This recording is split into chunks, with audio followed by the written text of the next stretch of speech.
Danley, do you know what Keanu Reeves, Noam Chomsky, John Stossel, and Ron Paul all have in common?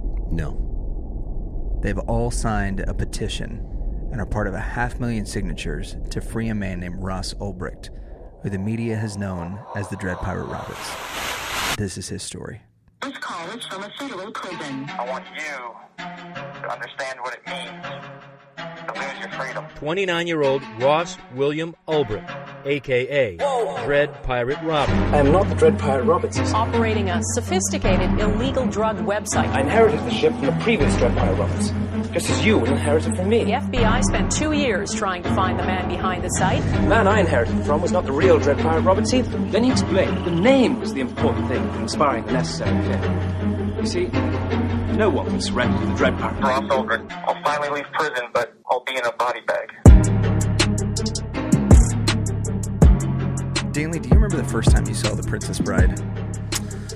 I was very young, and since then I've watched it over and over because it's a great movie. It's one of my favorites. It's a classic, right? And it was the quintessential, like, if you were a 90s kid and you were homesick from school, you watched The Princess Bride because it was a story about a kid who was homesick from school that had a beautiful story within it. In a lot of cinematic circles, it's often thought of as the perfect movie because it's got a little bit of everything. There's espionage, there's plot twists, there's Billy Crystal as an old man named Miracle Max who brings back your hero. And so there's all of these incredible elements, but there's also romance and sword fighting and humorous dialogue and this beautiful story of a farm boy turned pirate turned hero.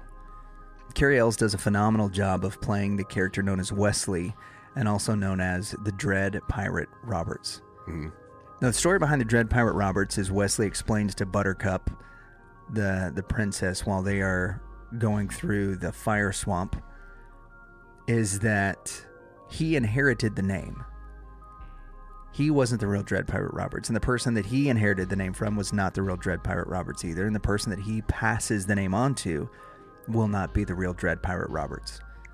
It's this sort of eternal legacy and mythos that is passed down from one person to the next, to the next, to the next. He does mention people are more likely to surrender to the Dread Pirate Roberts rather than the Dread Pirate Wesley.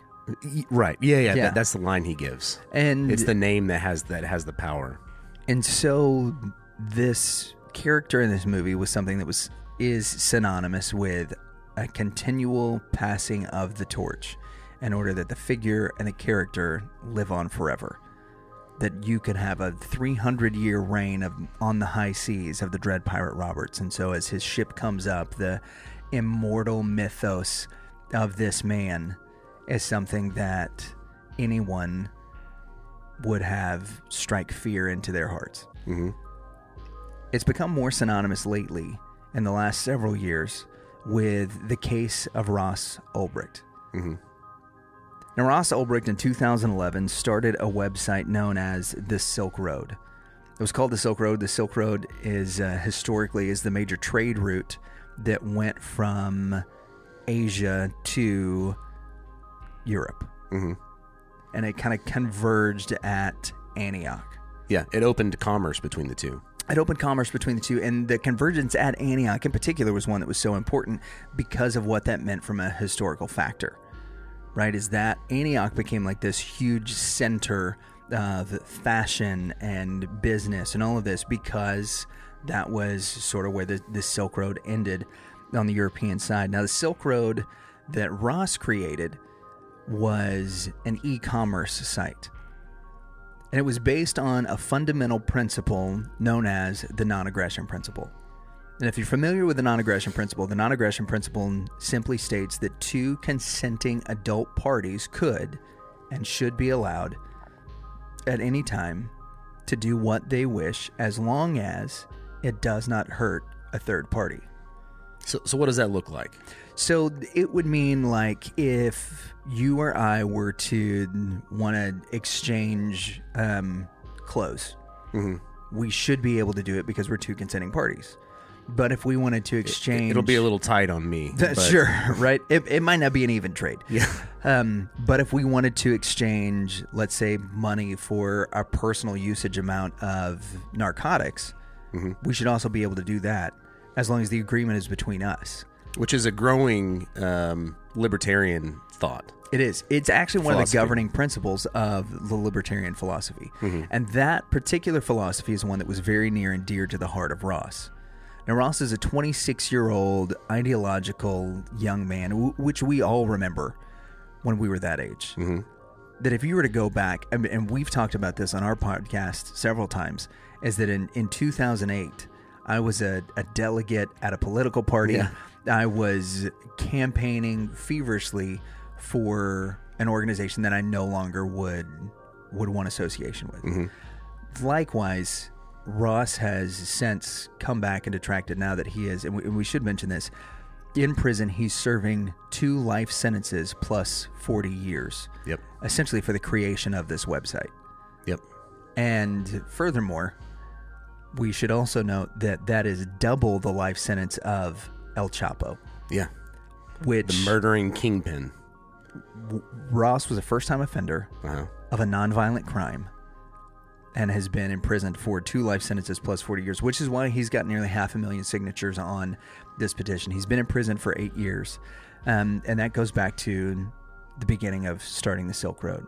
So the Silk Road was started in February of 2011, and Ross employed 2 major pieces of technology. I don't want to get bogged down in the details of what these things do, but it's important that we understand and at least have an overview of why the Silk Road was so unique and the technologies that was used in order that it was able to accomplish this free market.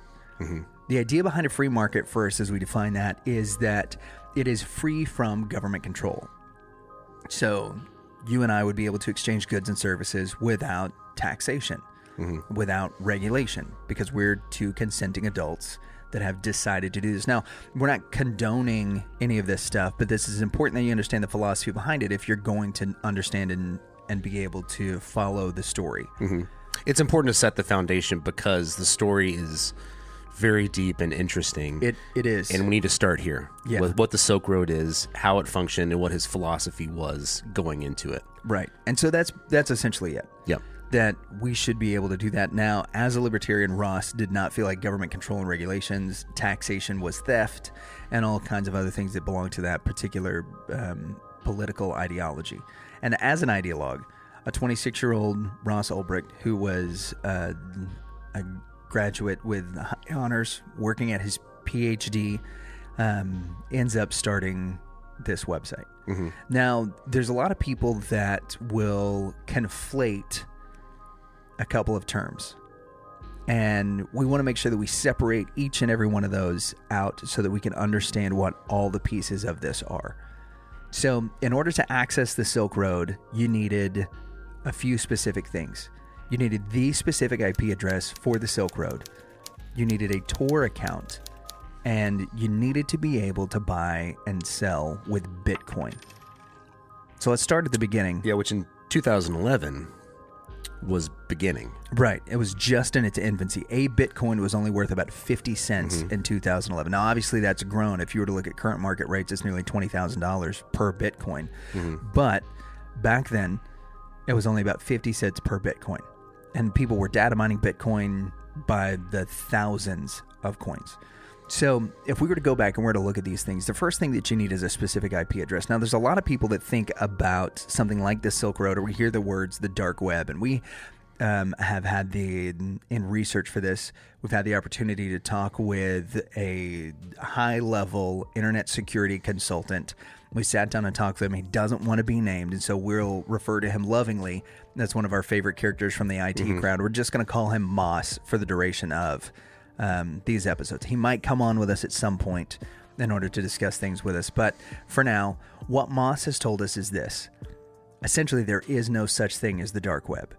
To put it in layman terms, what happens when you type in google.com or if you go to freeross.org, that takes you to a server that translates freeross.org into ones, zeros into numbers and letters that take you to the specific address where that lies on a server somewhere. However, if you were to type in that same series of numbers and letters into your URL in your browser, it would take you to the exact same place. So there is no such thing as the dark web. There is essentially only the internet. It's just a matter of... There's just areas that are harder to access. Exactly.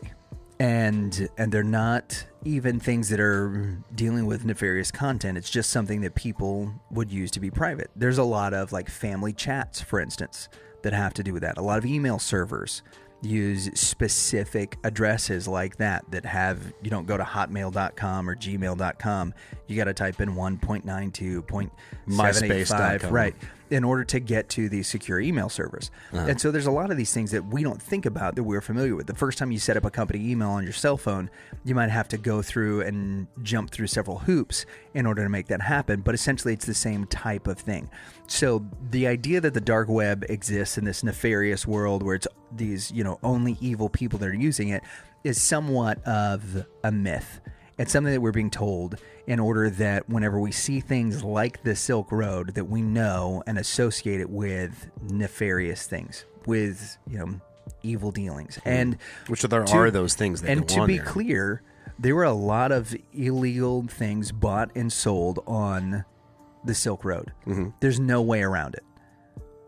But to say that it was some kind of deep, dark web thing, there were plenty of people who knew how to access it. And we'll get into one of those in particular here in just a minute. So the first thing is, there is no such thing as the dark web.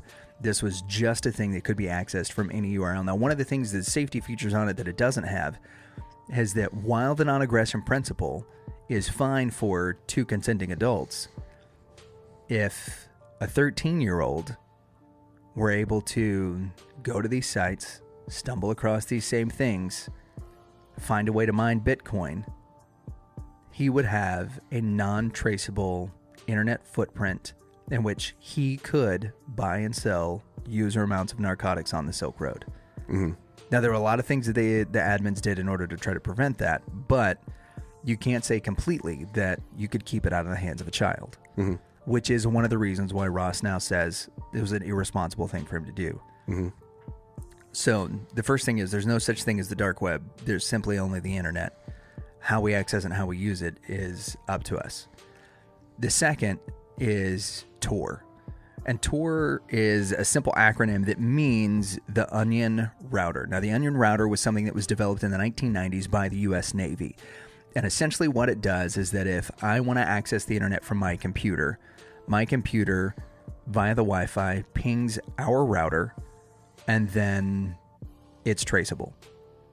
If it pings that router into this office, if anybody were to look at my computer, they could see exactly where it was, location at any time. As a matter of fact, because I'm hooked up with the Apple location services, my wife, if I'm on this computer, will be able to know exactly where I am because this computer is pinging that location. What the Onion Router did is it allowed for the U.S. Navy to be able to anonymously surveil different people in different organizations, different countries around the world. And that if somebody was trying to track where they were, what the Onion Router would do is it would route it and ping hundreds of different places.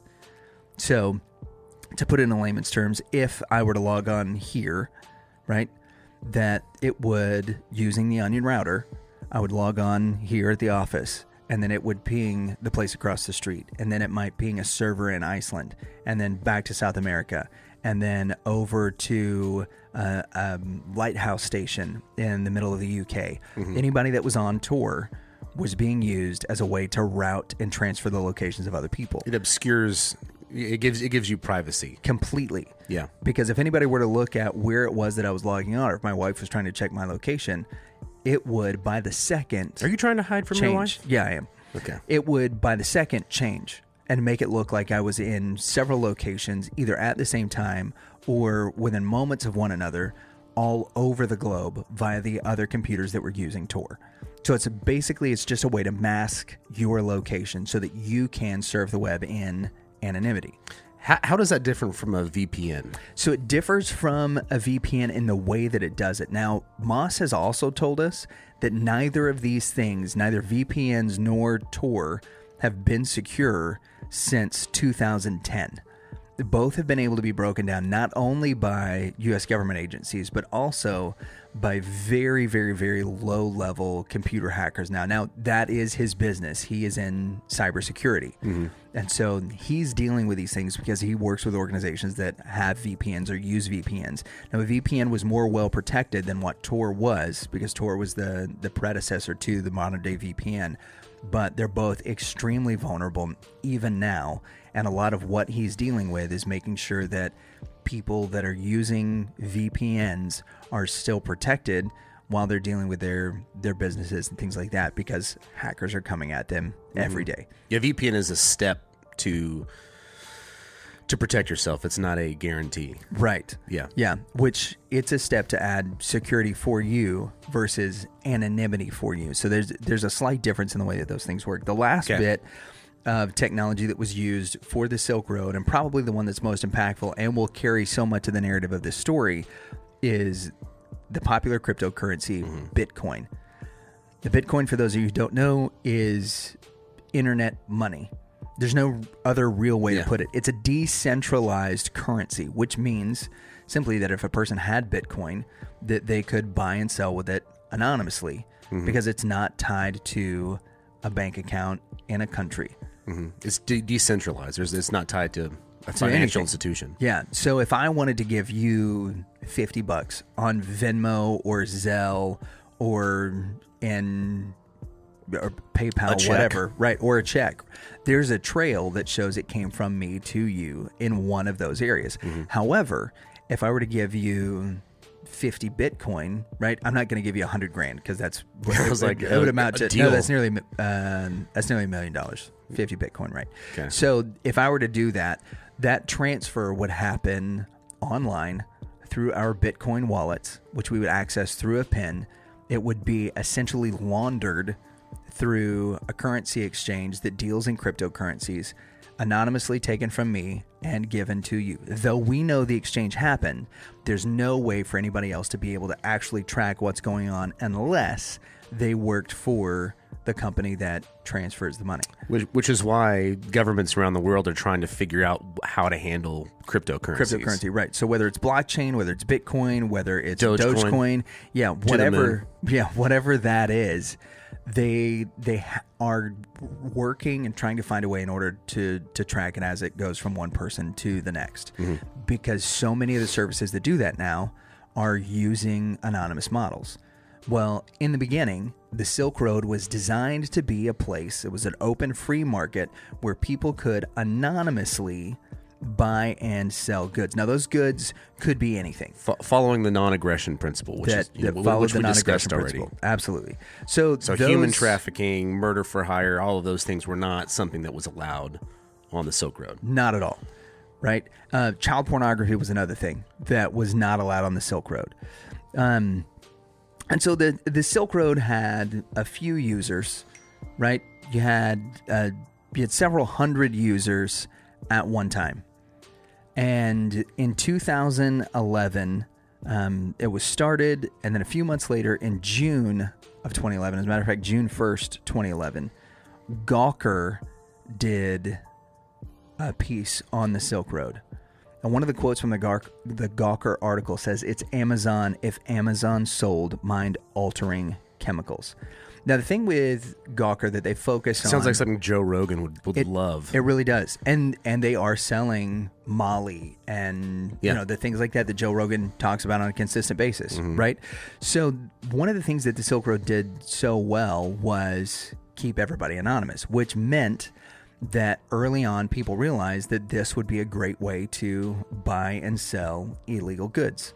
Now, again, following the non-aggression principle, we've gone over all of the things that couldn't be sold. However, you could get marijuana, methamphetamines, MDMA.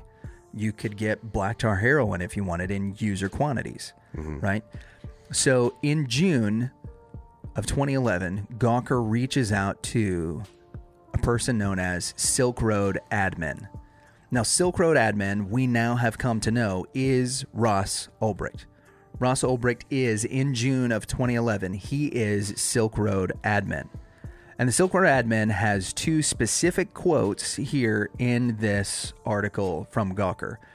The first is that our community is amazing. Silk Road, it says that the people are generally bright, honest, and fair. They're very understanding and willing to cooperate with each other.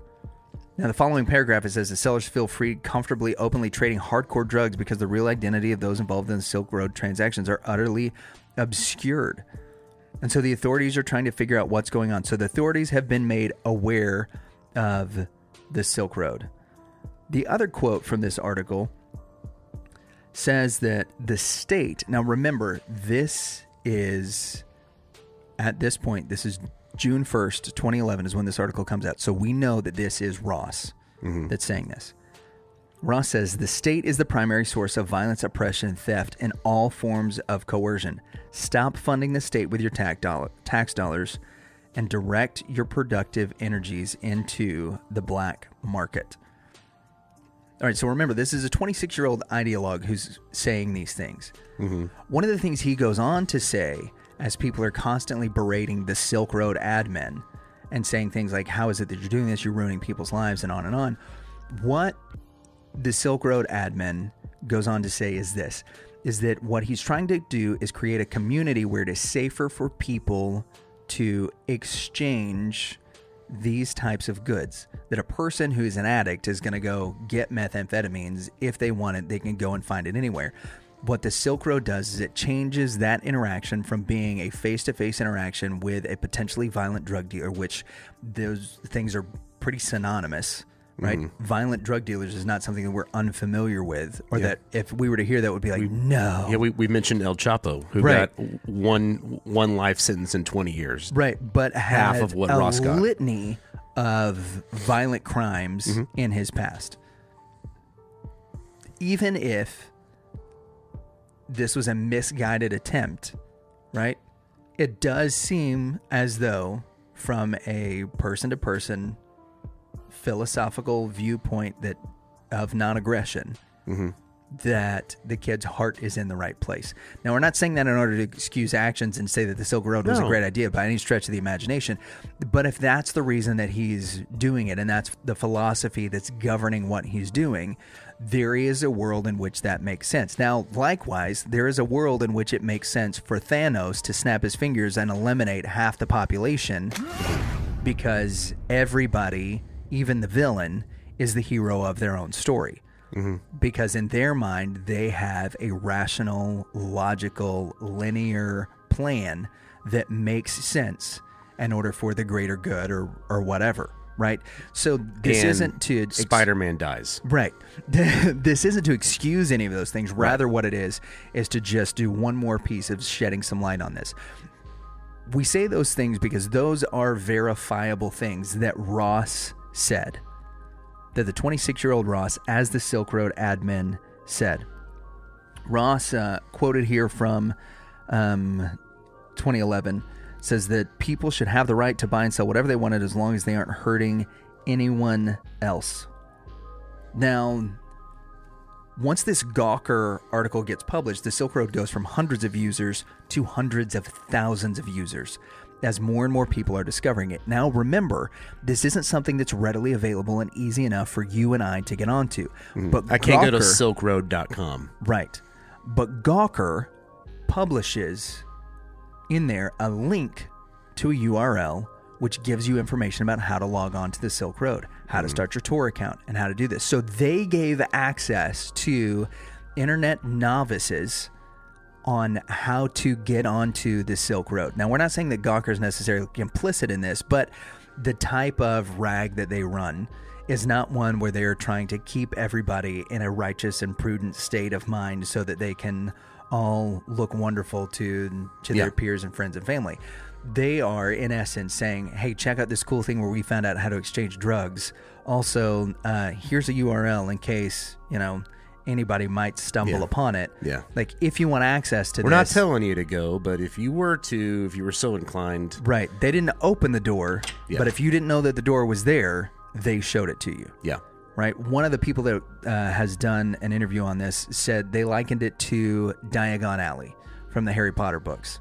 Right? The Diagon Alley was this incredible place where all of these shops were that was in this like back alleyway, and you had to tap a few bricks in order to get there. As a matter of fact, if you go to Universal Studios, on the studio side, right, you can walk past Diagon Alley and never know that it's there because it's just a brick wall. Mm-hmm. However, if you see somebody come out of it or go into it, you realize as you get closer to the brick wall that there's an entrance and an exit. Mm-hmm. If you don't know that it's there, you'll walk past it. Now, in the back is this huge, vast thing where there's people and like a dragon guarding a bank, and there's all kinds of rides in Diagon Alley, but you don't know it's there if you're just casually walking by. You would absolutely miss it. And essentially what Gawker does is Gawker shows now hundreds of thousands of people where the door is to the marketplace.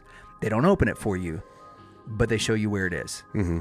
And it's the same as that discovery of... If it's somebody like me and you hear that there's a thing called Diagon Alley where you can find great things, you can also get in huge trouble. Right. It's tempting to not go explore. Yeah. And whether or not you purchase anything there, at the very least, you want to go and check it out. Yeah. I mean, it's Amazon for... I mean, essentially what they're saying is Amazon for mind-altering chemicals, right? Among other things, yeah. But that's the quote from the Gawker article. Yeah. So why not go check it out? Right? I don't know how many times I've bought the game StarCraft over the course of my life. Me too. Right? Yeah. But I would rather not have to pay the extra $1 to buy a StarCraft disc for $10. Mm-hmm. I'd rather just download it for $8. And if I can do that with Bitcoin anonymously and save a couple of bucks, that is appealing. Mm-hmm. This is not a nefarious thing, but it circumvents a lot of the system, which would, in my eyes, just cost me more money, right? Mm-hmm. Now, that's what Ross created. Yep, he created Diagon Alley. He created, and that might be a great way to put it. The Silk Road was, in essence, this type of Diagon Alley. But the main thing that was transferred, the main thing that was sold on there were personal use size packages of marijuana. Now, these were incredibly well placed. In fact, we both have an acquaintance that has admitted to purchasing some of that off of the Silk Road. Yes, and so they came really cleverly packaged, right? Because that was part of the deal. So you would find in, for instance, a DVD case that you'd open up a FedEx package and pull out the DVD case. Inside the DVD case would be a baggie with your drugs in it.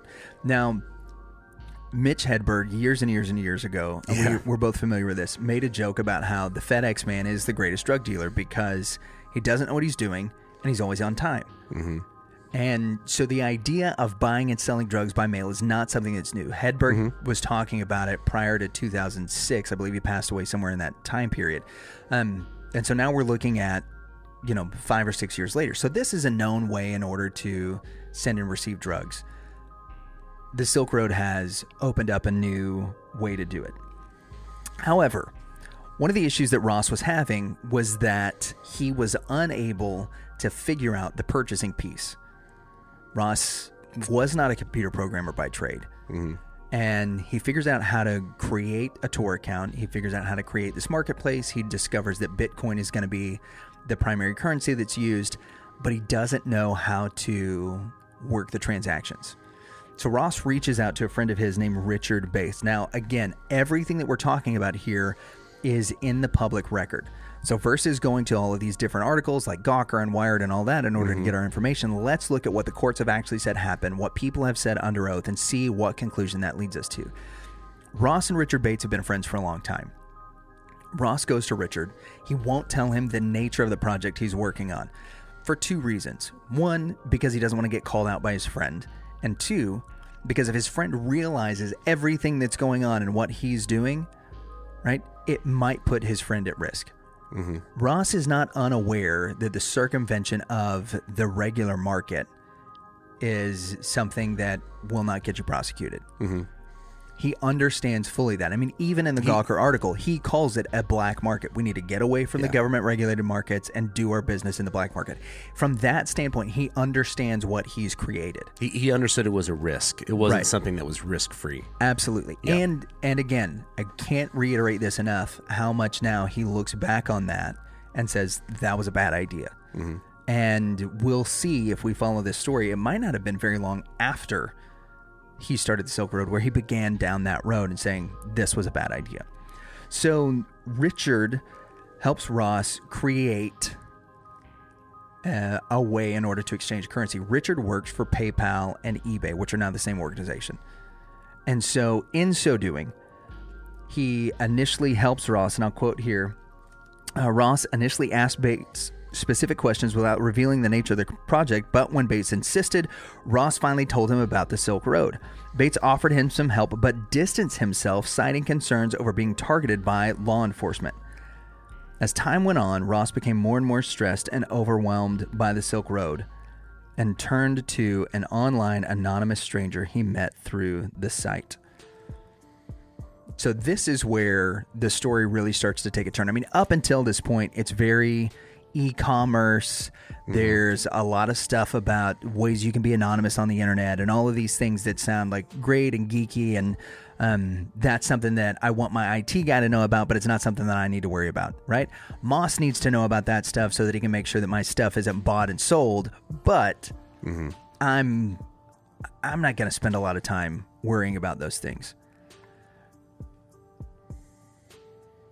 Ross starts to get overwhelmed with everything that's going on.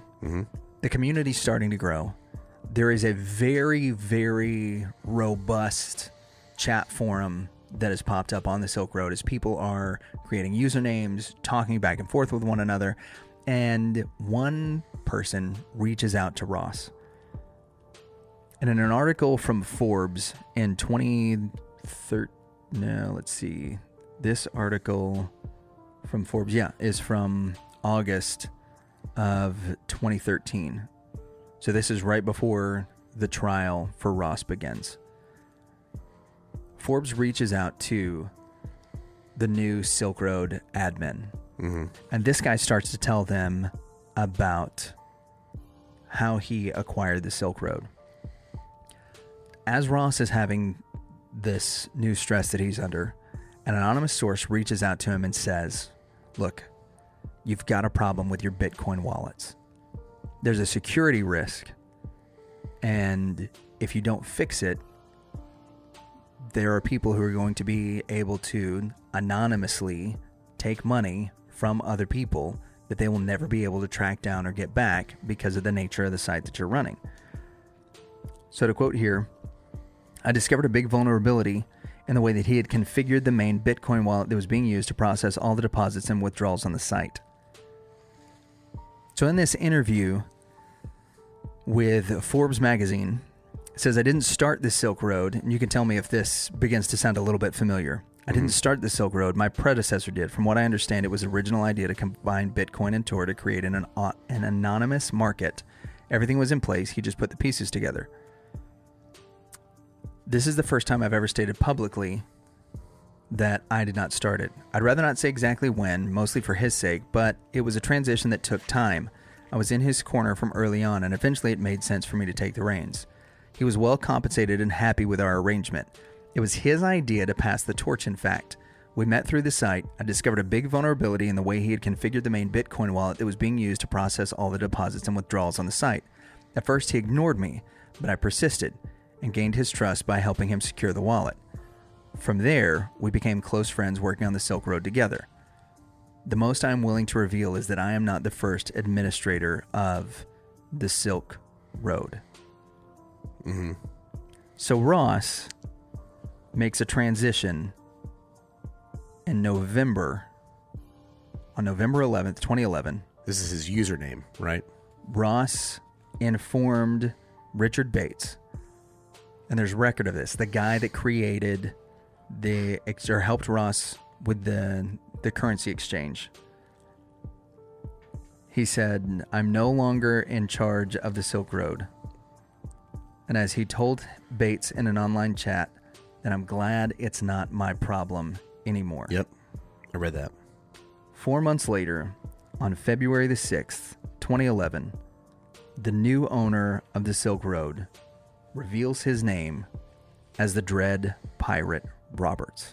Which we've already established has the backstory of a long line of continually handing over the reins to continue the lineage, the mythos, like you mentioned. In June of 2011, while Ross is still at the helm, in Chicago, there is a Homeland Security agent that goes by the name of Jared Duryagan. Now, I say goes by the name. That is his name. We need to spell that out. Yeah, Jared Duryagan, DER-YEGHIAYAN. Now, this is we're saying Duryagan. That's how we're showed that it's pronounced. After the Gawker article comes out, he starts apprehending some interesting packages. And these packages contain personal use amounts of narcotics. With the Dread Pirate Roberts now firmly at the helm of the Silk Road, Homeland Security in Chicago has the target of the Silk Road investigation that they've been working on now for the last 8 months. And so Duryagan starts pursuit of the Dread Pirate Roberts. And that's where we'll pick up in episode 2 of the Rev and Rep Investigates, the untold story of Ross Ulbricht and the Silk Road. Please stop. You are hurting me. Please stop. You know what you're saying isn't true. You are hurting me, and you're hurting my family. Please stop. In July of 2021, a man from Plano, Texas was arrested for operating a website in which he bought and sold personal usage amounts of marijuana. Now, this guy actually did the packaging and distribution of the narcotics. He would have them delivered by mail carrier, and when he was arrested and convicted of drug trafficking, he was given 6 years in prison. So the question I want us to ask today is, why is it then, in 2013, when a 29-year-old kid who created the exact same type of website, but there is no evidence at all that he had any hand in the exchange of drug paraphernalia, with no priors, convicted of a nonviolent crime, would end up with 2 life sentences plus 40 years? This is the untold story of Ross Ulbricht, the Dread Pirate Roberts, and the Silk Road. This call is from a federal prison. I want you to understand what it means to lose your freedom. 29-year-old Ross William Ulbricht, a.k.a. Dread Pirate Robert. I am not the Dread Pirate Roberts. Operating a sophisticated illegal drug website. I inherited the ship from the previous Dread Pirate Roberts, just as you would inherit it from me. The FBI spent 2 years trying to find the man behind the site. The man I inherited from was not the real Dread Pirate Roberts either. Then he explained the name was the important thing in inspiring the necessary fit. You see, no one can surrender to the Dread Pirate. Ross Ulbricht. I'll finally leave prison, but I'll be in a body bag. Welcome to episode 2 of the Reverend and the Reprobate Investigates. Boy, that quote hits hard, too. The one at the end? Yeah. Yeah. When he leaves prison, it's going to be in a body bag. 2 life sentences plus 40 years, which he's currently serving. This is episode 2, the story of Duryagan. So we've already established, if you listen to episode 1, what the Silk Road is, who Ross Ulbricht is. But to recap for those of you who are catching up here in episode 2, in 2011, Ross Ulbricht, who was a 26-year-old ideologue, started a website called The Silk Road as a way to circumvent traditional means of commerce. Mm-hmm. It was essentially, in the most basic terms, a black market. Mm-hmm. But it was also a free and open market. Anybody could participate, you could exchange anything, and it was governed by one rule known as the non-aggression principle. We can freely exchange things as two consenting adults as long as it does not harm a third party. meaning there were no murder for hire schemes, meaning that there was nothing. Human trafficking. Yeah, no human trafficking, no child pornography. Anything that would harm a third party was not allowed on the Silk Road. And it was adamantly policed by the admins. And where we pick up... In fact, it was proven in court. Right. Because I'm sorry for interrupting, but the media ran with some of that. The Right. murder for hire and all of that was disproven in court. So And those are really important things for us to point Probably out. later. Because as we said in the last episode, this story has been told a few times on a few different podcasts. But the point of view that it's always been taken from is what the news story said. The tack that we're taking on it, the approach that we're coming from, is the public record. Yep. What was actually said and done in the courts about this? What's the evidence that ended up in the courtroom? And more importantly, as we get on with this, what's the evidence that was withheld from the courtroom that led to the conviction of Ross Ulbricht? So when we pick up from last week, Ross, in November of 2011, after running the site for several months, creating the site, seeing it go from a few hundred users then to a few thousand after Gawker publishes their article about the Silk Road in June of 2011, Ross decides that it's getting out of hand in such a way that it's too much for him to be able to manage. And so after chatting with an anonymous source who spoke with Forbes magazine in August of 2013, he passes the torch to a man that he doesn't know, a person he doesn't know, an entity that says that they are able to fix all of the issues that Ross is having with the Bitcoin wallets. Bitcoin was the primary currency that was used on the Silk Road. It's an untraceable, undetectable cryptocurrency, which is completely decentralized from any government. It helped him serve the idea of a free market, open market, an untraceable market that would give privacy to its users. Absolutely. Anonymity was one of the names of the game.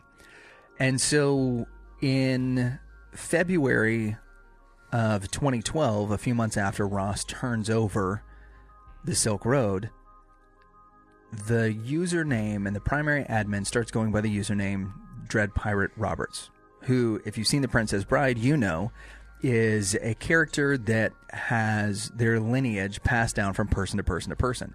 The way it operated was the Dread Pirate Roberts would run a piracy operation, then he would find somebody on the ship that he was going to pass the name down to. They would go to port, switch identities, bring on a whole new crew. The new person would become the Dread Pirate Roberts. The other person would serve as the first mate, so that the Dread Pirate Roberts and his legend could live into perpetuity. It was the name that really mattered, because if you came up on somebody as the Dread Pirate Roberts, you would have an immediate surrender, so that there was 100 years lineage of the Dread Pirate Roberts to continue to strike fear into the hearts of those which he came upon. So it's interesting that they would pick this name. It's very clever. It is, and it is symbolic of a person who's perpetually passing the torch. Now, one of the things that's claimed in court is that the Dread Pirate Roberts was several different people. And while DPR, who he'll be known as from here on out, is a pivotal character in it, who we're going to focus on today is the Homeland Security agent in Chicago, who in June of 2011, now he won't say exactly how he got tipped off to these packages, but in June of 2011, as he is working his Homeland Security, this sterling agent, Jared Deryagan, again, it's Deryaghian, it's pronounced Deryagan as best as we can tell, starts to uncover these packages. And in these packages, what he's finding is DVD boxes and children's toys and things like that. And as he begins to unwrap the packages, what they're actually stuffed with is personal use amounts of narcotics, primarily marijuana, but that's not all that was in these packages. And so as he starts to investigate where it is that these packages are coming from, it leads him to the Silk Road. Now, Deryagan won't say exactly what it is that led him to start investigating some of these packages, nor will he give credit to any of the other specific agents that were a part of it. This is one of the parts of this story that's shrouded in a little bit of mystery. Like, was this a by chance thing? Was there an open package that began? How many packages did they open, which would be against federal law? There were suspicious packages that ended up being nothing, that, ended up in grandma not getting, her birthday card, or, somebody not getting a Christmas gift or a birthday gift or something that was sent to them. Maybe that's what happened to my cigars. Yeah, there you go. But they end up somewhere in these facilities of damaged packages because Homeland Security's opened them. Now, there is a certain amount of, it's within the rights of the government in order to be able to do that as the laws are written, if they believe that there's probable cause, and on and on and on and on and on. How Duryagan came about these packages, we don't know. How he was specifically able to trace them back to the Silk Road, we don't know. All of that is kind of mixed into the investigation. But there's a reason that people like Duryagan are put in those positions, and it's because they have an uncanny ability to recognize patterns and to be able to connect the dots. So around the time that this Gawker article came out, while Ross was still running the Silk Road in June of 2011, Duryagan starts to notice these packages. And over the course of the next several months, he begins to open them up. So Duryagan, having discovered the Silk Road, begins digging further. This is from a court transcript that he read all he could find online and discovered that it became known through an online user by the username of Silk Road on bitcointalk.org. What was the username? The username was Silk Road. Okay. Now, bitcointalk.org was one of several websites that was run at that time for people that wanted to use Bitcoin. Now, you couldn't just use Bitcoin anywhere, and while more places are accepting cryptocurrency now, in 2011 and 2012, nobody did. In fact, the Silk Road was one of the first adopters of Bitcoin. Absolutely. And is credited with growing it. Yeah. Or at least having a hand in growing it. They took Bitcoin from being worth about 50 cents a coin whenever it first started to several $100 because the value of Bitcoin was based not in gold, which was the standard for several countries for the longest time, but in how much Bitcoin you were willing to pay versus the street value of the items that you were trying to purchase. And so this decentralized currency began to continue to rise and rise and rise in value because of the way in which the market was set for it. Now, if we continue on and looking at Duryagan in particular, Duryagan realizes that the Silk Road is only accessible through Tor, which was the onion router. That's what Tor stands for, and is a way in which a person can surf the web anonymously, or mostly. But an ordinary website with information about how to use Tor and access the Silk Road is something that he stumbled upon. When he looked to see who the website was registered with, Duryagan found the name and address of his first lead. However, the information was a fake and didn't show up on any public or law enforcement databases. It was registered to one of the Bart Simpson. Yeah, just like somebody, fake name. Yeah, somebody that's completely fake, a shell name, a shell company, something that we're all kind of familiar with. So he goes to a URL called the silkroadmarket.org, which was registered to xta.net. And then he found a subpoena for xta.net that was registered to Mutum Siligum, a company owned and operated by a man named Mark Karpeles. And Karpeles is Karpeles. Now, I don't know if that's the proper way to pronounce it because Karpeles is a really interesting figure. Mark Karpeles is a Frenchman who is living and doing business over in Japan. The other interesting thing about Karpeles, as it relates to Ross, is that Karpeles is running the major Bitcoin exchange site at this time. Now, if we roll back and remember back to how the exchange happened, according to the Forbes article, it's that the person who became the admin of the Silk Road, now known at this point as DPR, approached Ross because Ross had a security issue with his Bitcoin wallet. Who better to be able to fix the security issue with the Bitcoin wallet than the man who is running the largest Bitcoin exchange on the web and in the world at the time? So Duryagin focuses now his investigation on Mark Karpelès. And what he finds is that Karpelès probably, one, does not have all his eggs in one basket, and two, is becoming insanely profitable because of the Silk Road. Now, this doesn't implicate him in any way as being part of the Silk Road at this point, but what it does in the purview of the investigation of Duryagin is to say that what Karpelès is doing is bringing him profits because every little bit of Bitcoin that's exchanged through his site puts money in the bank for him. So it would make sense that he would have an interest in the things going on in the Silk Road and in making sure that those exchanges were secure. Because if Bitcoin becomes an unsecure currency and people's wallets are being completely emptied out, then they're going to stop using Bitcoin. Yeah. Not only would it mean the death of the Silk Road, but Possibly Bitcoin. Karpelès' number one client is going to disappear, being the Silk Road in a certain point of view. Yeah. Right? So Karpelès was the owner of Mt. Gox, G-O-X, which, if said with a French accent, is Mongol, which just sounds like grunts. But Mt. Gox was the only major Bitcoin exchange market at the time.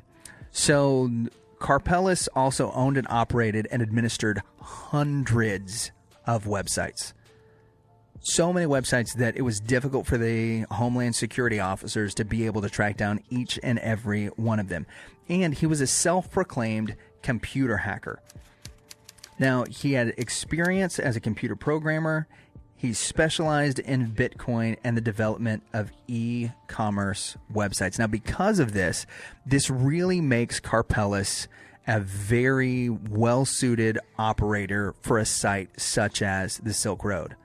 So Duryagin unearths all of this stuff, and now Karpelès becomes the main focus of his investigation and his associates. So he learned that Karpelès had acquired Mt. Gox around the time that the Silk Road had started, and Karpelès had a strong motive to create a large underground marketplace where Bitcoins would be in high demand. Again, the higher demand Bitcoins are in, the more that they're being exchanged for, the more he is able to do this. So the Silk Road was uniquely suited to his purposes because there are few legitimate vendors who accept Bitcoin as payment, and it is widely believed that the rise of Bitcoin has been driven in large part by the use of the Silk Road. Now, that is taken from Jared Duryagin's affidavit in support of a search warrant for Mark Karpelès, and that is in an appendix. So that quote right there that we just had was from Duryagin himself. It is in the public record, and it is the reason in which he set out to gain a warrant to be able to search the assets of Mark Karpelès. So at the moment, Ross Ulbricht is not on Duryagin's radar. At the moment, Ross Ulbricht is not on Duryagin's radar, and according to the public record, Ross Ulbricht is no longer in control of the Silk Road. Because Duryagin did this investigation, started finding packages back in 2011 when Ulbricht was in control of it, the investigation doesn't start until someone else has been handed those things. So for 5 months, essentially, minimum, he's acquiring packages, doing research. He makes over 50 purchases on the Silk Road that they're able to capture through Chicago so that he can verify that this is what's actually happening. It even says that he tests the drugs and that the drugs are of not just quality, but extreme quality. That these are boutique versions of heroin, cocaine, and marijuana. That they're not only incredibly rare strands, but they're also things that are of the highest level. And so the DEA now becomes involved because they have an interest in what's happening with the drug exchange in the United States. It's in the first word of their name. Right. Drug. Yeah. So as this begins to happen, the investigation starts to roll. Ulbricht has transferred the usage of the site over to someone anonymous who's now going by the name the Dread Pirate Roberts. And as Karpelès is a key suspect, Duryagin's investigation continues. So Duryagin also managed to turn a confidential informant against Karpeles, who had worked for him for 2 years. Now, this informant revealed that Karpeles owned and operated BitcoinTalk.org. Now, if you remember, BitcoinTalk.org is the site in which Duryagin first gets his exposure to the Silk Road, where he finds out where, as we mentioned in the last episode, that door to Diagon Alley exists.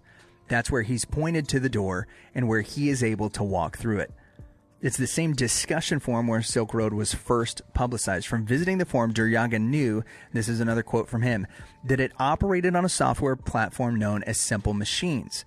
That this was the same software platform that was used to operate the discussion forums included on the Silk Road. The Simple Machines forum software was not widely used by forum administrators. Thus, the fact that the software was used to operate both the discussion forum on BitcoinTalk.org and the Silk Road indicates that the forums were likely set up by the same administrator. Now, that connection that Karpeles is making, if they're set up by the same administrator, that same administrator, or that Duryagin is making, that same administrator is Mark Karpeles. Mm-hmm. Which puts him in the crosshairs of Homeland Security, the Chicago office. Now, we're making sure to reiterate that this is coming from the Chicago office for a very specific reason that's going to come up. And that is that there are a lot of government agencies, when a case like this comes down, that want the publicity. Mm-hmm.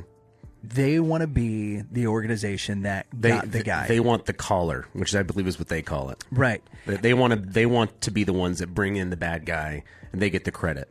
Absolutely. I mean, how many shows have we seen, whether it's... Every show. Yeah, NCIS, Where it's a sheriff's SVU office, or and then the whatever, FBI shows up, and they say, it's our crime scene now.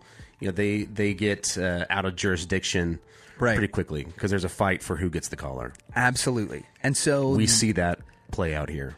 And so the Chicago office is who opens this investigation. This is the Homeland Security. The Homeland Chicago Security. office. So this is actually, if you were to put an acronym on this is ICE. Okay.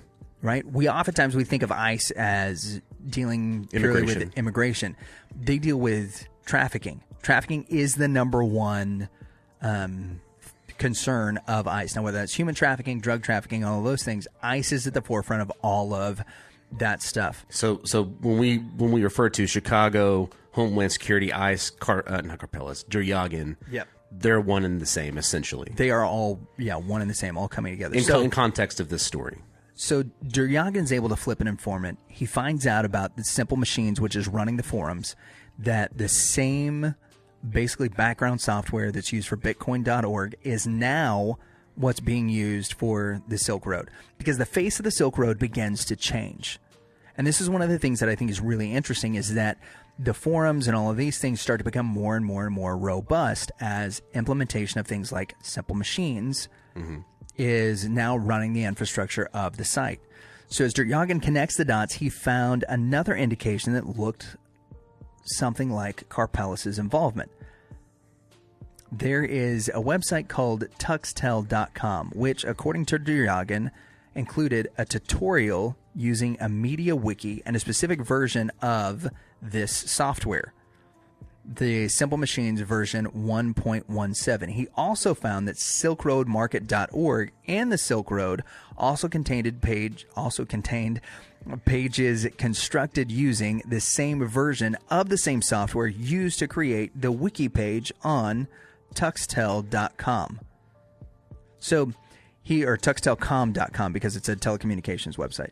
So he reviewed the wiki website and found that the media wiki software was regularly updated and many versions had been released over time. Thus, the fact that the exact same version of the software was used to create the wiki on Tuxtelcom, silkroad.org, and Silk Road indicates again that the same administrator was responsible for the creation of all three sites.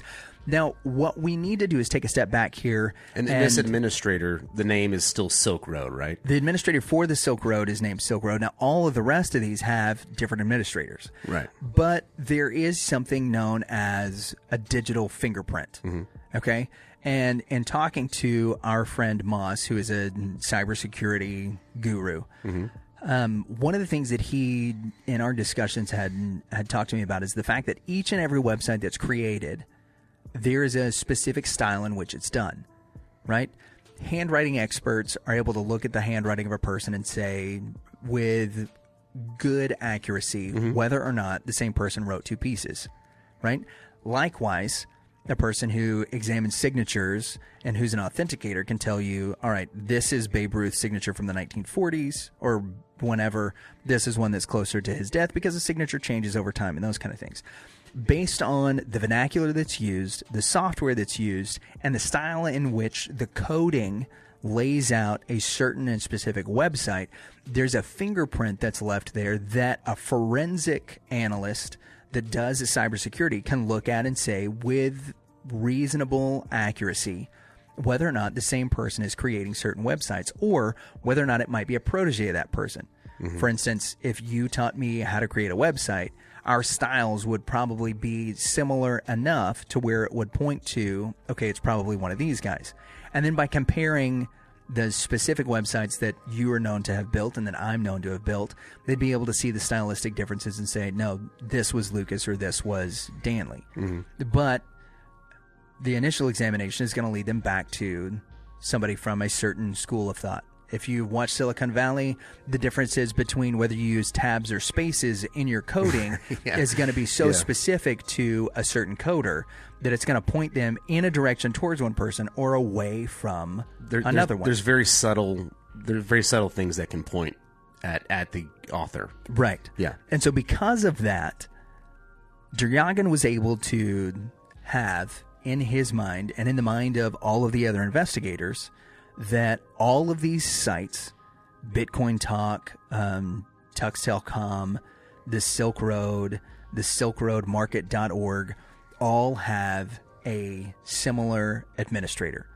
The background software that's being used to run the infrastructure is very rare. It's not something that's openly used, and it's being used on all of these sites. The language, the vernacular, the type of coding, the style of coding is all being used on the same sites. And so all of this in Duryagin's investigation point him towards a French businessman living in Japan who owns Mt. Gox, the only major Bitcoin exchange in the world at the time, whose number one client is the Silk Road.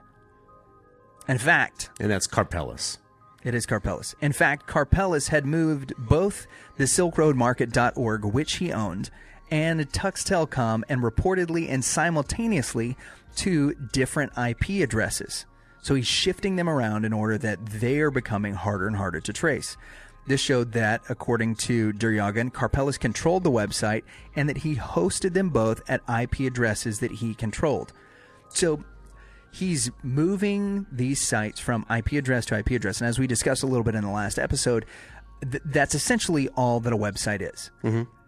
And so to access the dark web as we know it is really just to access the direct IP address of a website. That there really is no such thing as the dark web. There's only the internet. And if you were to type in freeross.org and sign the petition that says that Ross's punishment is exceedingly aggressive and unusual for the crime, it would send you to that website. Likewise, if you were to get the actual IP address, a series of letters and numbers, it would also send you directly to that website. It's just a matter of how you get there. So by April of 2012, now mind you, this is at this point 2 months after DPR has announced his new name on the Silk Road, and 5 months after, or 6 months after, Ross has turned the site over to this anonymous user who helped him sort out the Bitcoin wallet. Duryagin had identified multiple accounts belonging to Silk Road operators that contained Bitcoins worth millions of US dollars and linked them back to Karpelès and one of his associates. Now, his associate's name is Ashley Barr. Ashley Barr is Canadian. He is an operator, they believe, of the admin's accounts on the Silk Road. They discovered strong ties between those controlling the Bitcoin markets and those operating the Silk Road, and made several breakthroughs in identifying high-priority targets believed to be the backbone of the website. So Barr, who was a Canadian with a computer science degree, was Karpel's right-hand man, according to Duryagin, and that is according to the public record. So these are things that are stated in court. Duryagin says that Barr wrote like DPR and shared, quote, the same viewpoints. Duryagin, in his mind, was able to quickly link these two together. So Duryagin believes that Bar is DPR at this point. Duryagin believes that DPR is several people, but he believes that Bar is one of the users. Based off of, like you said, the writing style, the viewpoints, the ideology that Ross held initially when starting the site. So it shifts. There's a shift in ideology somewhere at the end of November of 2011 that we see carried through. There's much more emphasis put on sort of the illegal trafficking of things versus the open and free market. Because as we said before, there were home goods that were sold on the Silk Road. There were exotic pets that were sold on the Silk Road. Things that would have been legal to own, like snakes and things like that. Tigers. I don't know. I'm not. I haven't investigated to a point where I can say that, but it wouldn't. I'm opening a rabbit trail into Joe Exotic, and we're going to shut that and keep talking about. But those are the types of things that could be exchanged. But likewise, like home goods, right? If you had an estate sale and wanted to get rid of some stuff, you could throw those things up on the Silk Road as an easy way to get rid of them.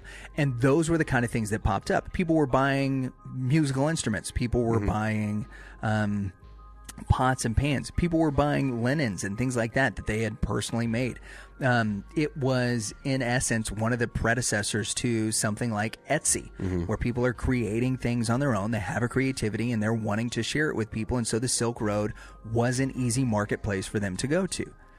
And that's what happened.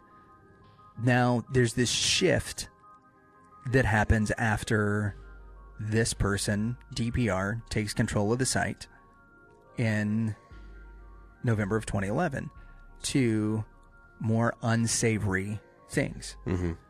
And Duryagin... Which is where the money is. Well, absolutely. And so for Duryagin, some things began to click. He believes that Karpeles was the mastermind behind the Silk Road, behind keeping it secure and operating it, and Bar was the voice of DPR. Duryagin says, "We're going right for the admin and his money," he wrote on April 20th in an email. In an interview years later, though, Karpeles admitted that a third to half of the transactions on Mt. Gox were linked to the Silk Road. So this is the lion's share. To put this in perspective, if you think about the cell phone market, Apple owns 1/3 of the cell phone market. Now, Android owns the majority of the others, but within Android, you have a bunch of competing factions. Everything with Apple comes from Apple. You use an iPhone that's made by Apple. You use an iOS that's made by Apple. You use products that are bought and sold on the Apple marketplace. Now, if you buy an Android, you can get a Samsung Android, or a Motorola Android, or an LG Android, or any number of various other brands that use Android, which is an open source system. So because of that, even though Android controls, from an iOS standpoint, an operating system standpoint, the majority of the cell phone users, the lion's share of the cell phone market is actually owned by Apple. Because everything with Apple is proprietary. And everything with Android is open. So in that same way, while half to 2/3 of Mt. Gox are being used in Bitcoin by these other things, if the Silk Road were to go down, Mt. Gox would take an enormous hit. And it might not be sustainable. Likewise, if the cell phone industry lost Apple, there would be an absolute panic because 1/3 of the market would immediately go down. You're looking at, if you were to take the population of the United States, going from 300 million cell phone users to 200 million. So 1 in 3 people now who have a cell phone would completely be affected or be out of touch. Matter of fact, most of the people I know would no longer be able to communicate with one another if, for whatever reason, Apple phones went down. So likewise, that's the thing. That's what we're looking at. It is a sizable chunk of the business there, enough that if something happened to the Silk Road, Mt. Gox is probably done. So on July 6th of 2012, Duryagin summarized his findings and submits them in a report that could be seen by every Homeland Security office and their coordinating office, known as C3. Mm-hmm. Now remember, this is happening in Chicago. So a few days after Duryagin submits this report, Michael McFarland, lead investigator at Baltimore Homeland Security. He's the lead investigator on the Silk Road operation at Baltimore's Homeland Security because they've begun to investigate things too.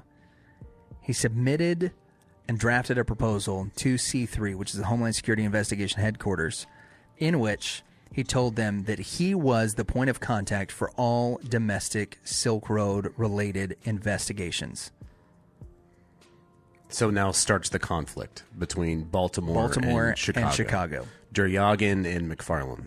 So Duryagin looks at this, and what he finds when McFarland submits this. Now, Baltimore, because of its proximity to both New York and Washington, D.C., is a much more tied-in branch than Chicago. Mm-hmm.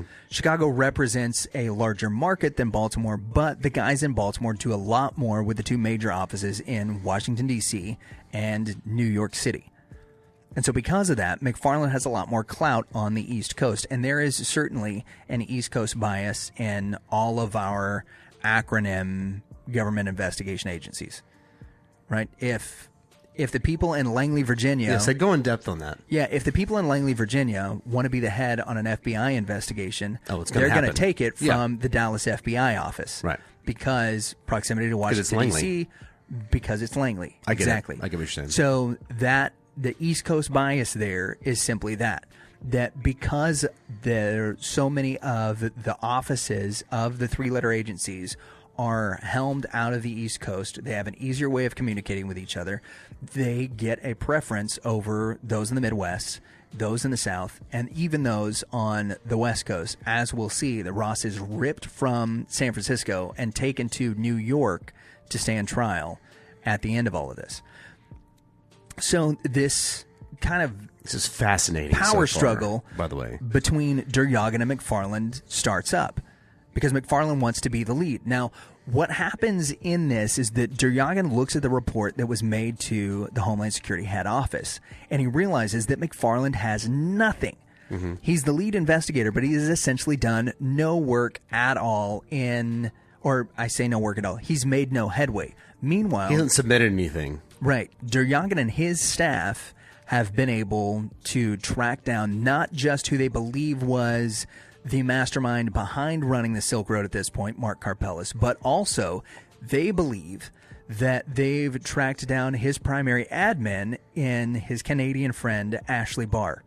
They're able to link all of these different sites together, bitcointalk.org, silkroadmarket.org, tuxtelecom.com, and the Silk Road itself, all back to the digital footprint. And Mt. Gox, all back to the digital footprint that is created by a specific user, which seems to be, and all evidence is pointing towards, Mark Karpeles. So, as McFarland is trying to be the primary point of contact, Duryagin rewrote the draft to state that he was the primary point of contact and pitched his case as the only Silk Road investigation that HSI has and wanted their support.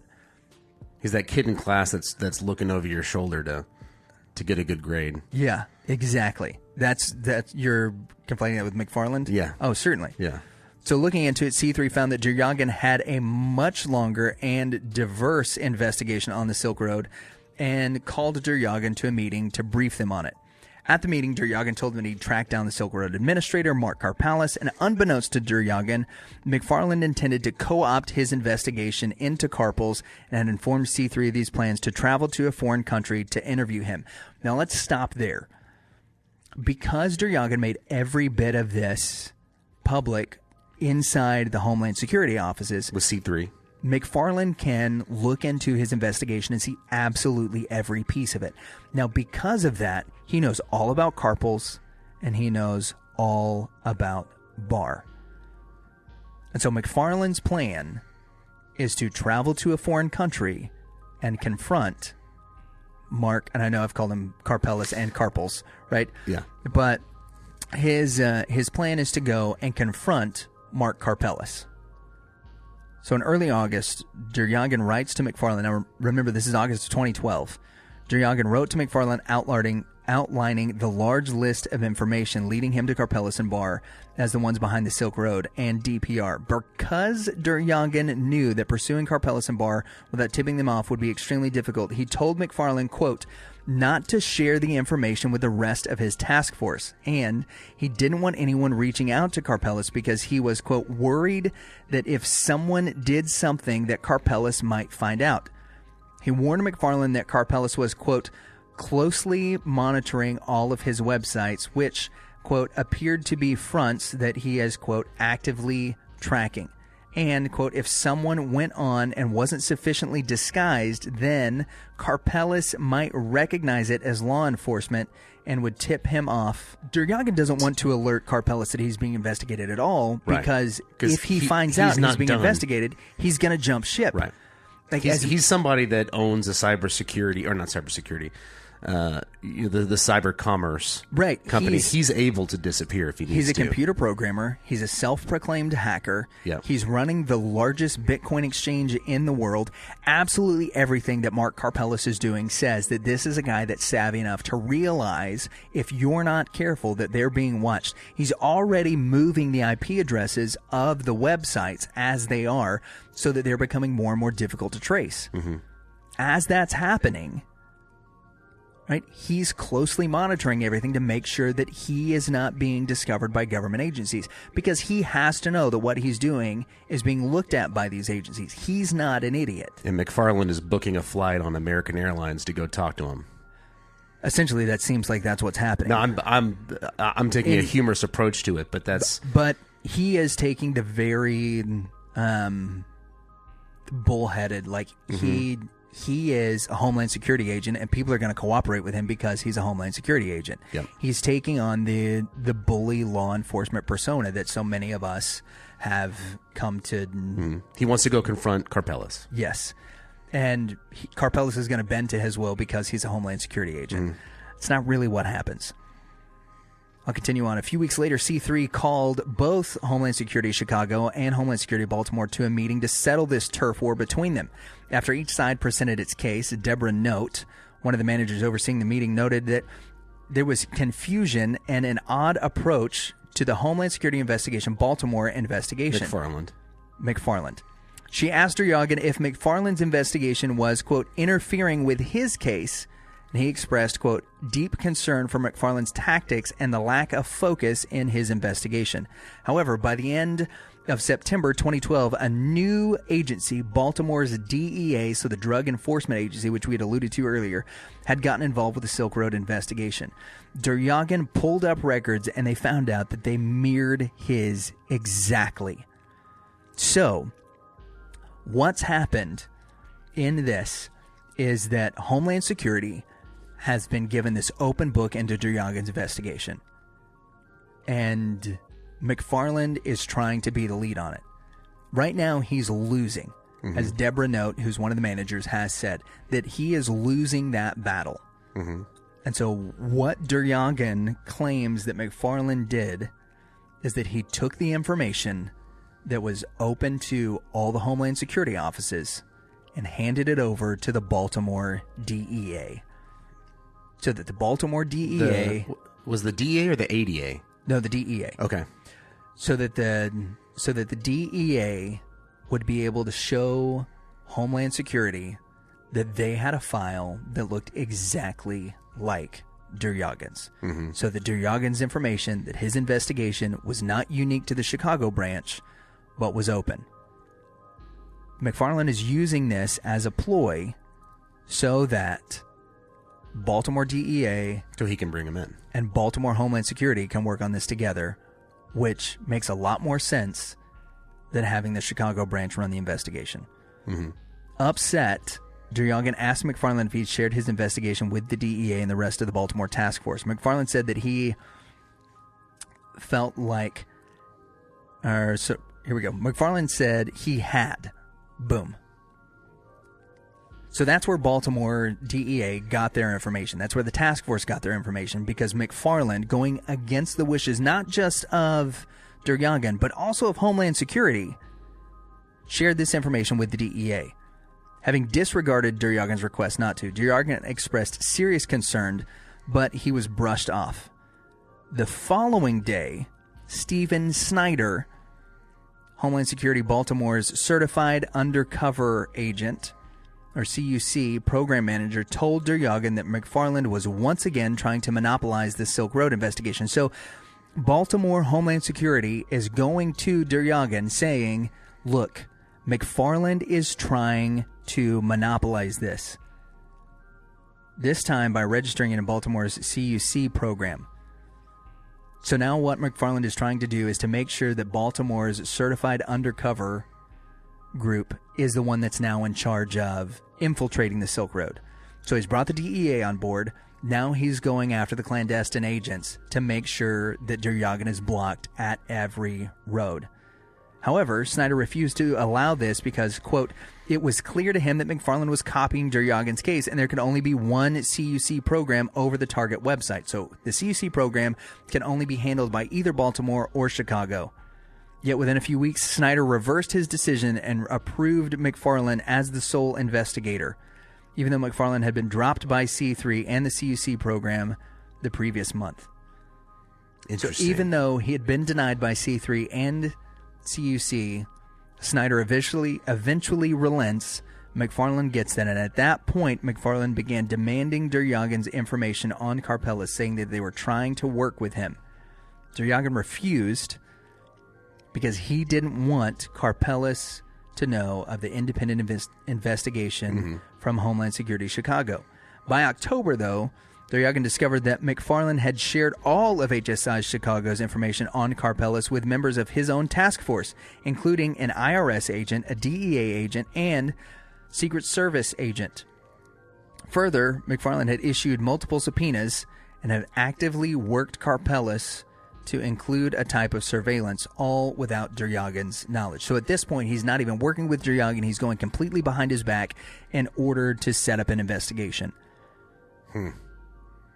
Now, this is where the story about Ross Ulbricht and the Dread Pirate Roberts starts to get really, really convoluted. If all of this wasn't difficult enough to follow, what happens next is one of probably the biggest misrepresentations of justice that's happened in maybe the last 15 years. The DEA agents, the IRS agents, the Secret Service agents that now know about the Silk Road, have all of the information from Duryagan, start to go rogue. Not only that, they gain admin privileges so that anything that happens on the Silk Road can be altered in real time to do and say anything that they want it to. And as these clandestine undercover agents discover the money pot that they have found themselves in, not only will they be investigated and sent to prison, but it's alleged that they will change so much information that it points to the conviction of Ross Ulbricht, makes him the sole proprietor of DPR, and more than that, it will allow the two key components of Duryagan's investigation, Mark Karpeles and Ashley Barr, to go free. That's next time on the Rev and Rep Investigates, the untold story of Ross Ulbricht, the Dread Pirate Roberts, and the Silk Road. Please stop. You are hurting me. Please stop. You know what you're saying isn't true. You're hurting me, and you're hurting my family. Please stop. Daly, you're a Martin Scorsese fan, aren't you? Yes. I think not only is the guy a brilliant filmmaker, but I think one of the things in his style that makes it so unique to him is not just the mobster motifs and these crazy characters, but in every one of his movies, he forces you to answer the question, how far is too far? How far is too far to take care of the family? How far is too far, when you're trying to get information out of a person? Mm-hmm. And in his movie The Departed, he begs the question, how far is too far for an undercover agent to go when the lines of morality are blurred in order for you to do your duty, to catch the bad guy? How far do you go before what you're really doing is serving yourself? Today we're going to look at 2 federal agents who went to prison for the actions that they took on the Silk Road while investigating Ross Ulbricht. They tampered with evidence, and there's a possibility that even during the court case, that they were changing things on the Silk Road in order to make Ross look guilty. Both of these guys went to prison for a combined 13 years. While Ross Ulbricht, who they put there, went for 2 life sentences plus 40 years. This is episode 3 of the untold story of Ross Ulbricht, the Silk Road, and the Dread Pirate Roberts. This call is from a federal prison. I want you to understand what it means to lose your freedom. 29-year-old Ross William Ulbricht, a.k.a. Dread Pirate Robert. I am not the Dread Pirate Roberts. Operating a sophisticated illegal drug website. I inherited the ship from the previous Dread Pirate Roberts, just as you would inherit it from me. The FBI spent 2 years trying to find the man behind the site. The man I inherited from was not the real Dread Pirate Roberts either. Then he explained the name was the important thing in inspiring the necessary care. You see, no one can surrender to the Dread Pirate. Ross Ulbricht. I'll finally leave prison, but I'll be in a body bag. So where we left off was in this really pivotal point of the story. Episode 1, we explored what the Silk Road was. There's a lot of technical terminology. We talked about Bitcoin. We talked about the onion router. And if you haven't listened to episode 1 and you start hearing some of those acronyms, I would tell you probably need to go do it. Just so that you can keep up with all of the weird pieces of tech and so that you've got working definitions for them. In episode 2, we introduced a couple of the key players from today, and that is the 2 federal agencies, both Homeland Security agencies, in the Chicago office headed by Jared Duryagan, and in the Baltimore office headed by McFarland. Right. So at the end of episode 2, we talked about how they are in competition for the lead investigator role on the Silk Road case. Right now, there are some other characters that we need to just set a tone for before we dive too far into this, because there's a lot of new names that are going to be added today. So let's talk about who we already know, and then we'll add these other names kind of one at a time as we go through the story. So Duryagan is in control of the Chicago Homeland Security office. He's investigating the Silk Road and has traced it back to a guy named Mark Karpeles. Karpeles is a French businessman who resides in Japan and is doing most of his business there. He runs an organization called Mt. Go, which Mt. Go is the largest Bitcoin exchange on the internet at that time. All right, so that's number 1. The second guy that you need to be aware of is Karpeles's kind of right-hand guy in this investigation, according to Duryagan, and that is Ashley Barr. And I apologize if these names change from episode to episode, but as we're doing more research, that's what's happening. So I think we called him Duryagan in the other, but it's spelled Deryghiayan. So if you got a better way to pronounce that, we apologize if we're butchering that name. The spelling is accurate. The pronunciation, we're doing our best. Duryagan. And so Mark Karpeles and Ashley Barr become the center of Duryagan's investigation. Mm-hmm. When he submits it to C3, which C3 is the sort of global Homeland Security agency where they're looking at a lot of different things. McFarland finds it. They say, we actually have a case open on the Silk Road as well. They look at it. McFarland's case is way underdeveloped. Der Jagen gives all of the information about their case to C3, and it's all supposed to stay in-house in Homeland Security. Well, that's not really what happens. Mm-hmm. McFarland, in an effort to get this case and to be the lead investigator on it, McFarland goes and gives all of this information to the IRS and the DEA and the Secret Service so that it looks like Baltimore's DEA has all of the same information that Der Jagen did, so it doesn't look like he has anything unique.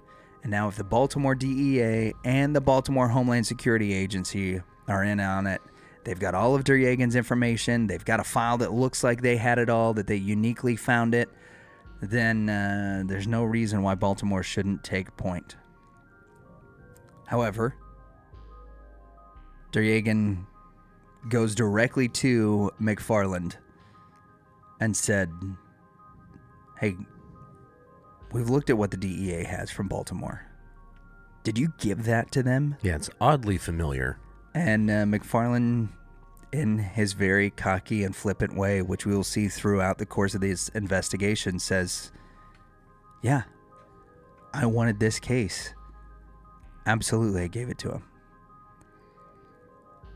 So because he makes this public knowledge, I say public knowledge. Internally. It's internally public within the acronym organizations. Mm-hmm. Within the CIA, within the FBI, within the IRS, within Homeland Security, within C3. DEA.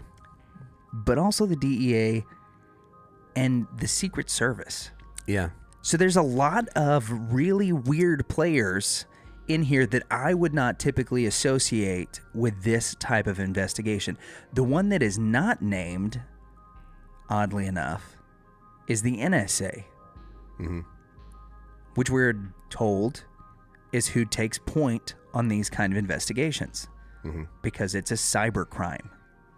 And yet, the NSA, throughout this entire investigation, goes completely unnamed until the court case, which we'll get into in a later episode. So knowing now that all of these extra players have this information, it was later discovered that McFarland leaked investigation details to 2 Baltimore agents who, using theft, extortion, and other means, had enriched themselves through their involvement in the Silk Road. One was this DEA agent named Carl Mark Force.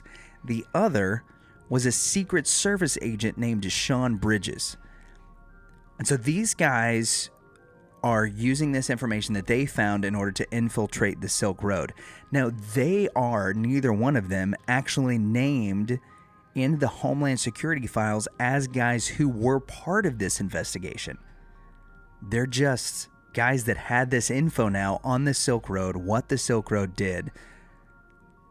And one of the things that's really interesting about these two is not just that they were armed with that information, but specifically Sean Bridges, the Secret Service agent, was on a joint duty assignment with the NSA.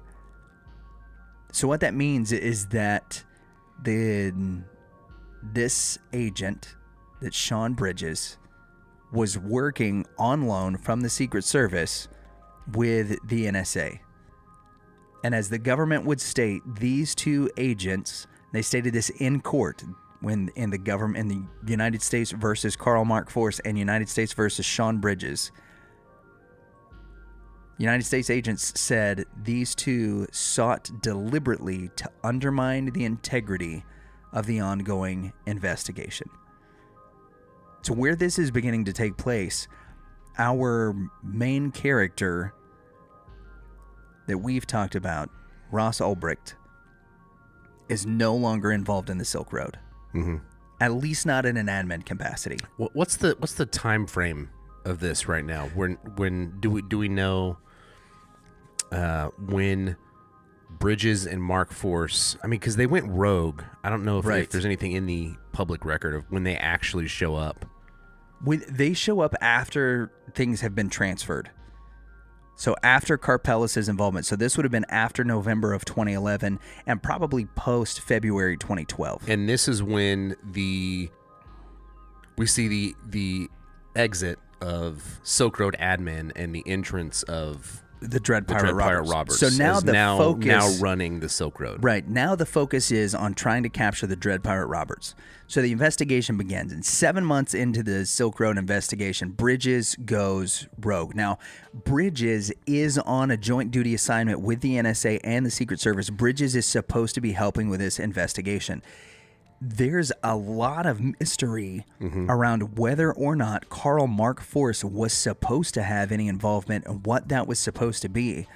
But it is colluded in the court case that he was, because if he isn't and he has all of this information, this turns into a really bad situation for the U.S. government. Evidence is no longer admissible in court, things that he discovered. Which has been my question this whole time as I'm seeing, as we're getting into the story of these agents going rogue. Right. And we still end, spoiler alert, but we still end with Ulbricht. Yeah. With a double life sentence. Plus 40 years. With all of this nefarious acts. I think from rogue agents. I don't know how this doesn't get muddied. That's the word that we've probably used more to describe this than anything else. And I don't know that there's a better one, is that this is all very nefarious. Yeah.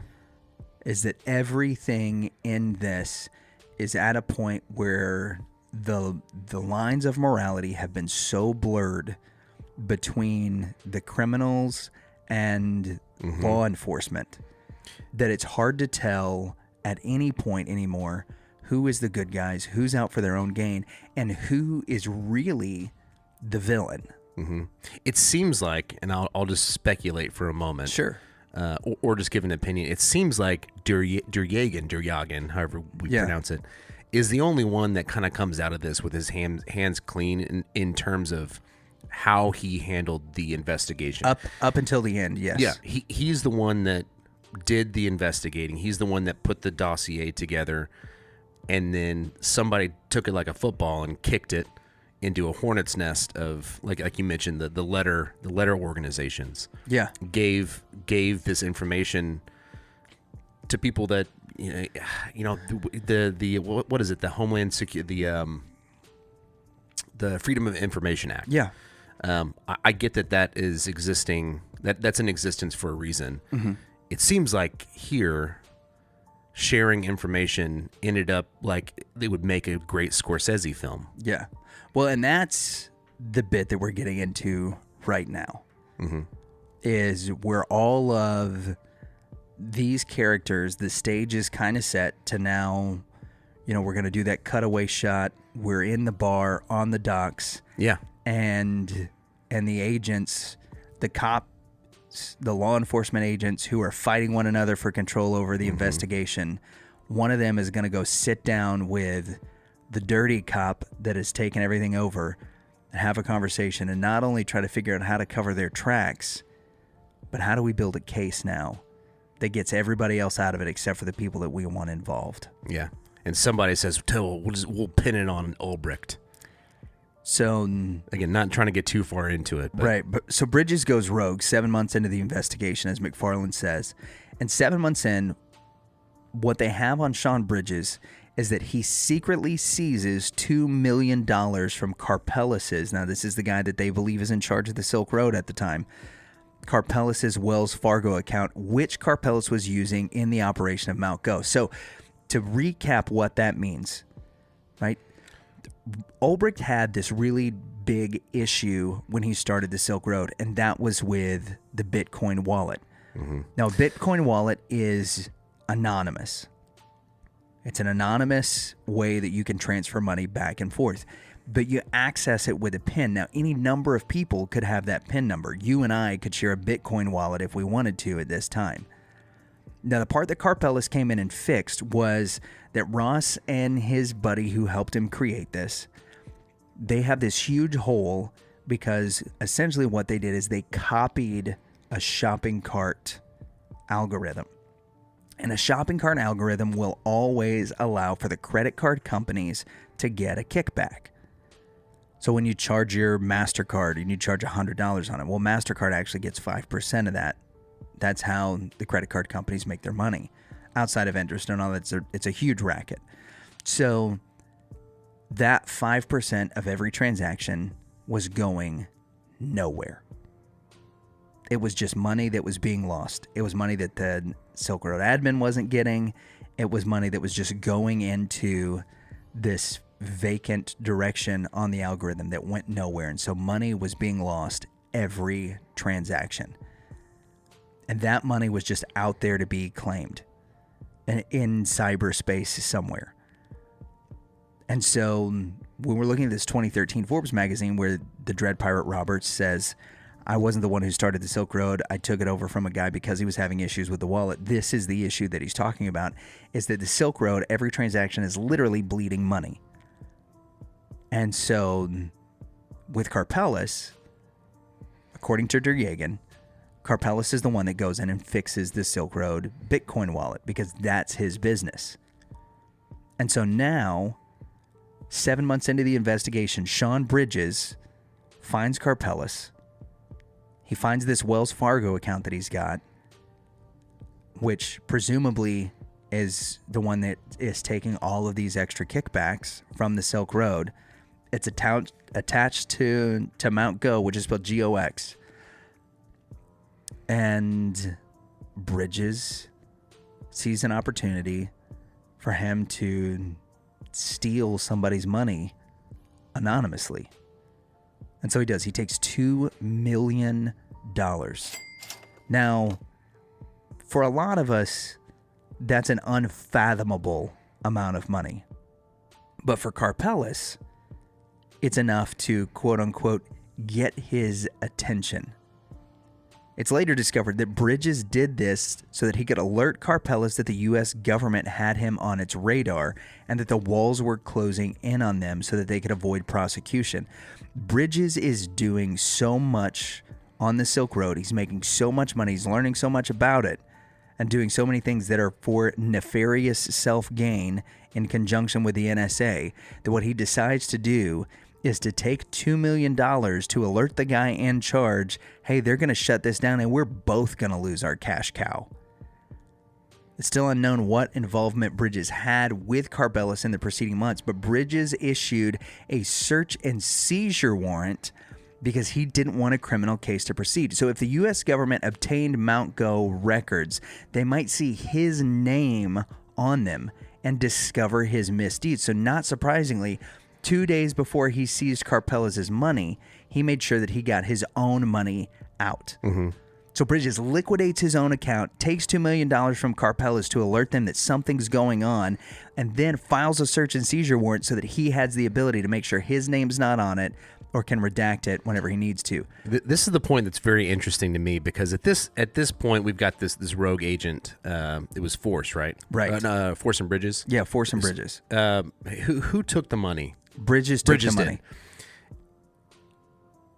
Elsewhere, cut to the news scene, we still have McFarland and Derjagan fighting for control over this investigation. This is something that Bridges went rogue without the knowledge of Derjagan and McFarland, potentially the two lead investigators, the people leading the investigation. The guys that are in the whizzing match to try to get the lead investigator. Yeah, he subverts them behind their backs and gets Richard Kay, the assistant U.S. attorney, to sign off on the seizure. On this warrant.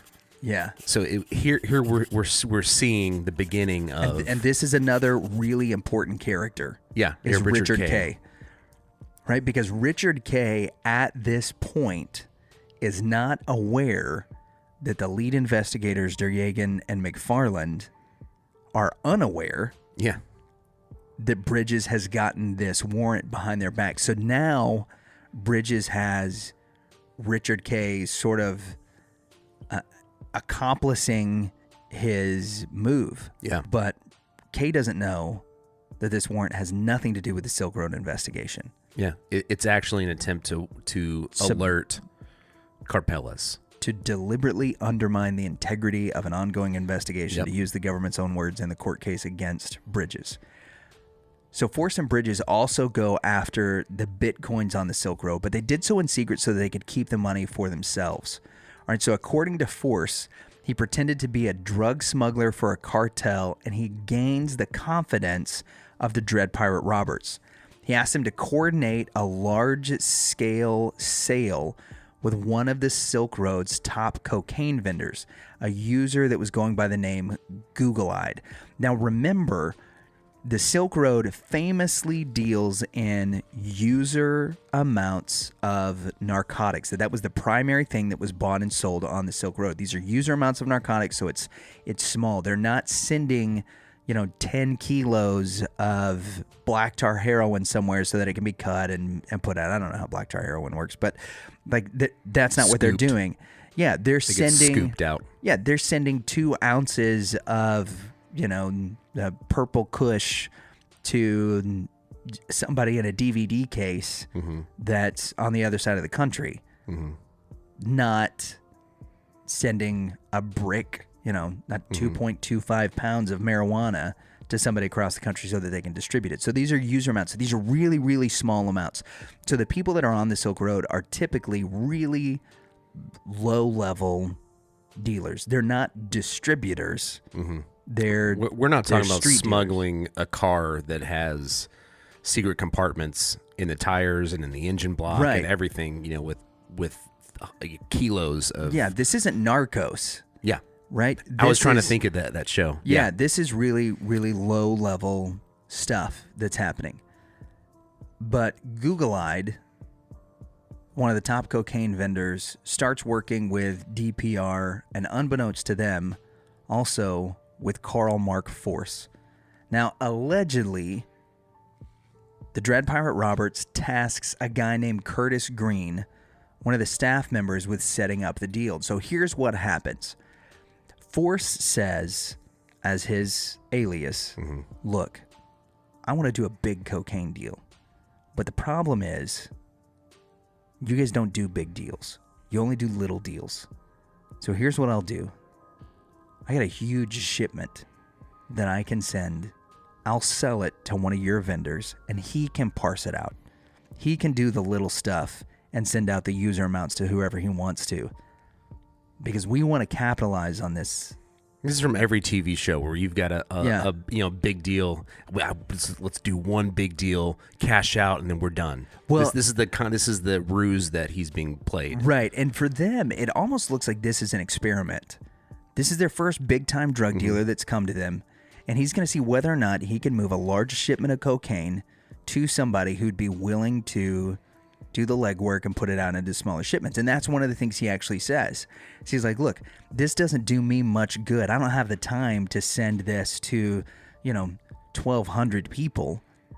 But I can take this big shipment and send it to somebody. If you've got somebody that can move it, we would like to figure out how to use the Silk Road in conjunction with a large cocaine operation. In supply chain management, you always start with that. Right. Getting from the manufacturer large amounts and then parsing it out to individual. And so DPR is intrigued by this idea. So he goes and talks to Google-Eyed and he says, look, Curtis Green, he's one of the admins on the site. He says, Curtis, I want you to set up the deal. When approached by Green, Google-Eyed, this person who is one of the top cocaine vendors, he's like, look, this seems fishy. Something about this just doesn't seem right. This not only is this not in the spirit of what the Silk Road is supposed to be, but it's weird that this guy came and found us to try to figure it out. There's something about this I don't like. I'm out. His instincts are on point. Right. And so Green, who is not a drug dealer, who is just an admin on the Silk Road, he's a computer programmer, he's a granddad that lives in the middle of Ohio. Green's like, well, I can't really pass up this opportunity. If this guy's not going to do it, if Google-Eyed isn't, I'll give it a shot. And so Green decides... His instincts are not on point. Right. So he decides that he's going to accept delivery and gives Force, who is posing as this huge cocaine kingpin, his home address instead of the place where he could ship it to Google-Eyed. And so what happens is the day that the package is supposed to be delivered, a SWAT team shows up at the home of Curtis Green and arrests him. That there's a delivery in the form of the Central Ohio SWAT. Mm-hmm. Once in custody, Green is interrogated by none other than Carl Mark Force and Sean Bridges, our two who we dirty know are agents. dirty and are later convicted. The rest of the Silk Force task team of Baltimore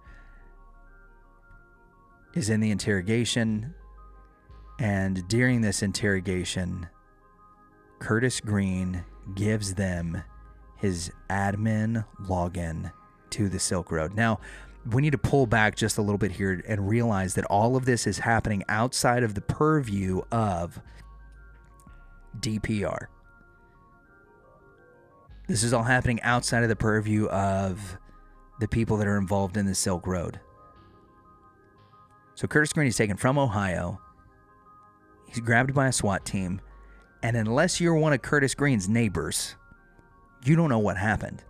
This isn't a huge news story. Mm-hmm. They take him, shove him in a van, and ship him to Baltimore, where he's interrogated by the entire Silk Road team, including two dirty cops who now have Curtis Green's admin login. Mm-hmm.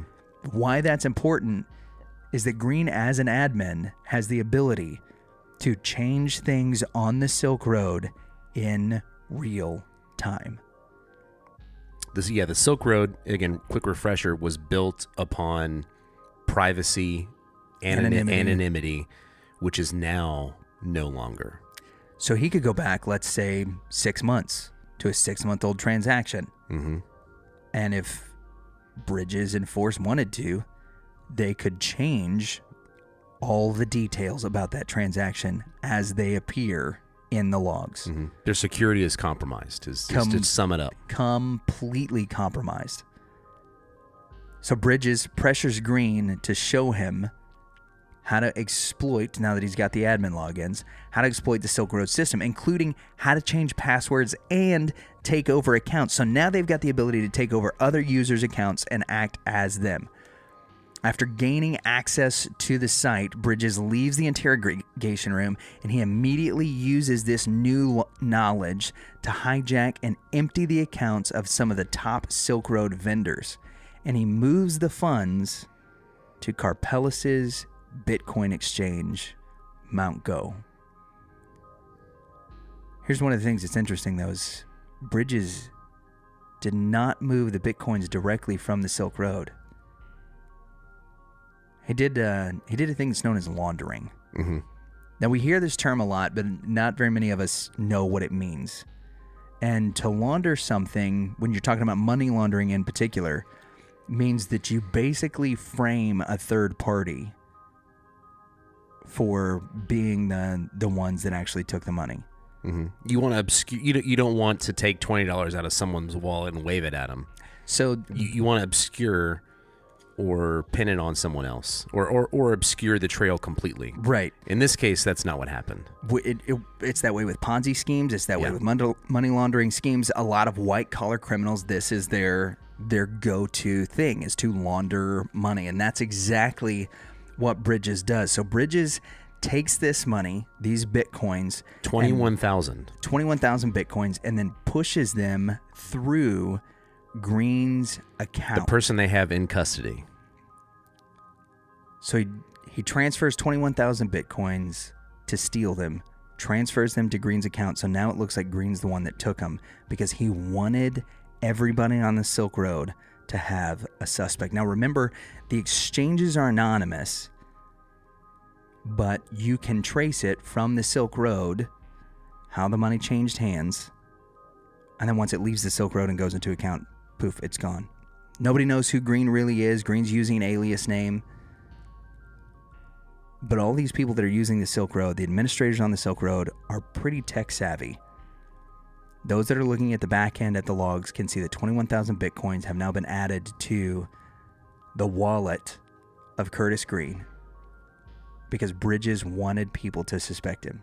He wanted Silk Road vendors and users to know, here's the person who stole my bitcoins. It's Curtis Green. In fact, Green would later testify that he set me up to take the fall. He wanted to, quote, make sure that it was me that did it, so he was very calculated. It was very well thought out, in my opinion. Yeah. Curtis Green's testimony since then, and this, we're about to get into one of the biggest conspiracies on the entire Silk Road. Green's testimony since then is that he would never be afraid if Ross got out of prison. But he is fearing for his life because Force and Bridges now are. Bridges continues to work this plan now that he's set up Green as the fall guy. When it's discovered that the bitcoins are stolen, Green was immediately accused, and during the interrogation, so this is not just the people that are on the Silk Road that are being alerted to Green now having laundered this money. It's also, remember, everybody in the Silk Road Task Force in Baltimore has Green's login now. Mm-hmm. They're seeing this activity. Justin Herring, a Baltimore Attorney General, Assistant U.S. Attorney General, overseeing McFarland, screams at Green, come on, we know you stole it. We know you did it. Because all of the evidence points to him. Evidence that was set up and put into play by Sean Bridges. Sean Bridges, the Secret Service agent on loan to the NSA. The NSA, an organization that is never formally mentioned in any of the court documents other than Bridges was on loan to them. Green gets pulled aside by an agent who coaxes a confession out of him. They said, come on, these are bad guys that we're trying to catch. Just help us out. Mm-hmm. I wish I could, Green kept saying it. It doesn't make sense for me to steal the money, the bitcoins. If I was that type of person, why would I steal if the night that I'm going in front of 15 agents, I would have had done it weeks before in the comfort of my home. End quote. That's a good point. It made no sense to me whatsoever. It blew my mind, quoted Green. And as Green later testifies, he set me up to take the fall. He wanted to make sure that it was me that did it, so he was very calculated, and it was well thought out, in my opinion. These are actual quotes from the court case where Green is testifying against Sean Bridges. The interrogators threatened to tear up Green's cooperation agreement and send him to prison. This is Herring, quote, we don't think you're telling the truth, and since you lied to us, we're going to take that away, end quote. Green was a father and grandfather, begs them for a lie detector test, but our other friendly accomplice, Karl Mark Force, put an end to it every time. According to the U.S. government, in their case against Force and Bridges, they also duped DPR into believing that Green was behind the theft. Allegedly, DPR, which we've said multiple times, it is the Dread Pirate Roberts, which is multiple people using the absolute admin account in the Silk Road. DPR then went to Force, thinking that he still had cartel connections because Force is still posing as this drug kingpin, and asked him to track Green down and retrieve the vendor's money. So he's going to track down Green. He's going to retrieve the 21,000 bitcoins. Yeah. And DPR did this. Why? This is the thing that gets me, is that this plan is very juvenile.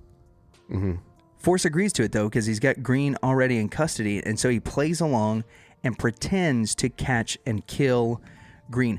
Now, this is really odd to me, because why, if you were the Dread Pirate Roberts, Do you reach out to this guy who's this cocaine dealer from South America who tells you he's going to be able to move a big shipment? Then you find out that Green's robbed $21,000. Now, at this point, DPR doesn't know that Green is in custody of the Baltimore the Baltimore Homeland Security Department. He doesn't know that he's being questioned by the Silk Road Task Force. And so the only thing I can think is, in the mind of DPR, whoever that is at this time, this guy stole 21,000 Bitcoin from people, which at that point in time is not a ton of money, right? Bitcoin, on average, and we'll put it that way, because there are times when it was worth more, there are times when it was worth less. On average, during the life of the Silk Road, a Bitcoin is worth about 50 cents, right? So not to say that $10,500 is not a significant sum of money, because it certainly is, but he's going to kill a guy over it. And he reaches out to a South American drug boss in order to do it. As far as DPR knows, if he's gotten the story that Green stole this money and disappeared into the nether sphere, the last person to see him or to work with him was this new drug kingpin. So it does make sense, although there should be a bunch of red flags. Well, here's the biggest one to me. All of the evidence that DPR asked for this hit comes from a one Karl Mark Force. Agent Force provides all of the evidence that DPR has personally asked him, as the head of this South American cartel, to execute this hit on Curtis Green. Does that make sense to you? Looking back now we know that Force and Bridges are dirty cops. No, it's completely tainted. Anything that they say is out for their own personal wealth enhancement or obscuring their misdeeds. So let's go back now to the non-aggression principle. The non-aggression principle on which the Silk Road was founded states that nothing can be bought or sold on the Silk Road that would harm a third party. And yet here, Force has put forth a murder for hire scheme, which completely violates this non-aggression principle. It would seem to violate everything that the Dread Pirate Roberts himself stood for. I mean, the evidence points that this is another lie from Force. But if this were brought up, even if it wasn't charged, casually in a court case against a 26-year-old with no violent crimes, it would certainly taint the way that the judge and the state looked at it. And the jury. It's not believed that DPR was involved in this because everything came from Agent Force himself after he and Bridges had infiltrated the Silk Road, after they had talked to Green about how to steal passwords, after they had everything for the admin, and after they already knew how to change information on the Silk Road in real time, all of which is found in the court documents in the prosecution against these two guys. They had the ability to fabricate the whole thing. Green said under oath, quote, "When I saw the murder for hire transcripts they were in line with Force's narrative and exactly what he portrayed." So was it there or did they put it there? I don't know. End quote. Was DPR actually involved with a potential murder for hire, or was it something completely fabricated by Force? There's no way of knowing. Yeah. What we do know, though, is that the Silk Road Task Force in Baltimore, the Dragon in Chicago, they have no evidence of this. The only evidence that they had that this ever happened came from information presented to them by the only guy with any interest in making this happen and making himself look good, Karl Mark Force. Later convicted. Is a known dirty agent. Force and Bridges, though, don't feel like this is enough, so they go on and they extort DPR on other occasions. They use pieces of Duryagan's investigation as leverage, along with threats of exposure and even death threats to DPR. In one instance, they left DPR a message using the name Death from Above and told him that they had identified him and they were going to take revenge for having killed Green. Eventually, they settled on extorting them. So now Force has created this narrative where there are other people that are upset with Green's murder, and now other people know about it, and other people know that it was DPR.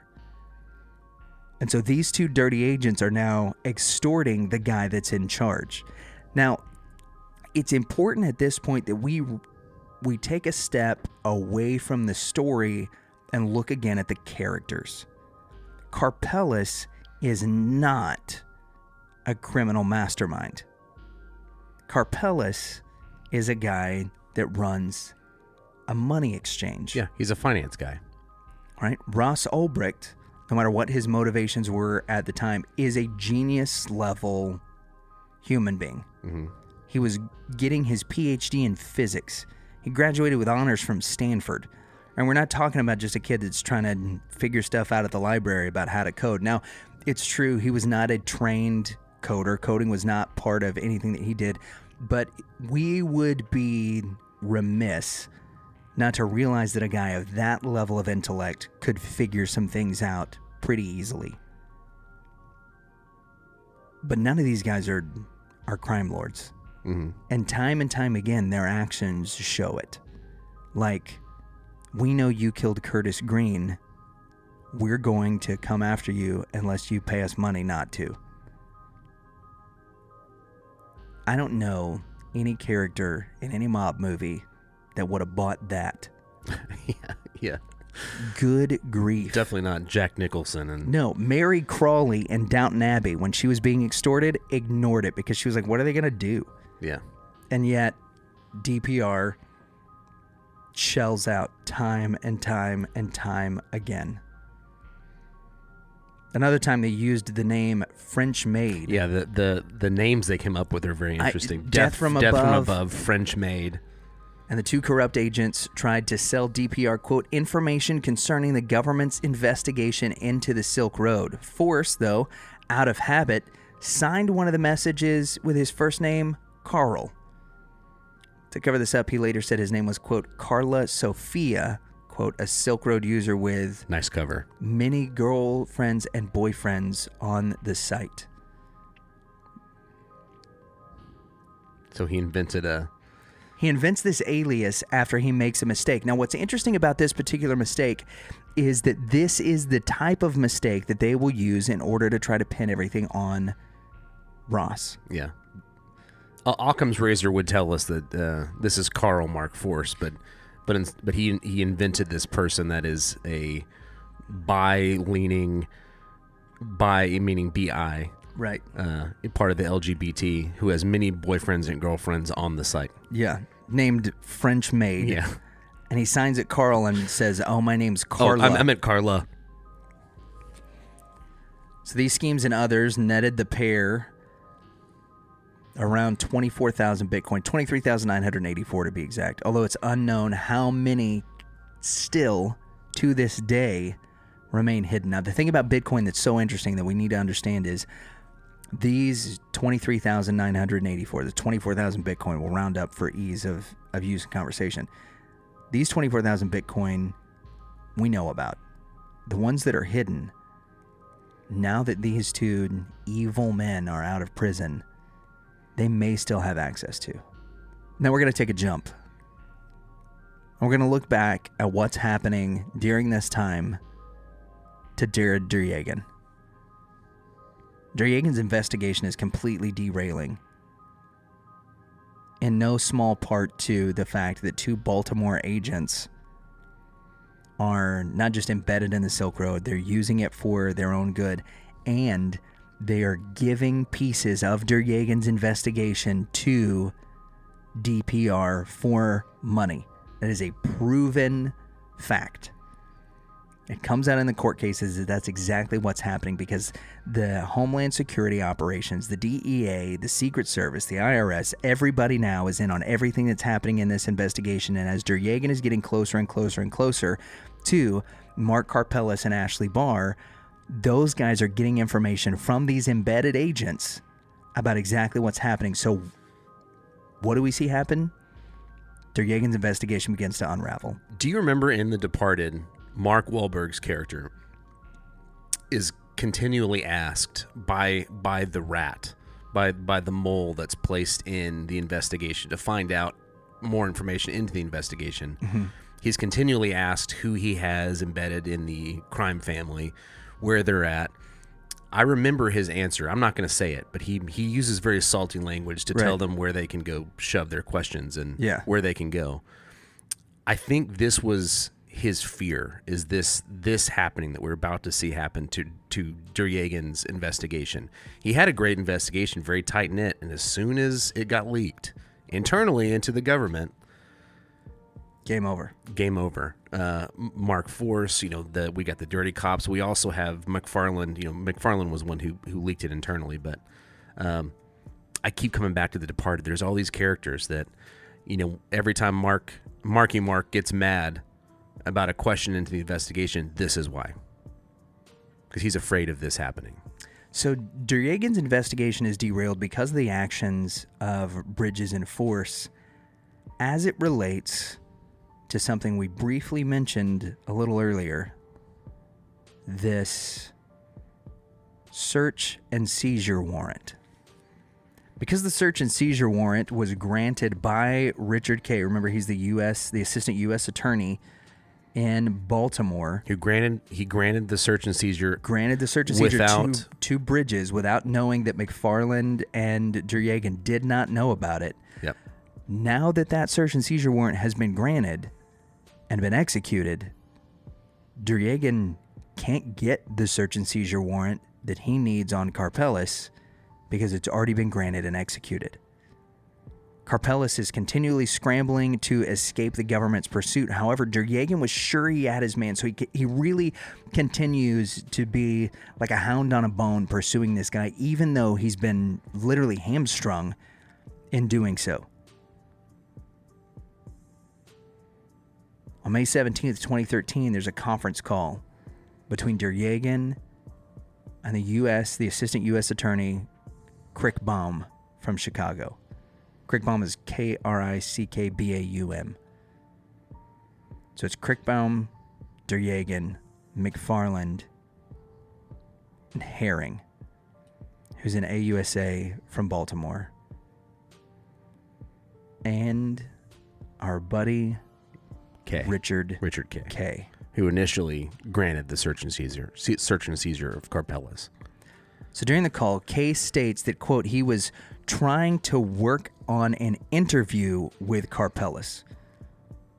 Crickbaum, the other AUSA, this is the one from Chicago, says, what purpose was this interview for? And Kay replies, quote, we wanted to know more about Karpeles' money and business, to ask him directly about his knowledge of the Silk Road, end quote. Now, Duryagan is going to express serious concerns over that approach because Karpeles is their main guy. Mm-hmm. He continually says that if Kay uses this information that they developed on Karpeles for his own use, that they're going to alert Karpeles as to what's going on. He's going to dump everything, and they're going to lose the entire investigation. So Kay says, fine, you know what? We'll hold off for a few months until Duryagan is prepared with his indictment. This is just a classic case of a power struggle in which everyone is trying to undermine the rest of them. Now, Kay at this point probably has a vested interest in covering his own behind, because while he's on this call, he has to tell them that he will not grant them a search and seizure warrant. But he can't tell them why. Otherwise, it's going to bring into light the fact that he's already done it with somebody else, that it's already been executed, and that information is lying somewhere, being redacted and doctored. I'm sure Kay has this information. Not as speculation, but I'm sure Kay has that information. And if he knows that a search and seizure warrant has been executed, why would these guys be asking for it again in these types of investigations, especially those where they're considered moles and people are working different angles?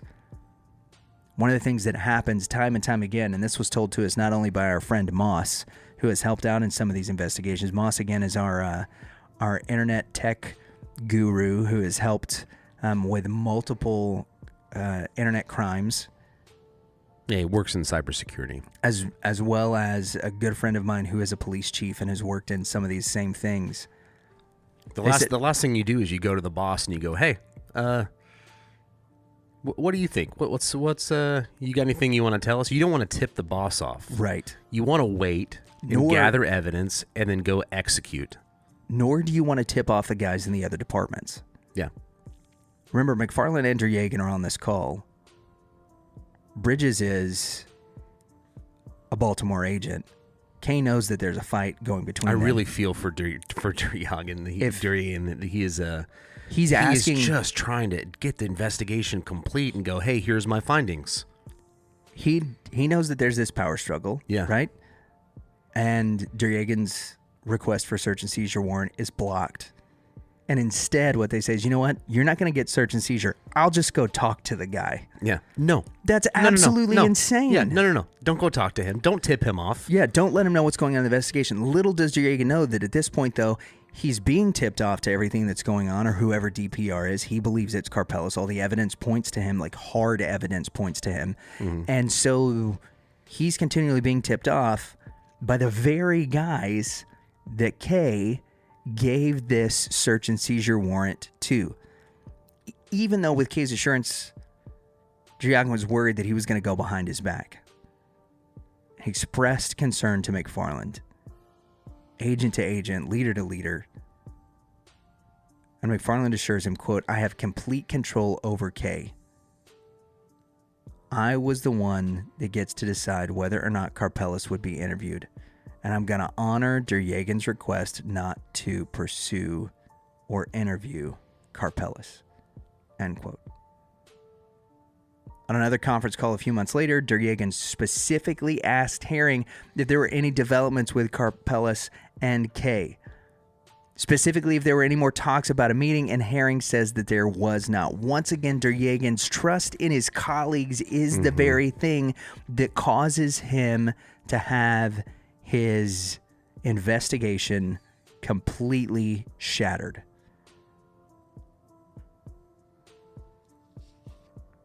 Unknown to Derjagan, the guys in Baltimore, the AUSA, Herring and Kay, are working out their own deal with Karpeles.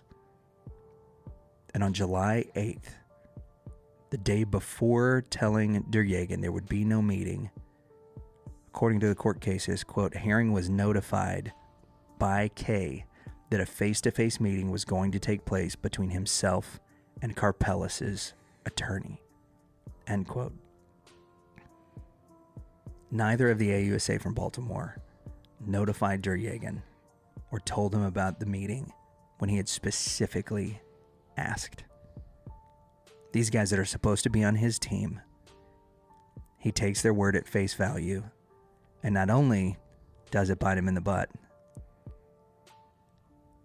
but 2 days later, again, this is from the court transcripts, quote, Kay met in person with Karpeles' attorneys.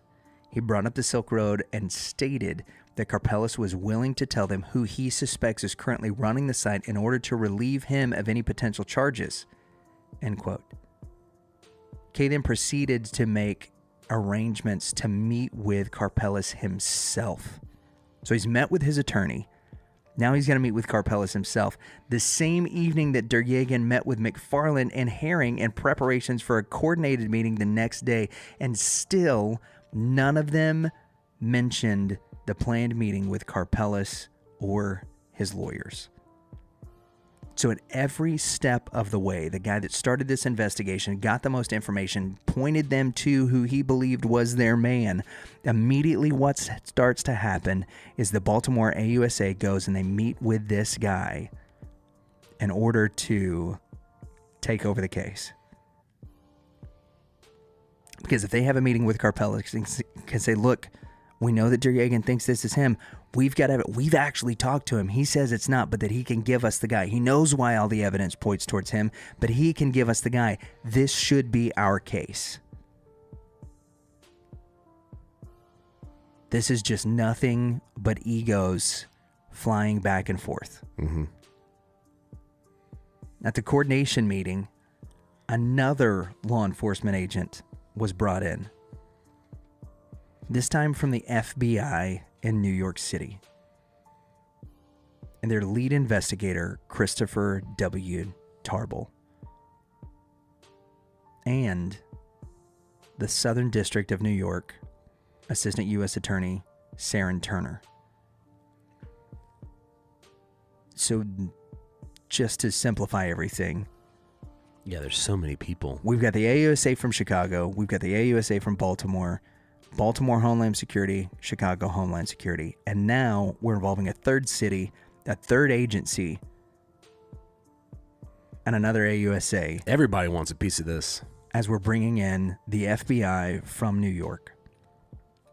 It also says they were joined by multiple DOJ and CCSIP attorneys. Now, I have no idea on earth what CCSIP stood for.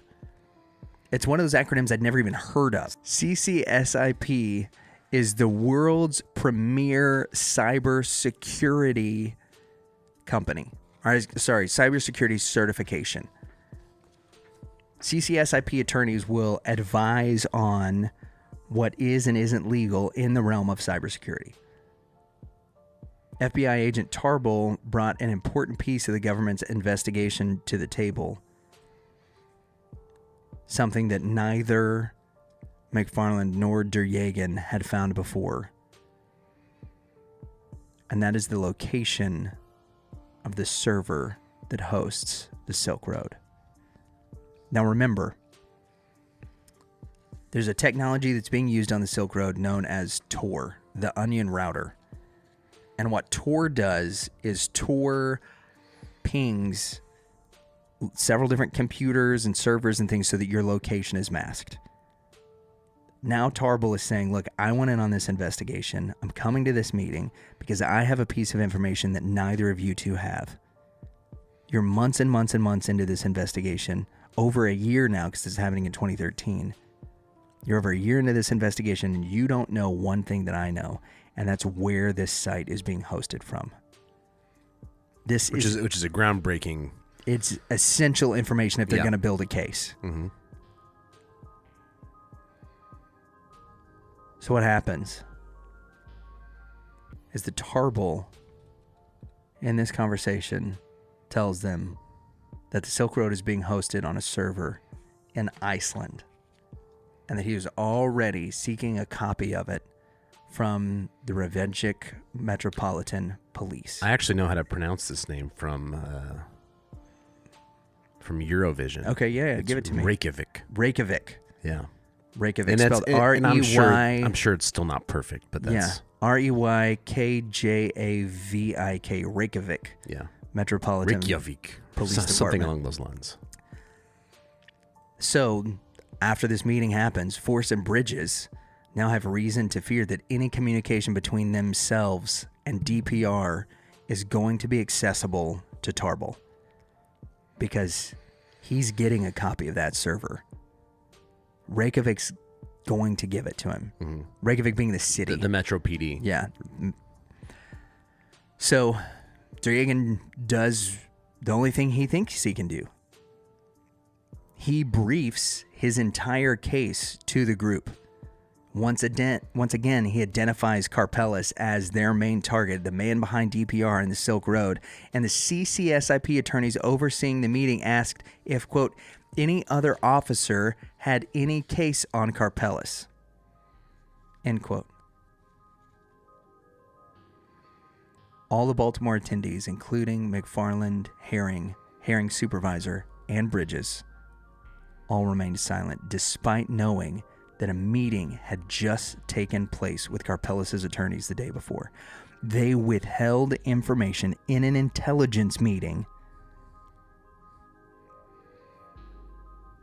pointing to the guy that was behind this. The attorneys went on to say that, quote, since the information Duryagin shared was brought in good faith, that no other office should attempt to pursue Karpeles. It's like we see the right path through this whole investigation. We see Duryagin doing his best to fully vet the information that he finds and interpret the interpret the evidence, which he believes points to Karpeles, and he keeps on saying this. And new people get added. They get the information, and we see his investigation subverted again with a meeting that has already happened with Karpeles. And in this investigation meeting, I'm just summarizing, this investigation meeting, again, not telling Duryagin. I don't know, I'm blanking for a second. Not telling Duryagin that this meeting has already happened. And again, if they had, maybe we would see the investigation change course. There's a point at which you have to ask the question, if anybody told the truth. Yeah. We've compared this a lot to Martin Scorsese films, and I feel the same way as I'm watching those movies, right?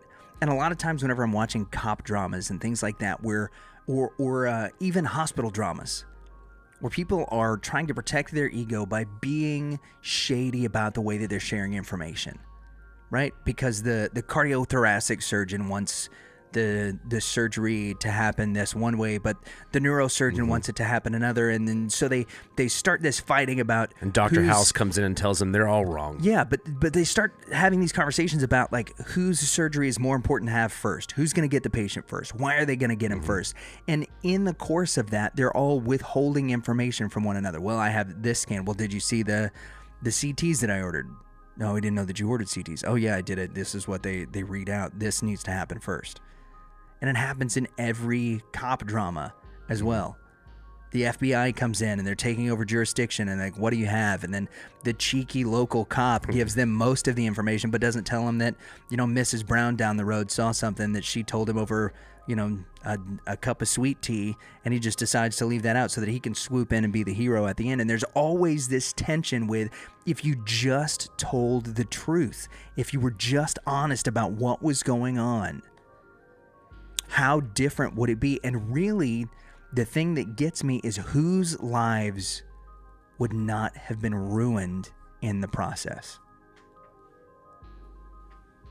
Originally said that this was going to be a 4-part series, and it looks, the longer that we get into it, the more research that we do, that we might need to stretch it into 5.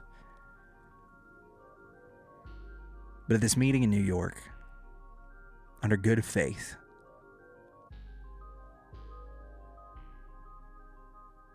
Duryagin again puts confidence in his colleagues that no other officer, no other office should attempt to pursue Karpeles except for Duryagin. Already, the wheels are in motion to subvert everything he's done by the very men who he has trusted with his entire case. And whether you agree with the Silk Road or not, whether you agree that there were crimes to be prosecuted or not, the egos of the men in this room will be the destruction of the lives of a 27-year-old at this time. That's next on the untold story of Ross Ulbricht, the Silk Road, and the Dread Pirate Roberts. Please stop. You are hurting me. Please stop. You know what you're saying isn't true. You are hurting me, and you're hurting my family. Please stop.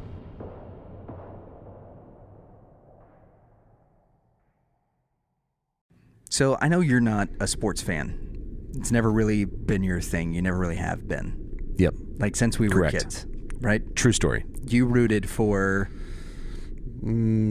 Whatever the local sports team is. right, but you rooted for them as go local sports team. Go local sports team. This is absolutely I'm rooting terrible. for you, local team. There's a common theme among young athletes, and it's something that a lot of people have worked in order to try and remedy. And that's that you get these young guys in their early 20s or sometimes even in their late teens who go from having almost nothing in their bank accounts because they've got the spending habits of kids in their early 20s to millions of dollars overnight. Famous story about a kid who went from minus $40 in his account to $40,999,960 because he had to pay that overdraft charge with his $41 million signing bonus, is often told. There's another famous story, though, about a Hall of Fame wide receiver named Chris Carter. Chris Carter was a wide receiver for the Minnesota Vikings during the time of Randy Moss. They worked together, played on the same team, and they were an incredible duo. But this isn't about Chris's playing career. Chris was called in a preseason meeting with a lot of these young players to talk to them about taking care of their money, about being responsible, and so on. And the reason that this particular meeting is so famous is because of one of the pieces of advice that Chris gives these young players. And it's twofold. The first is that each one of them should have an entourage. You should have people that are doing other things for you, that you pay well, your close friends. Each player should have an entourage. Mm-hmm. And the second... You're dry cleaning, right, getting groceries, just the things that you don't want to do. But the second piece of advice is really what got the ire up of not just a lot of the parents of the players in the room, the NFL owners, but the other players around the league. When Chris Carter told them, you also need to make sure within your entourage you have a fall guy, that there's a scapegoat, and that he knows that it's his job, that when something goes down in a nightclub, that he has the story and he takes the blame. Today in episode 4 of the Rev and Rep Investigates, as the walls are closing in on the Silk Road and the Dread Pirate Roberts, we're going to see a coordinated effort between DPR, the FBI, Homeland Security, the Secret Service, the DEA, to find somebody that can be a scapegoat. When they all find out all the investigating that they've been doing behind one another's backs, they've got to find somebody to put the collar on. What ends up happening is a 29-year-old kid ends up with 2 life sentences plus 40 years.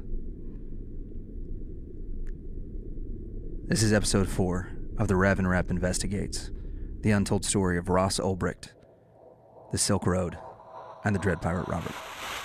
This call is from a federal prison. I want you to understand what it means to lose your freedom. 29-year-old Ross William Ulbricht, a.k.a. Dread Pirate Robert. I am not the Dread Pirate Roberts. Operating a sophisticated illegal drug website. I inherited the ship from the previous Dread Pirate Roberts, just as you inherited from me. The FBI spent 2 years trying to find the man behind the site. The man I inherited from was not the real Dread Pirate Roberts either. Then he explained the name was the important thing in inspiring the necessary kid. You see, no one can surrender to the Dread Pirate. Ross Ulbricht, I'll finally leave prison, but I'll be in a body bag. All right, so to catch everybody up, there are a number of players in the game already where we pick up today in episode 4, and we need to just remind you of what some of their names are. You've got Jared Duryagan, or Duryagan. We'll probably end up pronouncing it both ways throughout the course of the show. We'll pronounce it the way that we've heard it, which is both ways. Who is the head of Homeland Security in Chicago, and he's the one who started the investigation on the Silk Road.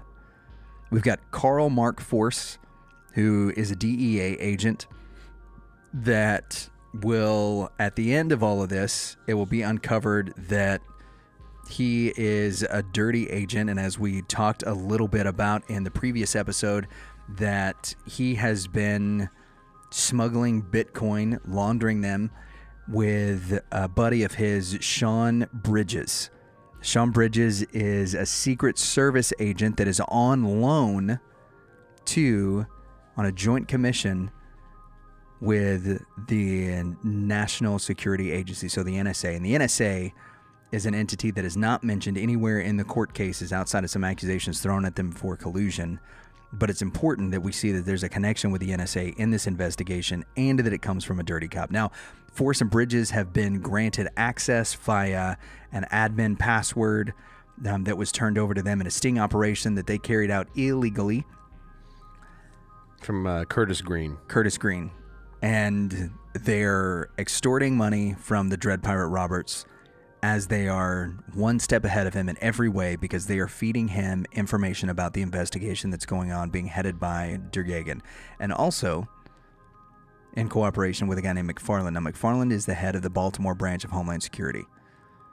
Now, our new characters from last week that are big players, we've got Richard Kay, the assistant attorney in the assistant U.S. attorney from Baltimore.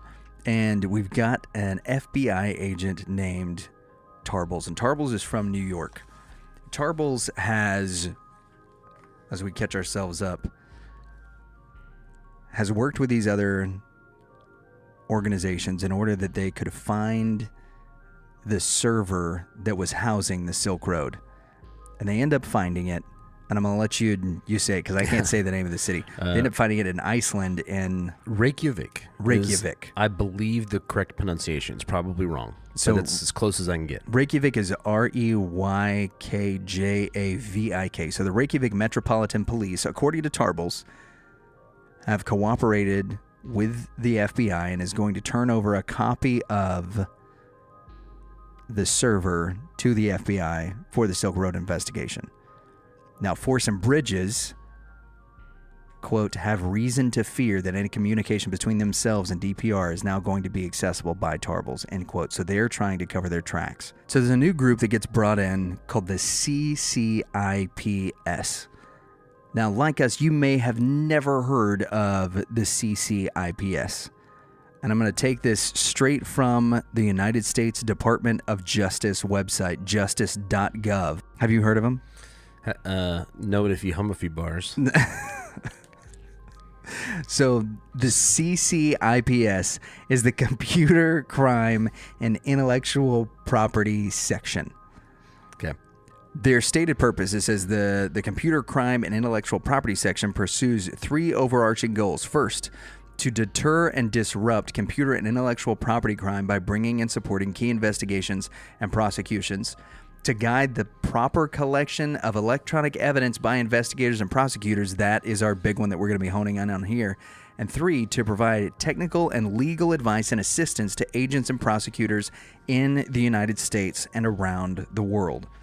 These guys are there specifically to talk about the gathering of information on the Silk Road, how it has been done, was it done legally, and do they have cause to proceed? What we're going to find out is that the majority of the information that the agents bring forth that they have on the Silk Road was not only obtained illegally, but that was not even discussed with the CCIPS, how they properly found it. Least of all, this server in Iceland. In the meantime, as all of these government agencies are working their own angle on this case, there begins to be a lot of pressure for the U.S. Attorney's Office to find DPR, the Dread Pirate Roberts, and take this site down. So Duryagan redoubles his efforts. Now, you had likened this to some of the old cop shows that we watched. Yeah, it feels just like, Lethal Weapon. Riggs gets called into the room that he's been hounding. He knows that the German ambassador is behind all of this, and And the chief says, Riggs, I guess I'm doing what was it, Ribs and Murtaugh? Yeah. It's kind of coming off as Murtaugh. But this is Riggs. The FBI, they're taking the case over. You've had it long enough. You've got nothing. You've got no caller. And he says, just give me a day. And he says, you've got 3 hours to give me a caller. It seems like that same pressure is being applied, that we've got to get somebody. It's either we get DPR, or we're taking the site down and we're moving on. That we're just time. But yep, time's ticking. You find somebody. I need a name. Yeah, I need a name. You find somebody, them. or it's all over. And one of the things that's so important for us to realize is when you go to these, it's all over. This is an investigation that's bordering on 2 years. These guys have been fighting over who the lead is going to be. Now it's interdepartmental. We've got members of Homeland Security. We've got members of ICE. We've got members of the FBI. We've got the DEA. We've got the Secret Service involved, a Secret Service agent that's in a joint task force with the NSA. We've got the Assistant U.S. Attorney's Office. And then on top of all of that, we have a senator in Chuck Schumer who is now starting to point out that such bad things are happening on the dark web that it's endangering the privacy of Americans and their children. So the pressure is now not just coming from these interdepartmental agencies. It's not just coming from these guys that are infighting. Now it's coming from Capitol Hill itself. So you could say there's a lot of visibility into this. Absolutely. But if they don't find somebody, it's going to cost somebody their jobs. Likely a lot of them, once they start uncovering all of the nefariousness. And so this brings me back to something that we talked about a little bit in the last episode. Where do the lines of justice, where do the lines of morality get blurred? When is something too far? One of the most interesting things I've ever heard come down from the courts is the definition of pornography. If you were to define pornography within the jurisdiction of the U.S. courts, it is defined as this. You'll know it when you see it. Yeah, it's not a definition. There is no definition for what constitutes pornographic material. You'll know it when you see it. And so imagine the whole justice system being like that, just subjective. Therein, within this idea of subjectivity, we find the dark web. What's considered nefarious? What's considered a black market? Because to be honest, Craigslist, because it exists outside of taxable transactions, is a black market of sorts. The Facebook marketplace is an offshoot off of the traditional marketplace, but it is by the strictest definition. Now, I'm not trying to say that Facebook is a black market in the way that we often think about it, but by the strictest definitions, because it operates outside of government oversight, is a black market. It is not a regulated market. So all of these things... It's two consenting adults that meet up to exchange goods or services, mostly goods.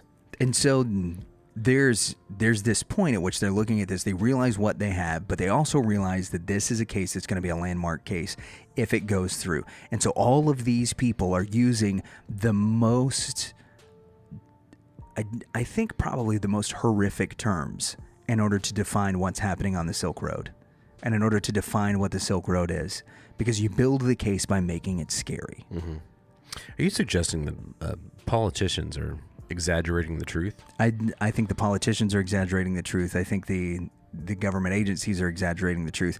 But all of that is happening because they want to catch DPR. They want to catch the boogeyman. They need the funding to do it.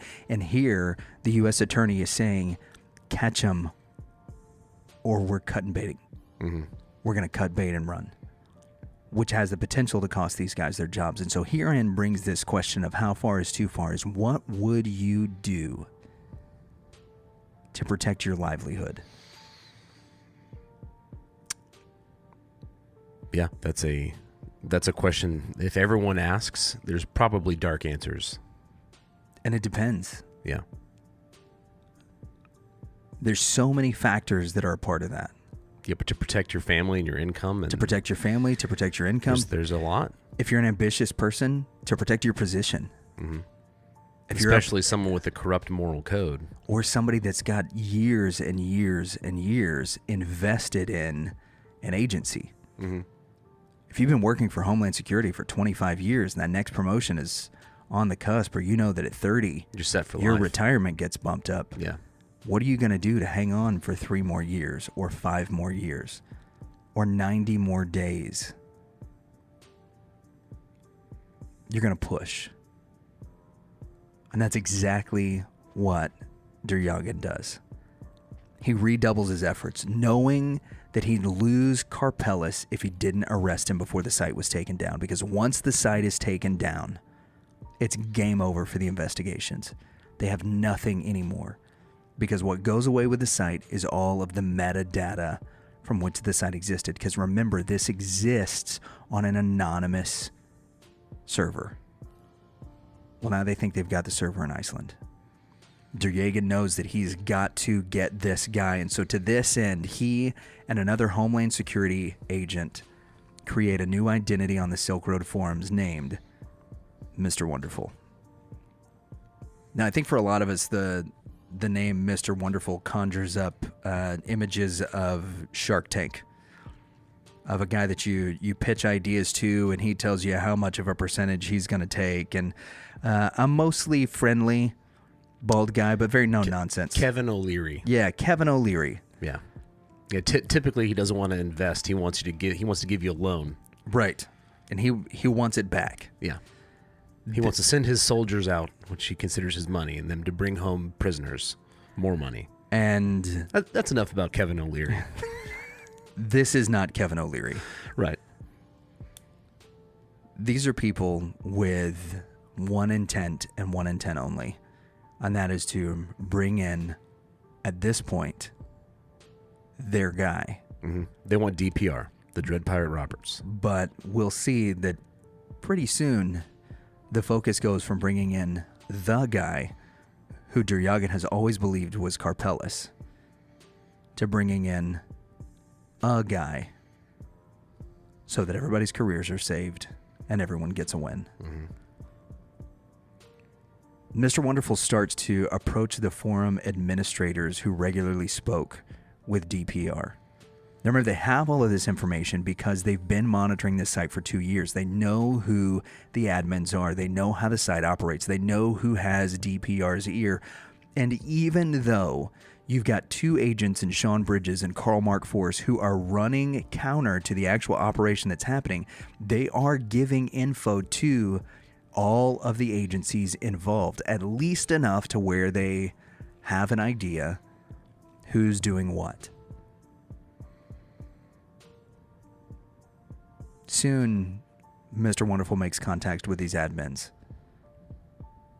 He's been trying to turn them, to get somebody to turn on the DPR, to become an informant on the inside. And one admin, named Cirrus, Cirrus, is compromised by Mr. Wonderful and recruited to, quote, cooperate against the site and the Dread Pirate Roberts. Eventually, Duryagan takes over the Cirrus account. Now remember, this is the guy that started the investigation. He is the one who has been zeroed in on Karpelis and Barr from the very beginning. If you don't remember the name Barr, I believe it's in episode 2 that we start talking about Ashley Barr, who is an associate of Karpelis', a guy that lives in Canada and who Duryagan believes is the second voice of DPR. And so as Cirrus, Duryagan is interacting with DPR's employees day in and day out, with DPR himself day in and day out as an employee. He's searching for any clue that he can to expose him. But once again, and what I can only gather is just another bit of misplaced faith. Duryagan makes a mistake. Once again, he trusts somebody in the Baltimore Homeland Security Office with the knowledge of his operation. I wonder what Duryagan could do with a team of solid people. Like of agents that were actually out in order to find the truth. Working for the American people. You know, I'm not trying to add too much color, but I get the investigation into the Silk Road.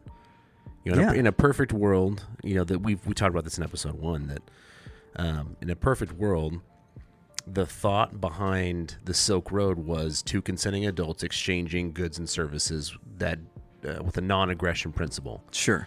Now, in reality, there was a lot of narcotics exchange going on, and that is illegal. So I get the investigation.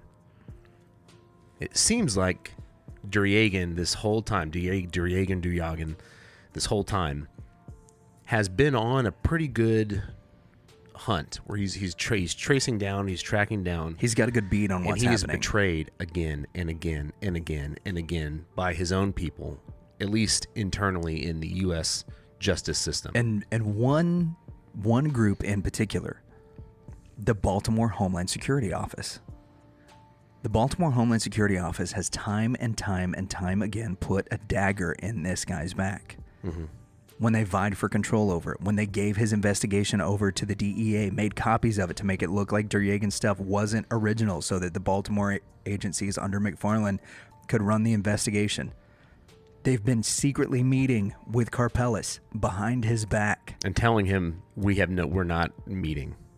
There's no plans to meet. We're not meeting. And so once again, he trusts them and says, look, I know we're getting a lot of pressure right now.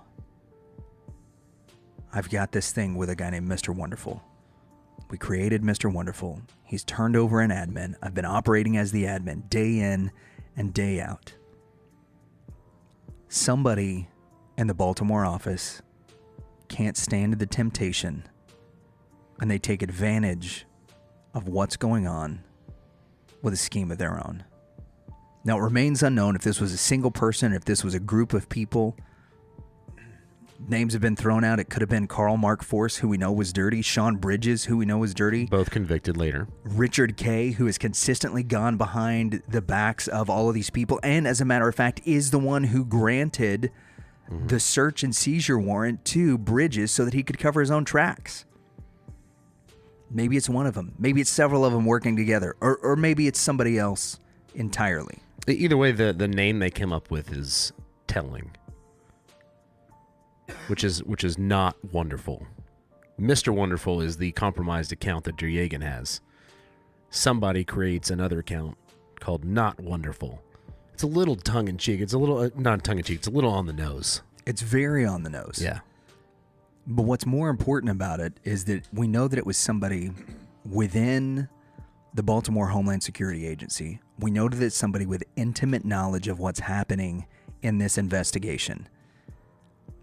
And then we see this new identity, Not Wonderful, goes directly to the Dread Pirate Roberts.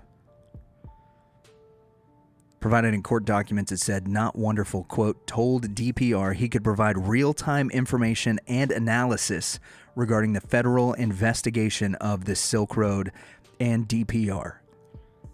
In the following months, Not Wonderful sold DPR intimate details pertaining to the investigation, including detail of Duryagan's Mr. Wonderful operation and his overtaking of the Cirrus account.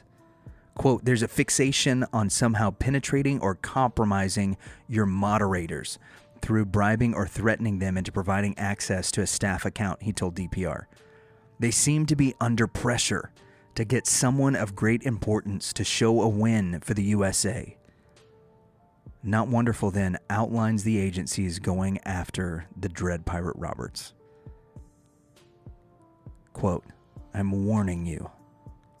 The DEA, ICE, the Postal Inspector, the NSI, the FBI, the CIA, and the NSA are all itching to get credit for your arrest. Which, by the way, real quick, of that list, The postal inspector being in there is pretty funny to me. I don't know why. It would be like listing off the FBI, the CIA, lifeguards. So the postal inspector doesn't seem like... No, I know it's a big deal. I'm just saying it seems like everybody is out. It's one of those things, though, everybody's trying to get you. That shows you how big this case has gotten. The security guard at the mall. Like, if the postal inspector... Everybody wants a piece of DPR. Now has a part to play in this investigation. I mean, there were narcotics going through the mail system. There were. So I get it. I'm just saying it's funny to see that next to DEA and NSA, all these big, I mean they're 3 letters, but yeah, they have heavy hitters working for them. It's huge the way that this case has gone. The Army is now involved in this. The principal from your elementary school. Everybody wants a piece. Everybody is out. Everybody wants in. So they need a caller. For this information, DPR pays Not Wonderful in Bitcoins every week for ongoing updates in the investigation. According to court documents, it's never fully discovered who Not Wonderful is, but he receives a tremendous amount of money from DPR because he is delivering on his promise to give real-time information on the operation that is happening against the Silk Road and against DPR. Eventually, I think the only person that we know is not wonderful. Not wonderful. Is Duryagan. Kevin O'Leary. You think so? Yeah. Eventually, a secret meeting is held. Justin Herring, who's the Baltimore attorney or assistant U.S. attorney overseeing McFarland, we might remember him from a previous episode. He was the guy that screamed at Curtis Green, "Come on, we know you stole it. We know you did it." Right? He's also been involved in this meeting in New York. He is the one who goes to Duryagan and informs Duryagan about the meeting that Kay had with Karpellis' attorney and the plans to meet with Karpellis himself. So Duryagan is now finding out about all of the betrayals, one right after another. Once again, Duryagan told Herring that he didn't want them to pursue Karpellis or to meet with him, that it's going to damage this ongoing investigation. But by now, Duryagan has lost control, and Karpellis is already working closely with the Baltimore Office of Homeland Security. Richard Kay, quote, changed the meeting location to Guam. Now, if you don't know much about Guam, I don't. It's known as an NSA stronghold. It's got its own power grid. It's an island that is allowed to operate with near complete autonomy from everything around it. And the reason why Guam is so important to the NSA is because it's hard for them to be found at Guam. If they want to interrogate people, they can bring them in and out of Guam easily without throwing up any red flags, because they're not flying to a populated place like New York. They're not bringing somebody into LA or Baltimore or Chicago. They're not parading them through all of these different branches of these 3-letter organizations that are investigating these crimes. Instead, they're going to a place where everything they say can be seen and recorded, and yet they can get in and out with little to no notice. Duryagan continues to express deep concern over this meeting and the effects that it's going to have on his investigation against Karpellis. But Justin Herring did not appear concerned or willing to stop it. Unbeknownst to Duryagan, his colleagues in Baltimore and New York, which means now the FBI has become informed of the things that are happening, they have already determined that Karpeles will not be the target. As Dryagan feels like he's wrapping up with all the information he needs, posing as Cirrus to close in on Karpeles, he finds out secondhand that that's not the guy they're going after anymore. That the FBI and Homeland Security Baltimore have made a decision without him not to go after Karpeles. Force and Bridges learned in advance that, quote, law enforcement intended to make an arrest of DPR, thereby giving them ample time to work with him. This allowed DPR to formulate and implement an escape plan that incriminated Ross Ulbricht. Now, I want to read that line again. This allowed DPR to, quote, formulate and implement an escape plan that incriminated Ross Ulbricht. Now, if you're hearing that and you think, boy, that's conspiracy. That sounds fishy. This comes from a reply memorandum of law in support of Ross's post-trial motions and from the Carl Mark Force and Sean Bridges criminal complaints. These come not as parts of speculation, but as parts of fact that were stated and found within the court documents and the public record. This is not just something that is part of some larger conspiracy theory. These are things that are said, believed, and known to be true. Now, exactly what Mark Karpeles and Richard K. talk about is unknown. But it's believed and is established and corroborated that he offers K someone to target as DPR instead of himself in exchange for legal immunity. And that information comes from the redacted Silk Road investigation report. This was the guy, the part of the entourage that had stuck around long enough, but without consent, became the fall guy. The U.S. Attorney's Office didn't tell them that they needed the guy. They said they needed a guy. Ross was the perfect fall guy, quote, because after all, the Silk Road was his idea, and he trusted DPR enough to hand his creation over to him early on. All of this information is part of trial transcripts.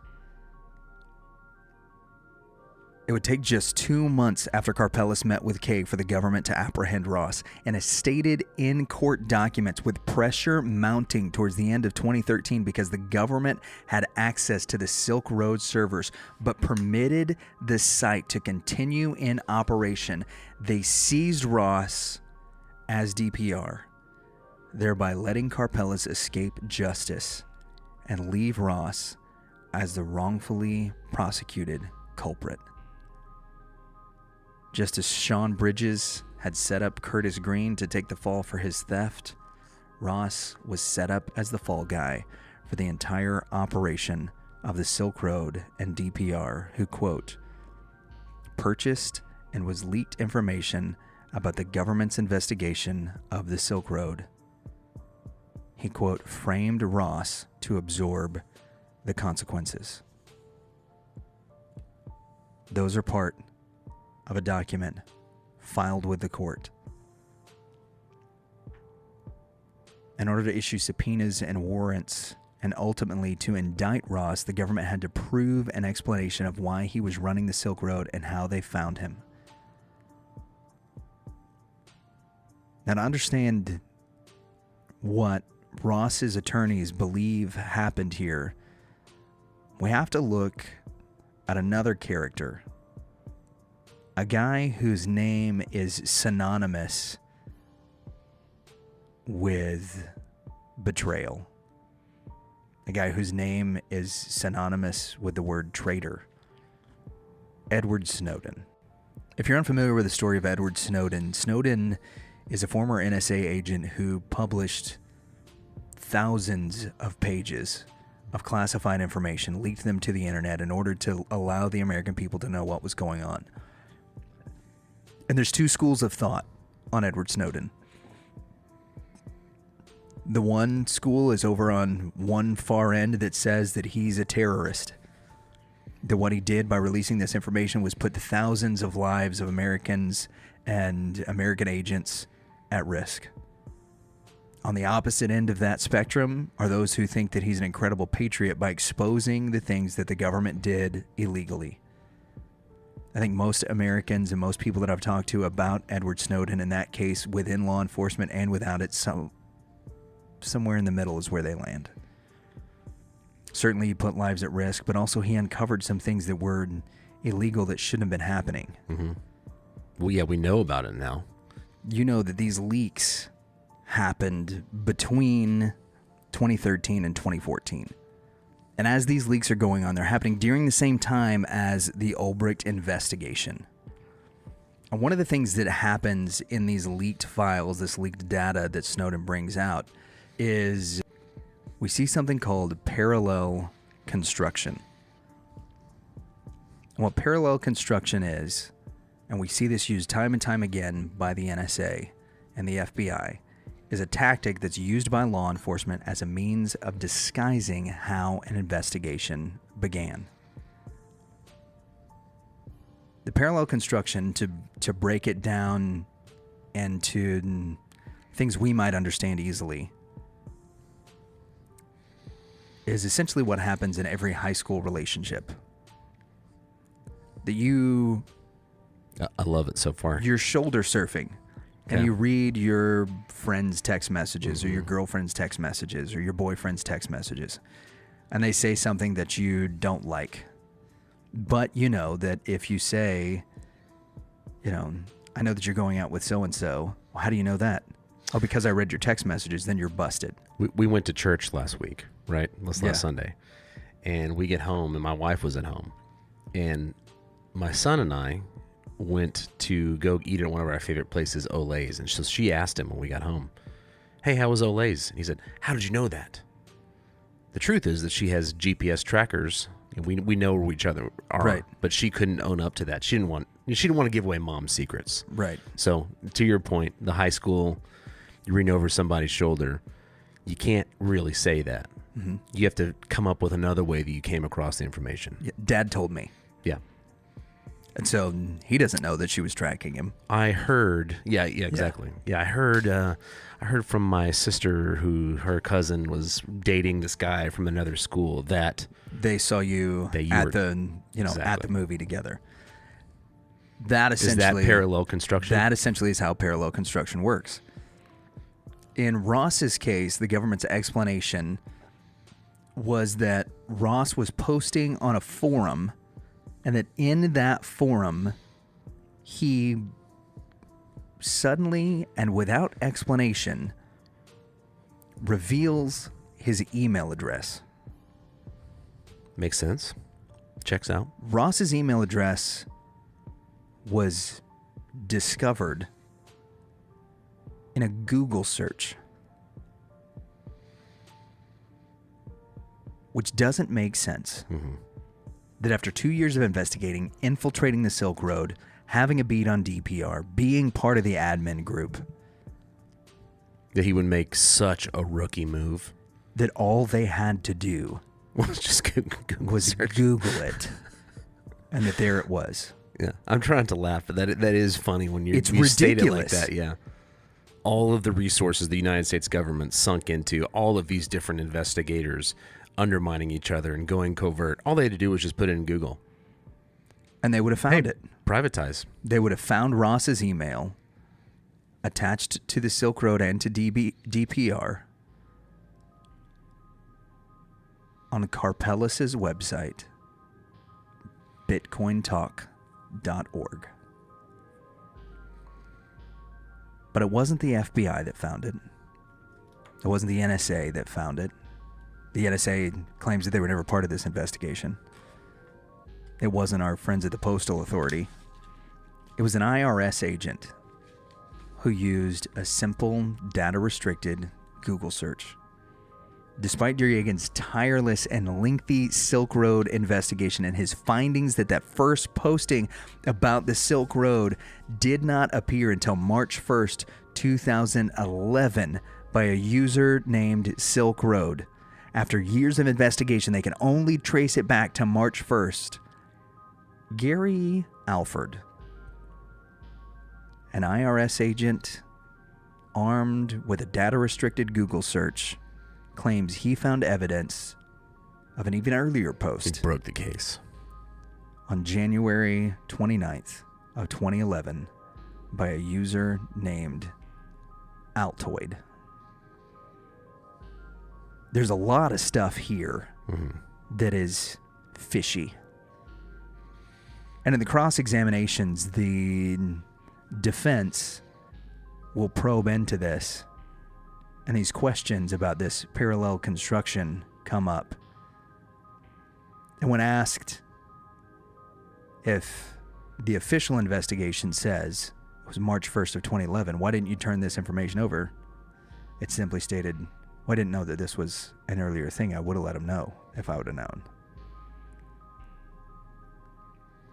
If we were to rewind the clock, though, and look at where everything falls, McFarland leaks this information to the DEA and the IRS months prior, whenever he's trying to get a hold of this investigation. However, when interrogated, Alford couldn't have found this earlier post because it hadn't existed. Rather, he testified that he found a quote of this post within another user's post talking about the Silk Road. Alfred then said he found a subsequent post by Altoid dated October 11th, so this is nearly 10 months later, that appeared to be a help wanted ad for Bitcoin startup company that listed the contact information rossulbricht@gmail.com. According to the government's versions of events, this post is what led them to suspect Ross Ulbricht was behind the Silk Road. However, it would have been simple for Karpeles or anyone with access to bitcoin.org to plant this information. So it's not that he actually found this post. He found somebody quoting this post. Now, it's important that we restate a couple of things here. First is that Karpeles owned several websites whose IP addresses were constantly moving. Bitcoin.org, Mt. Gox, Teletext, Mt. Gox, and teletextcom.com, and the Silk Road were all based off of the very same coding and chat platform, which was unique to the style of websites that Karpeles and Ashley Barr set up. So if a person, let's say a DEA agent who had gone rogue or not wonderful, or maybe Curtis Green's information as it got stolen, if they could manipulate one of these sites in real time, it stands to reason that they could have done it with any of them. And to quote a post that no longer existed means that there's no metadata in order to trace that post back to. If you've been on a Reddit forum, you know that when you quote a post that no longer exists, what happens? It vanishes. It goes away. And so this story that Agent Alford brings forward has a tremendous amount of holes in it. However, finding Ross's email address this way was like finding a needle in a haystack the size of the internet. It was a task that scores of investigative journalists, extortionists, hackers, and numerous law enforcement agents had tried at for years and failed. On the other hand, if he was provided with the information in advance, it would have been like finding that needle with a high-powered magnet. Yeah, what's more plausible? That he found it by searching in Google and then that posting was removed, or that he was given that email address? The other thing that's interesting about this is if he was handed that post, somebody writes it, they hand it to him, right? It's still, at best, interjection. Because it doesn't actually link Ross directly with the Silk Road. It links him to a Bitcoin startup. And they're interjecting that is the Silk Road. Now, I say all of that knowing full well that Ross did start the Silk Road, knowing that he was guilty of that he bought and sold goods on the Silk Road, and that he has admitted to all of those things and is remorseful for all of those things. So we're not trying to paint some kind of picture here saying that Ross is some kind of hyper victim that didn't do anything wrong and was just like this ultimate fall guy. But the collusion of evidence here points us away from the truth of when the Silk Road got started and the things that we can verify and that were verified over years of an investigation without this one very odd piece of information showing up right prior to them taking him down. As the walls are closing in just 10 days before his arrest, Secret Service and FBI agents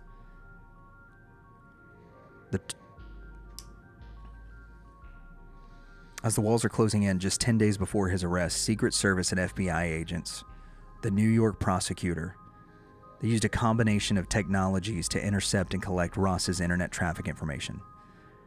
These technologies fall under two categories. The first is a PIN register, and the second is a trap and trace device, which collect all of the outgoing and incoming data respectively. Together they're known as a PIN trap. Turner, the New York prosecutor, first began to collect this information without a warrant. All outgoing data from Ross's email address in search of the internet protocol, the IP address being used to access the account. Now, the account is the account of the Dread Pirate Roberts.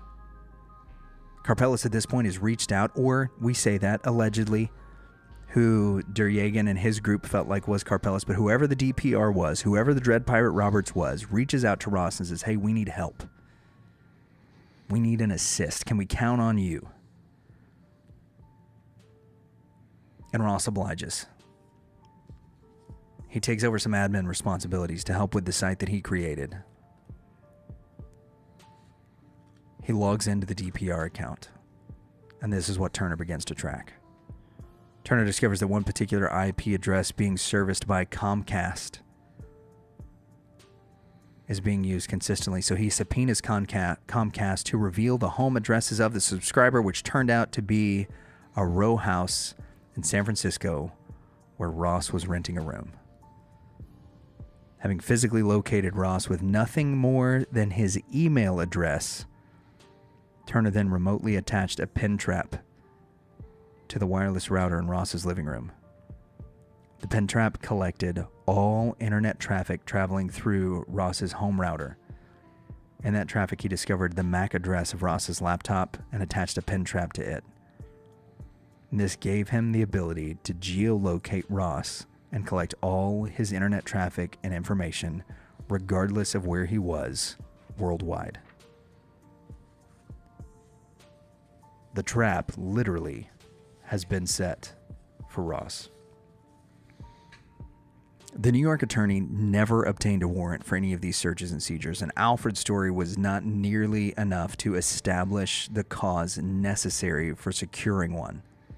Instead, Turner relied on something called the third-party doctrine. Now, the third-party doctrine was established in 1979, and it says that individuals relinquish their privacy rights to phone numbers they dial because they have voluntarily given them to the phone company. For instance, when I call you, or you call me, AT&T or Verizon or T-Mobile or whoever, is obligated to turn that over to the government because I voluntarily gave them the information that I'm calling you. Now, I have no way to involuntarily give them that information. Mm-hmm. On the cell phone, star 67 doesn't exist anymore where we can go and make our calls anonymous. And if it was, you probably wouldn't answer the phone. Mm-hmm. We're hamstrung by this regulation. But it is this loophole within the law that means that every text message we send, every phone call that we make, every internet site that we access using our cell phones can be made open record to the courts through the third-party doctrine. According to Turner, government agents can secretly rummage through everyone's internet traffic information without restraint, just as he did Ross, because it is sent through an internet service provider or a third party. This is why something like Tor was so important. Mm-hmm. The reason that Ross didn't use Tor for this particular interaction is because they were tracking Ross's emails, which just went through the regular Comcast DSL line at the time. They had a pin trap device. With Ross's internet data, Turner, the New York prosecutor, was able to gather enough circumstantial evidence to suggest that Ross was logging on and off at similar times to when DPR was logging on and off. And this was enough to secure an arrest warrant. At this point, the New York office takes over. Duryagin is still the most senior and experienced Silk Road investigator. He wasn't convinced that Ross was running the Silk Road despite Alfred's story. He continued to believe that this was Karpeles that was behind it, but he already knew that 2 years and thousands of hours of investigation and time was running out because of the pressure from the U.S. Attorney and Capitol Hill. The site was going to be taken down, and they needed someone to pin it on. He also knew, because of Justin Herring, that Baltimore and New York had said it's not going to be Karpeles. Duryagin submitted an affidavit attached to his search warrant for Karpeles' emails accounts so that he could gather the evidence he needed to convict him. He swore under oath that I believe Karpeles has been involved in establishing and operating the Silk Road website. He has, quote, participated in a conspiracy to distribute narcotics in violation of U.S. state codes. Further, by operating Mount Go while knowing that a large volume of its business derives from narcotics trafficking actively conducted through the Silk Road, Karpeles has violated U.S. money laundering laws. I believe, he says as he applies for the warrant, the email accounts will contain such communications between Karpeles and the co-conspirators involved with him in committing the subject offenses.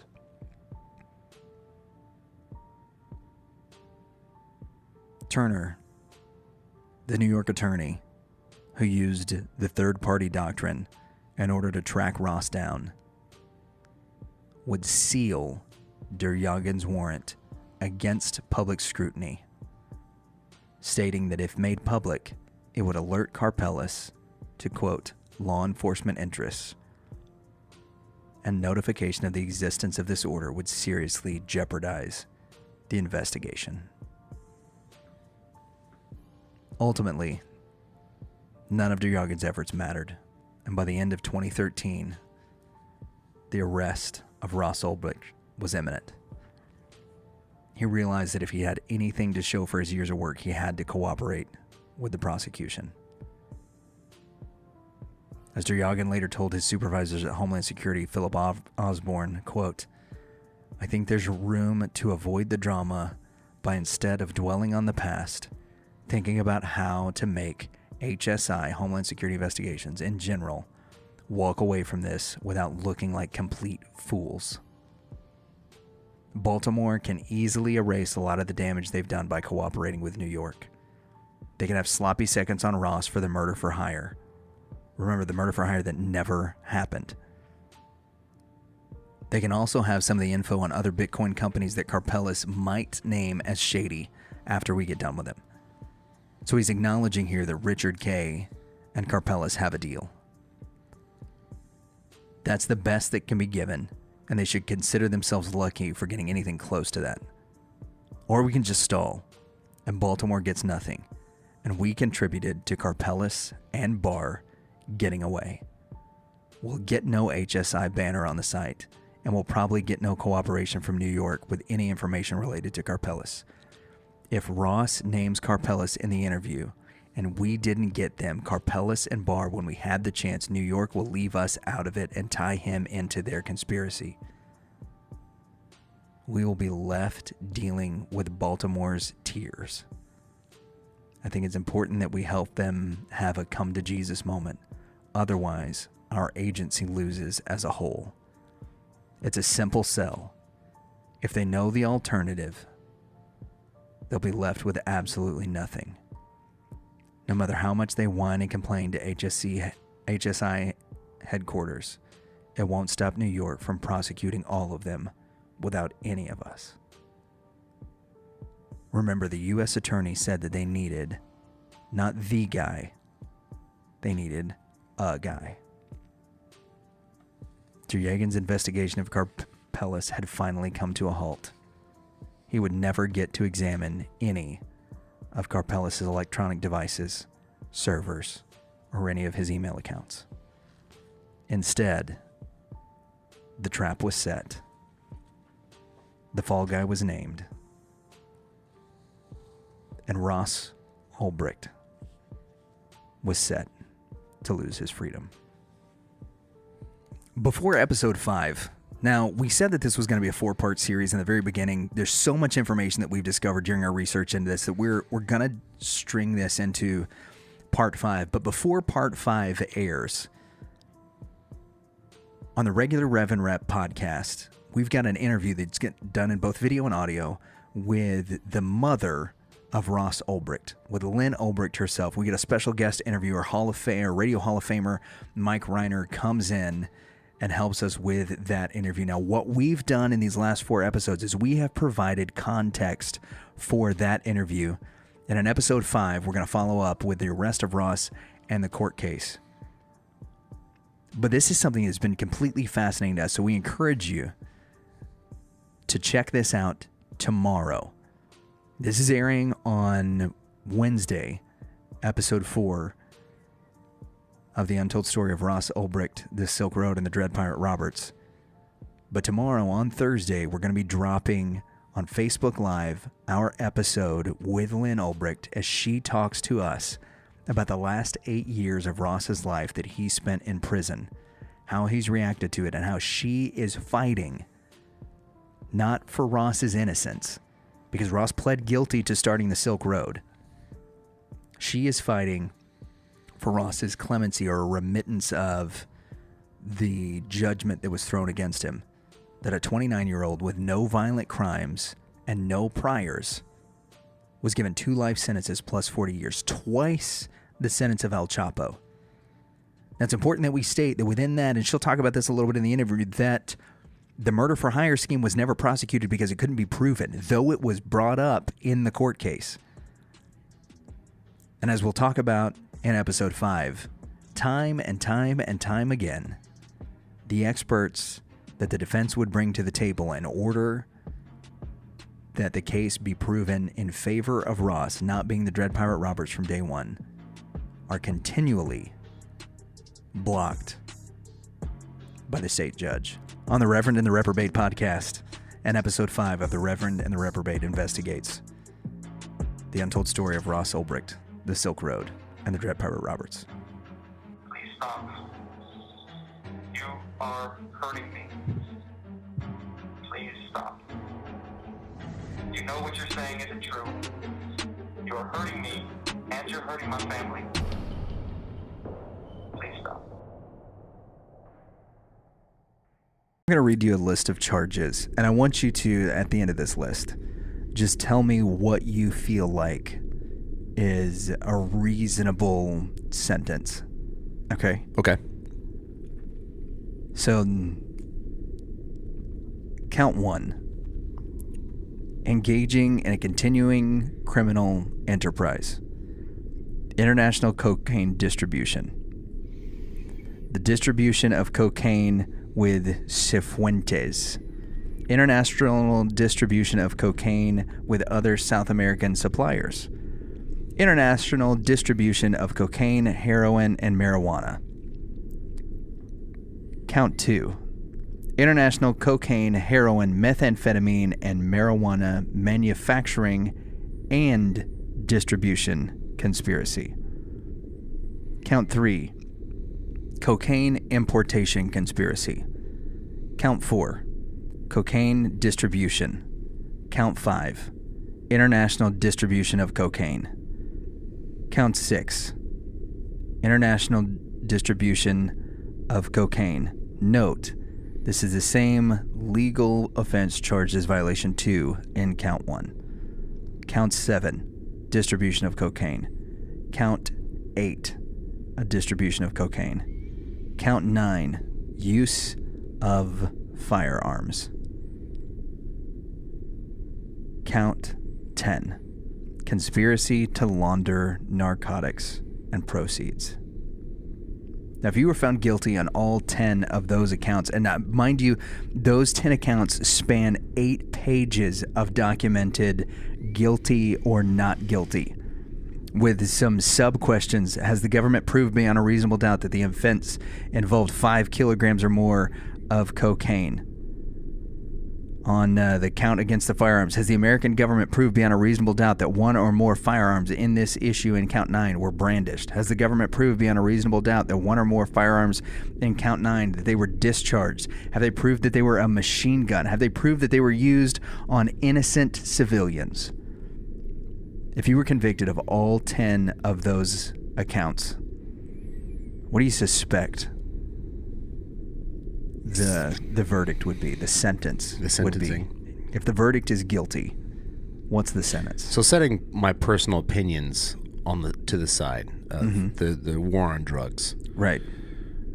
Brandishing a weapon sounds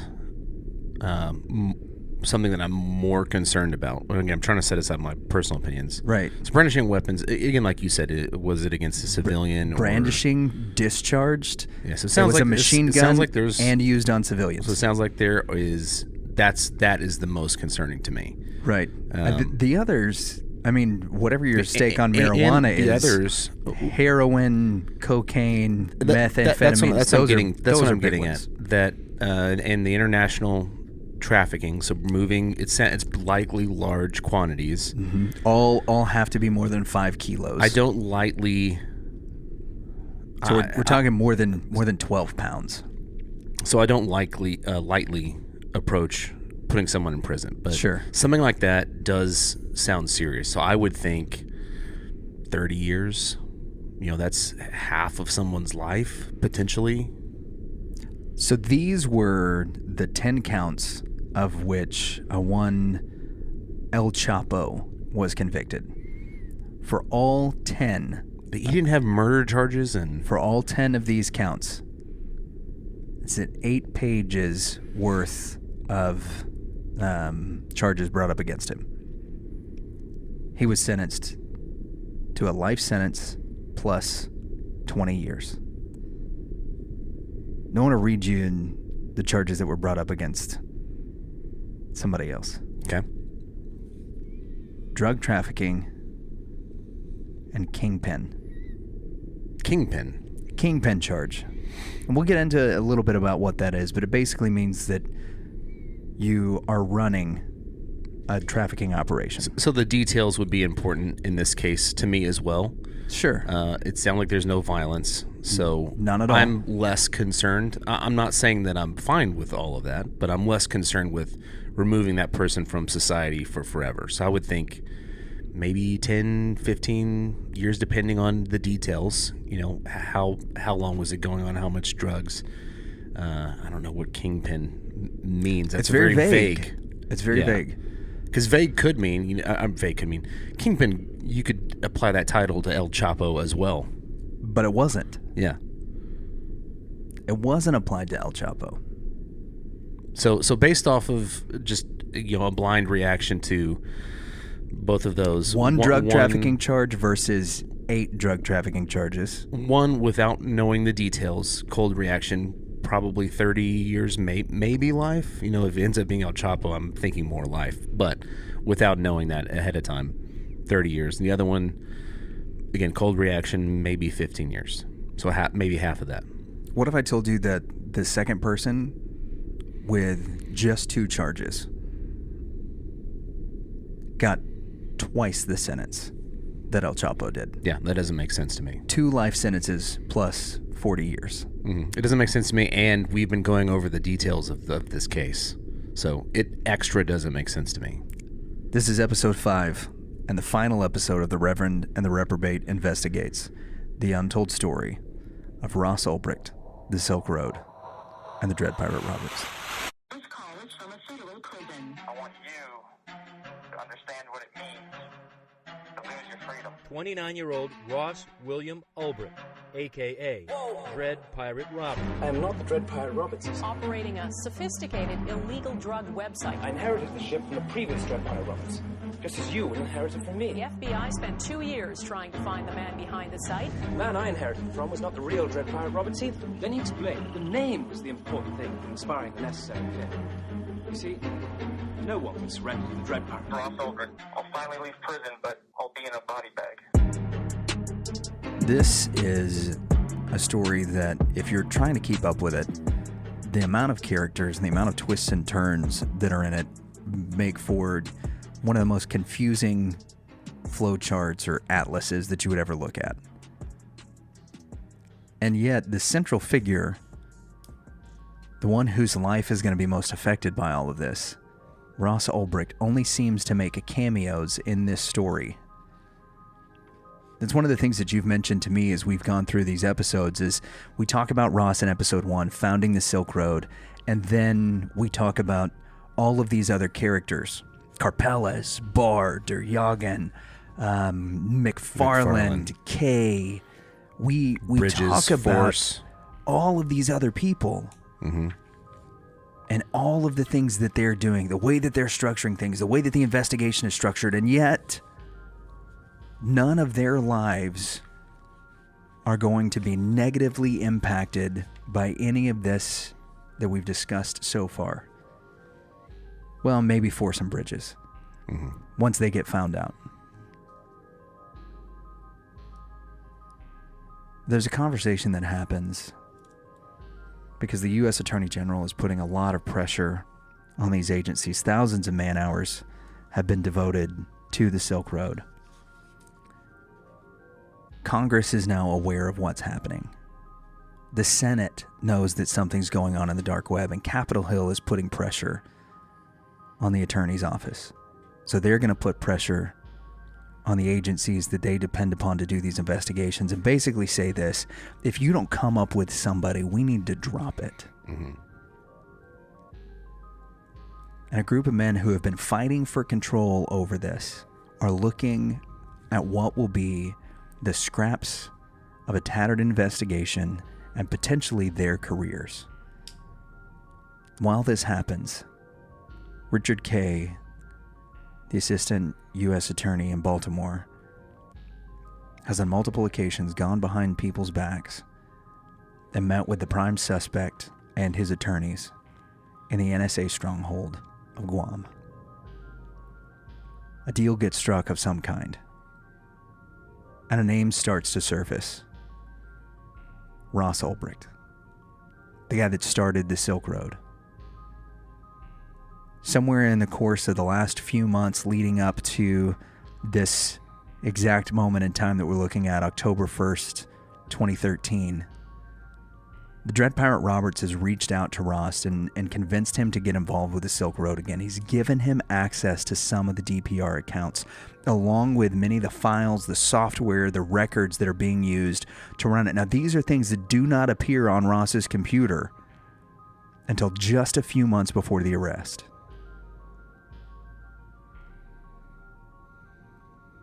Ross was on his laptop, logging in and out of the DPR account. The prosecutor in New York, Mr. Turner, has gone to Comcast, the cable company, using an outdated, outmoded third-party domain or third-party doctrine in order to gather evidence about what Ross has been doing when he's not on the dark web. And he puts together something that is circumstantial at best, but it's enough to get a warrant. Ross has just been given access to a shared Bitcoin wallet with over 144,000 Bitcoins. Now remember, we said that over the course of the life of the Silk Road, that Bitcoins on average were worth about 50 cents a piece. Now, in 2013, a Bitcoin was worth a lot more than that, but essentially, we're looking at hundreds of thousands of dollars at least.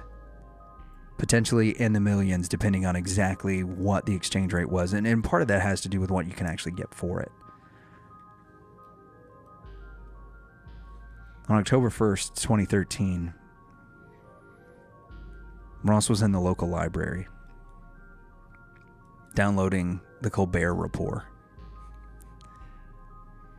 There's some plainclothes FBI agents because the FBI had taken the investigation over, and they're watching him. As they're watching him, Jared Derjagan was across the street in a cafe, logged on to the Silk Road as Cirrus. Cirrus was a Silk Road admin who Derjagan had been able to flip a few months back and gain access to his user account.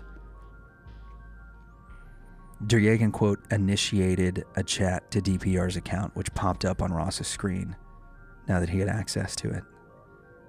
Derjagan needed Ross to log in to DPR's Silk Road account so that the arrest team could claim that he was DPR at the time of the arrest. Now, mind you, DPR could have been any hundreds of people, and as we've said multiple times, the Dread Pirate Roberts, the whole impetus behind the character is that he could be anybody at any time. It's all about the name. But to make sure that Ross was logged in as DPR, in order to do this, Cirrus Derjagan sends a message to the DPR account. He said he was having difficulty with the admin tool he used to remove inappropriate flagged listings on the Silk Road. In response, Ross logs in. He waits for the page to load. As it bounces all over the globe through the Tor network, having little knowledge of the inner workings of the Dread Pirate Roberts enterprise, Ross messaged Cirrus. You did Bitcoin exchange before you started working for me, right? Something the real DPR would have known, having chatted and worked with Cirrus for many months. Once Ross logged in, undercover agents immediately created a diversion while others tore Ross's laptop from him and handcuffed him. At the arrest scene was FBI agent Thomas Kiernan. He was the first to take possession of the laptop, and the laptop is going to be one of the biggest points of contingency in the trial because he immediately starts punching commands into the computer completely and utterly against search and seizure protocols for cyber information. Kiernan plugs in a USB drive and tries to copy the files without producing any digital fingerprints, which are unique snippets of data that would ensure the copies made and matched the originals. But by doing so in this way, he begins to overwrite some of the metadata for those necessary files, the fingerprint, if you will, of each piece of data that comes through our phones, our computers, our hard drives. For instance, if you were to, Danley, look at a picture that I sent you, that picture would tell you where it was taken, what date it was taken on, whether or not it was a screenshot or an actual picture. If you were to even look at something that was printed out from a laser printer, the laser printer ingrains in that image the date, the time, and the location in which the page was printed. Metadata is one of the most powerful things that we use in order to trace where things are and when they actually happen. It is probably the most powerful tool in tracking anything that happens over the internet. Because a picture of a picture will still have the original information from the first picture embedded into it so that it can be traced. When the metadata starts to disappear, though, it's impossible to know things like when a software was loaded, how long it had been on a computer, whether or not that computer was the computer that wrote it. Kiernan triaged the laptop in the library for 1 to 3 hours, depending on when he was asked. Then he transported it to Ross's house about 8 blocks away. During that time, FBI agent Thomas Kiernan, that's Kiernan, was in sole possession of the laptop with nothing more than a few photos from his phone to document what he actually did to it. This is going to be such an important thing whenever the court case begins to unravel, because it follows none of the protocols for hardware and software search and seizure. On top of that, we already know that the Baltimore Homeland Security and DEA and the New York FBI have worked out some sort of deal with Mark Karpeles, and that Justin Herring, the AUSA in Baltimore, has told Duryagan that his prime suspect, Mark Karpeles, is no longer allowed to be investigated and charged with crimes. The attorney, the prosecutor in New York, seals a file that keeps Duryagan from being able to investigate anything that happens with Karpeles from that moment forward. And it all pushes towards Ross. This FBI agent with unchecked, unfettered access to Ross's computer ends up damaging nearly every bit of information on the hard drive, to the point where throughout the entire course of the trial, no one can tell when, how, where, or what was on the computer, what was online, and what Ross actually did or didn't know. At Ross's house, 2 agents find USB drives with the Silk Road files on them and a crumpled piece of paper with notes about the Silk Road vendor review system. At this point, Kiernan turned the laptop over to Christopher Beeson, a private contractor in San Francisco. Beeson starts to create things called tar archives. By creating these tar archives, he overwrites more of the metadata. He admitted he wasn't familiar with the guidelines of evidence collection and archiving, which clearly states not to run programs like tar that modify the metadata. And during the process, Beeson was stopped by a failure, and he was never able to determine the cause. He also testified that he could confirm that the files had been changed, but not copied properly. I mean, this should have been good news for the defense team of Ross Ulbricht. It should have. Yeah. All of this seems like... This is destroying and tampering of evidence. This seems losing the chain of command, I believe is the term. Right. When they are chain of control or something like that. You know, when you have a piece of evidence, there are certain things you do. If it's a crime scene, you wear booties. You make sure that you're not leaving, you're not bringing in outside elements to destroy the evidence. That's exactly what happens with this laptop. In any of these shows that we watch, yeah. If it's CSI, if it's NCIS, if it's Criminal Minds, if I'm trying to think, Law and Order, if anything like this happens, the lead character goes berserk. Yeah. They lose Psych, it. Monk, Bones. If any of these things happen, because they know that anything they get from that point on will be inadmissible in court. It won't be able to be used as evidence. But for Ross Ulbricht, that's not the case. By this time, it's almost 8 p.m. on October 1st, 2013. Beeson stops trying to make copies of the laptop's hard drive. He starts using DD, which is, quote, a powerful tool known as a disk destroyer. Simply because if it's misused, or if, in Beeson's case, you had previously gotten error after error about files being copied, it can cause irreparable damage to the data being manipulated. And several times, Beeson says, several times while trying to generate a digital fingerprint using DD, it kept failing. Eventually, Beeson just skips the fingerprinting altogether to make a copy, but that copy, because of how many times it's been manipulated now, once to the USB drive, once using tar, and once with the disk destroyer, the files that are copied no longer match the original. Derjagin's given a copy, this quote copy, that he reviews all night and into the next morning, and continued to find evidence of the involvement of Mark Karpelès. To quote Derjagin, he says, involvement with Karpelès and his associates to the Silk Road.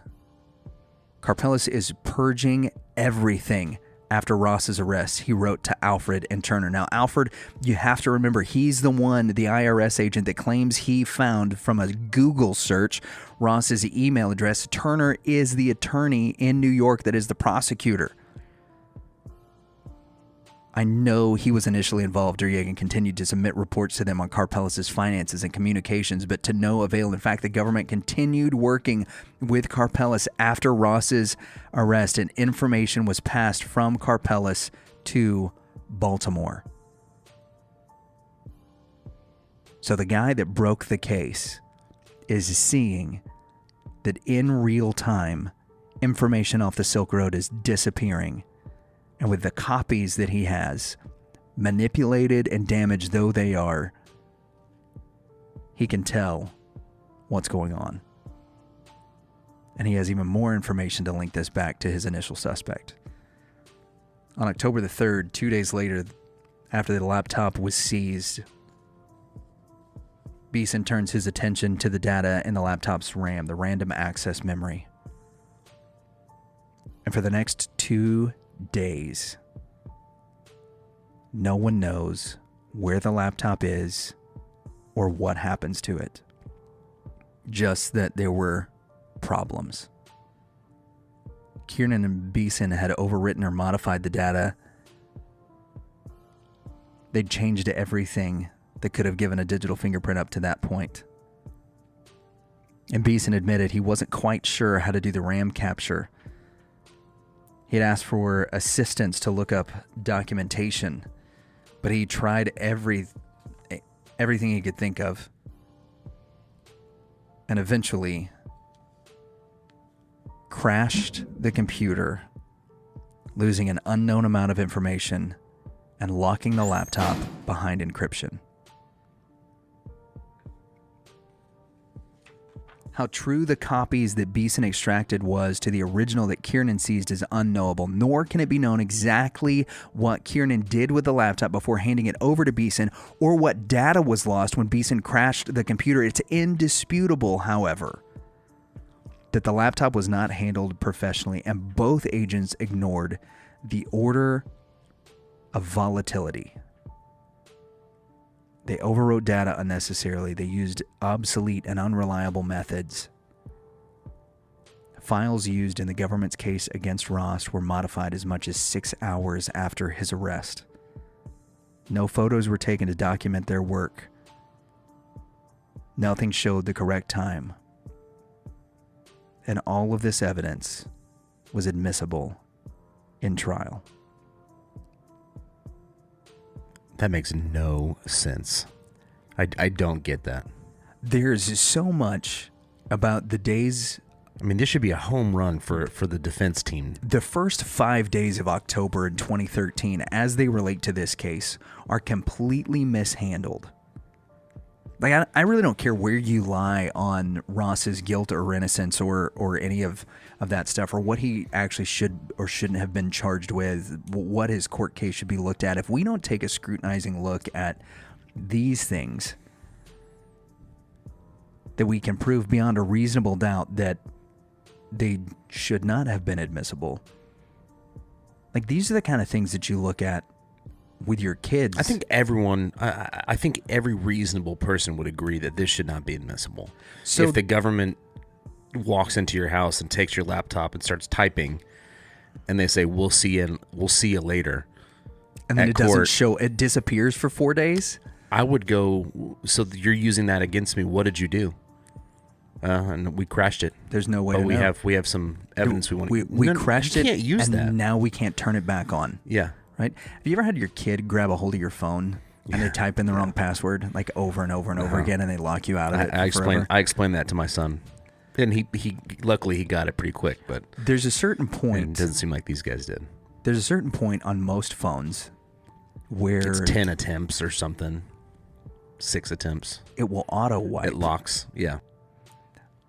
So we've got our phones set to do that exactly. That if there's 15 attempts, not only is my phone locked for 20 minutes, but on the 16th attempt, everything on the phone starts to delete itself. It automatically resets and wipes everything, except for the ability for me to ping it. If somebody had my phone for 25 minutes, they could destroy everything that I've been working on for the last several months. All the text messages and things that I've got saved, all the pictures and stuff that we need for things that are going on at the church, for the prayer lists that we have, the updates that we have on that, my sermon notes, everything would just be gone in 20 minutes. Mm-hmm. All your video games. Yeah, all gone. Poof, done. The least important. But imagine if somebody did that and then said, "Oh, no, we got copies of everything, but they're not quite complete, and we can't produce the originals, but we think you should convict him on this." The Silk Road website was taken down. I would expect to hear a word come up there, which is objection. Oh, yeah. Again, I wasn't there, so I don't know. I think this would be a home run for the defense team. I don't understand how this was admitted. The Silk Road website was taken down on October 1st, 2013. And the New York prosecutors ensured that Ross would be prosecuted in New York instead of California, where he lived and was arrested. Ross spent the next 6 weeks in solitary confinement. He was taken and shipped from San Francisco to New York, while the government combed through the data that Kiernan and Beeson had destroyed. It's horrifying. In the weeks leading up to the trial, though, and potentially in some of the days prior to it, one or more of the few people with access to the evidence in Ross's case would come very close to removing all traces of conversations that happened between a person known as Not Wonderful and DPR. Now, remember, while all this is happening, there is an FBI agent, Mr. Tarbell, who is coordinating with Icelandic Metropolitan Police in where? Reykjavik. In Reykjavik. So they're there. Again, I apologize for Icelanders. They've been allowed to copy the servers there, and so they've got copies of everything that happened on the Silk Road up to the day that it's shut down. The other people that have access to that are Sean Bridges and Carl Mark Force, 2 dirty agents who will later be convicted and sent to prison for the way that they manipulated data on the Silk Road in order to exonerate themselves for extortion against DPR, who was a known entity at the time but never proven to be Ross. And Ross is never conferred with about this. Did they try to extort you? Do you remember these chats? In order to convict them. But more than that, somebody named Not Wonderful, which potentially could have been Bridges or Force. We know it's not Kevin O'Leary. Or Richard K. Mm-hmm. Combination of any of them. Or potentially even somebody else. Those conversations start to disappear. Whoever was behind the Not Wonderful account is suspected to have started deleting the conversations that he had with the Dread Pirate Roberts. This could also, though, have been anybody with a high-level access or a vested interest in seeing Ross convicted in order to get attention off of themselves. It could have been Carpellis. It could have been Ashley Barr. It could have been somebody that had access to the admin account of Curtis Green. However,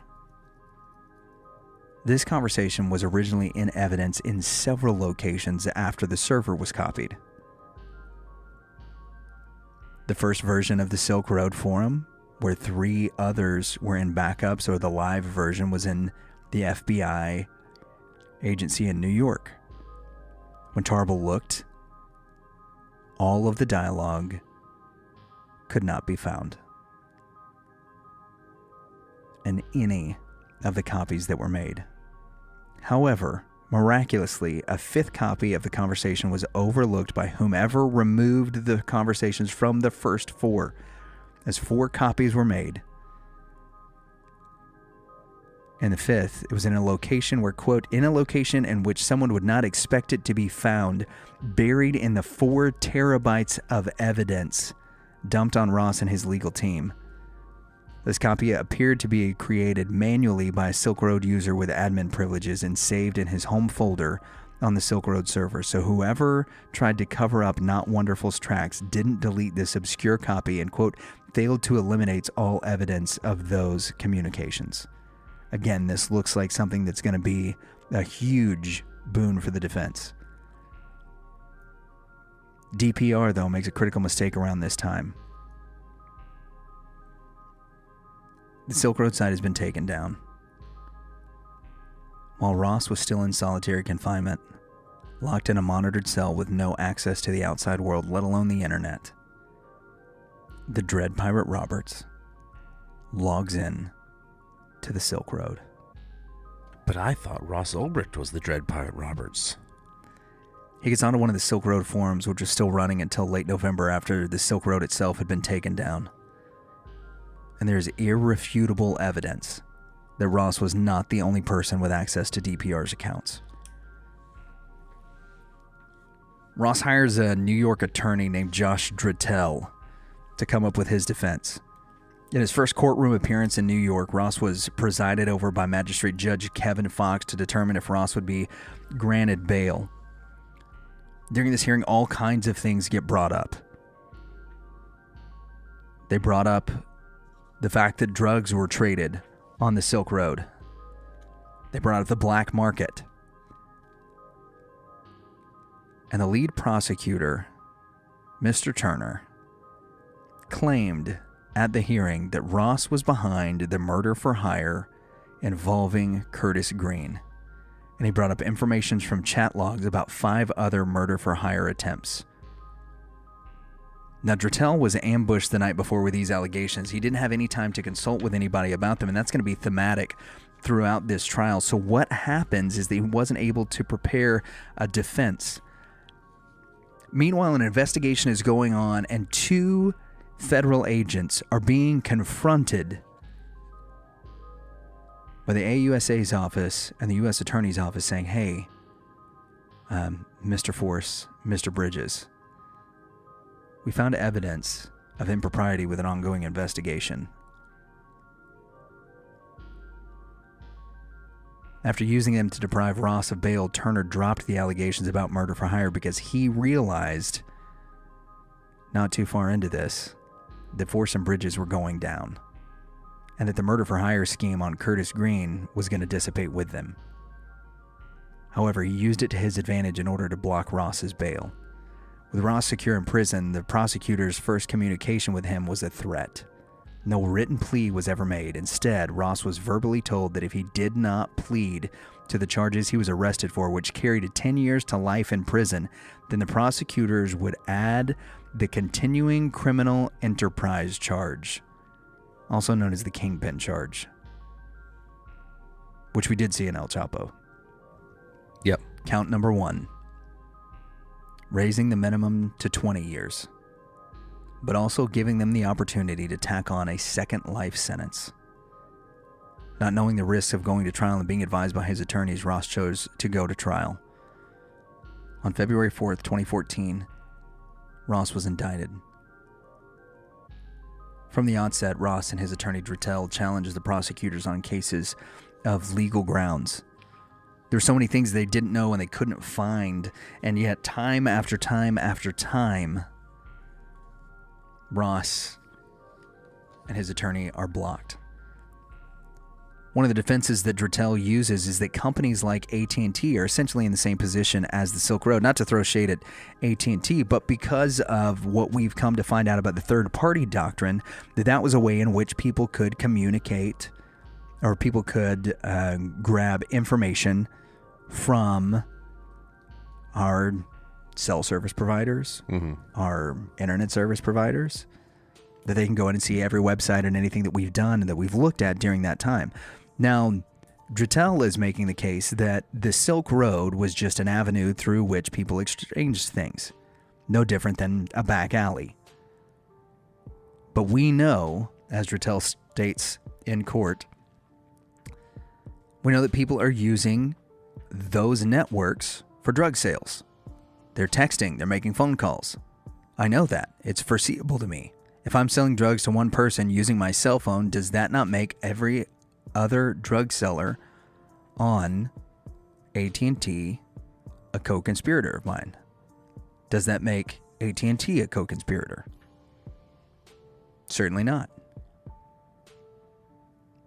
Ross's legal team makes several arguments to this effect, showing that the government's charges could not be applied to the alleged conduct and violated his constitutional rights. In spite of this,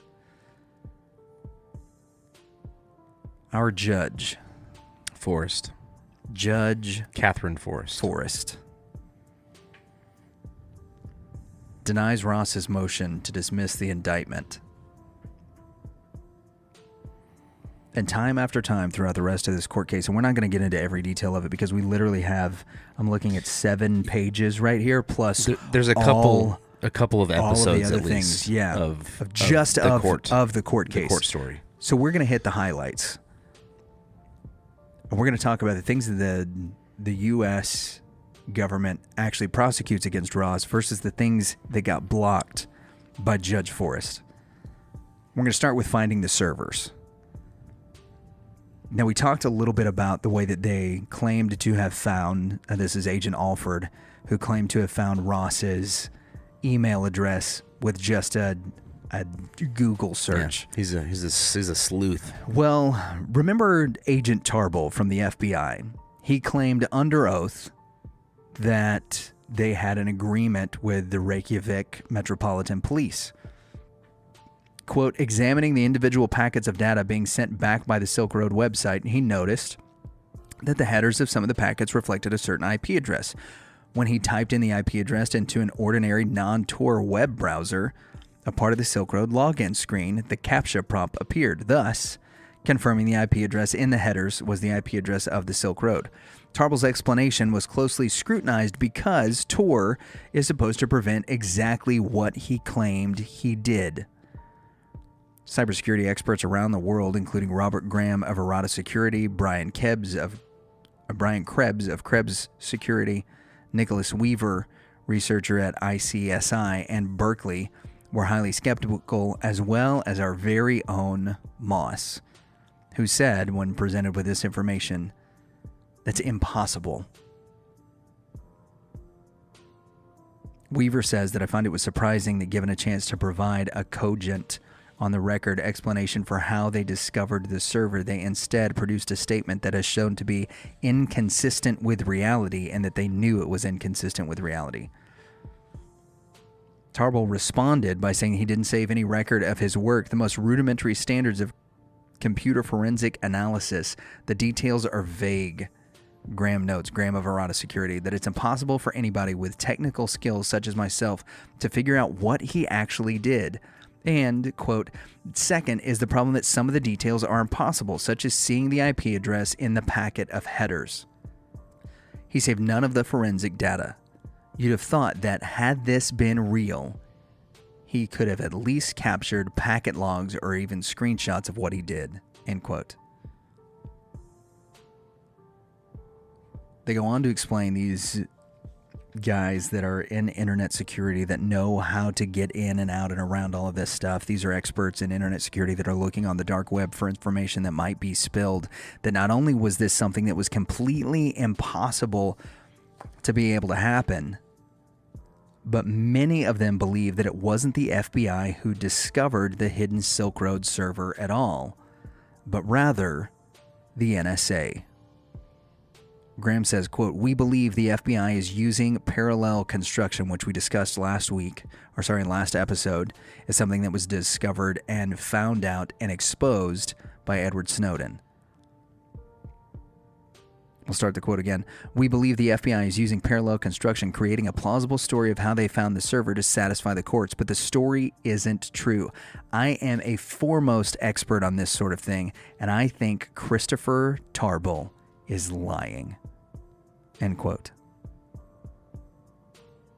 Given the massive breadth of the way that the NSA conducts their investigations and the fact that Karpeles was known to have gone to Met AUSA Richard K. in Guam, it's likely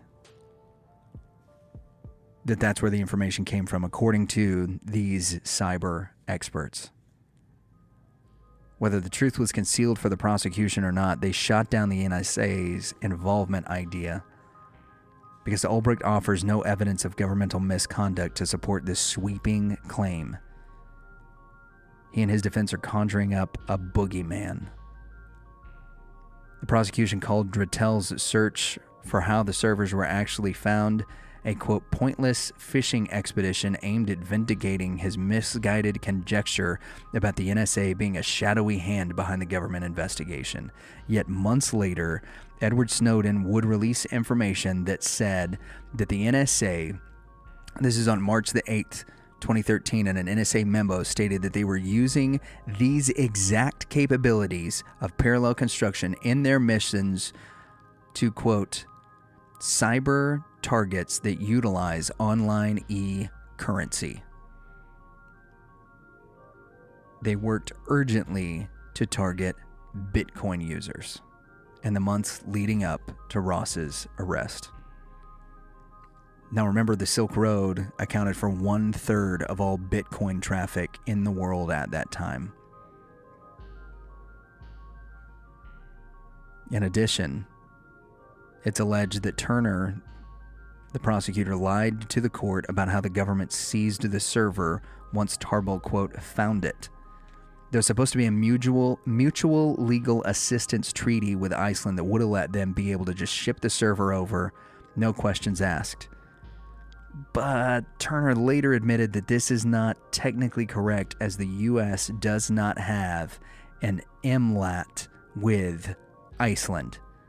The legal basis for the warrant appears to have been unimportant, though, to Judge Forrest, because she ruled that the defense's motion to suppress certain evidence was, quote, "denied."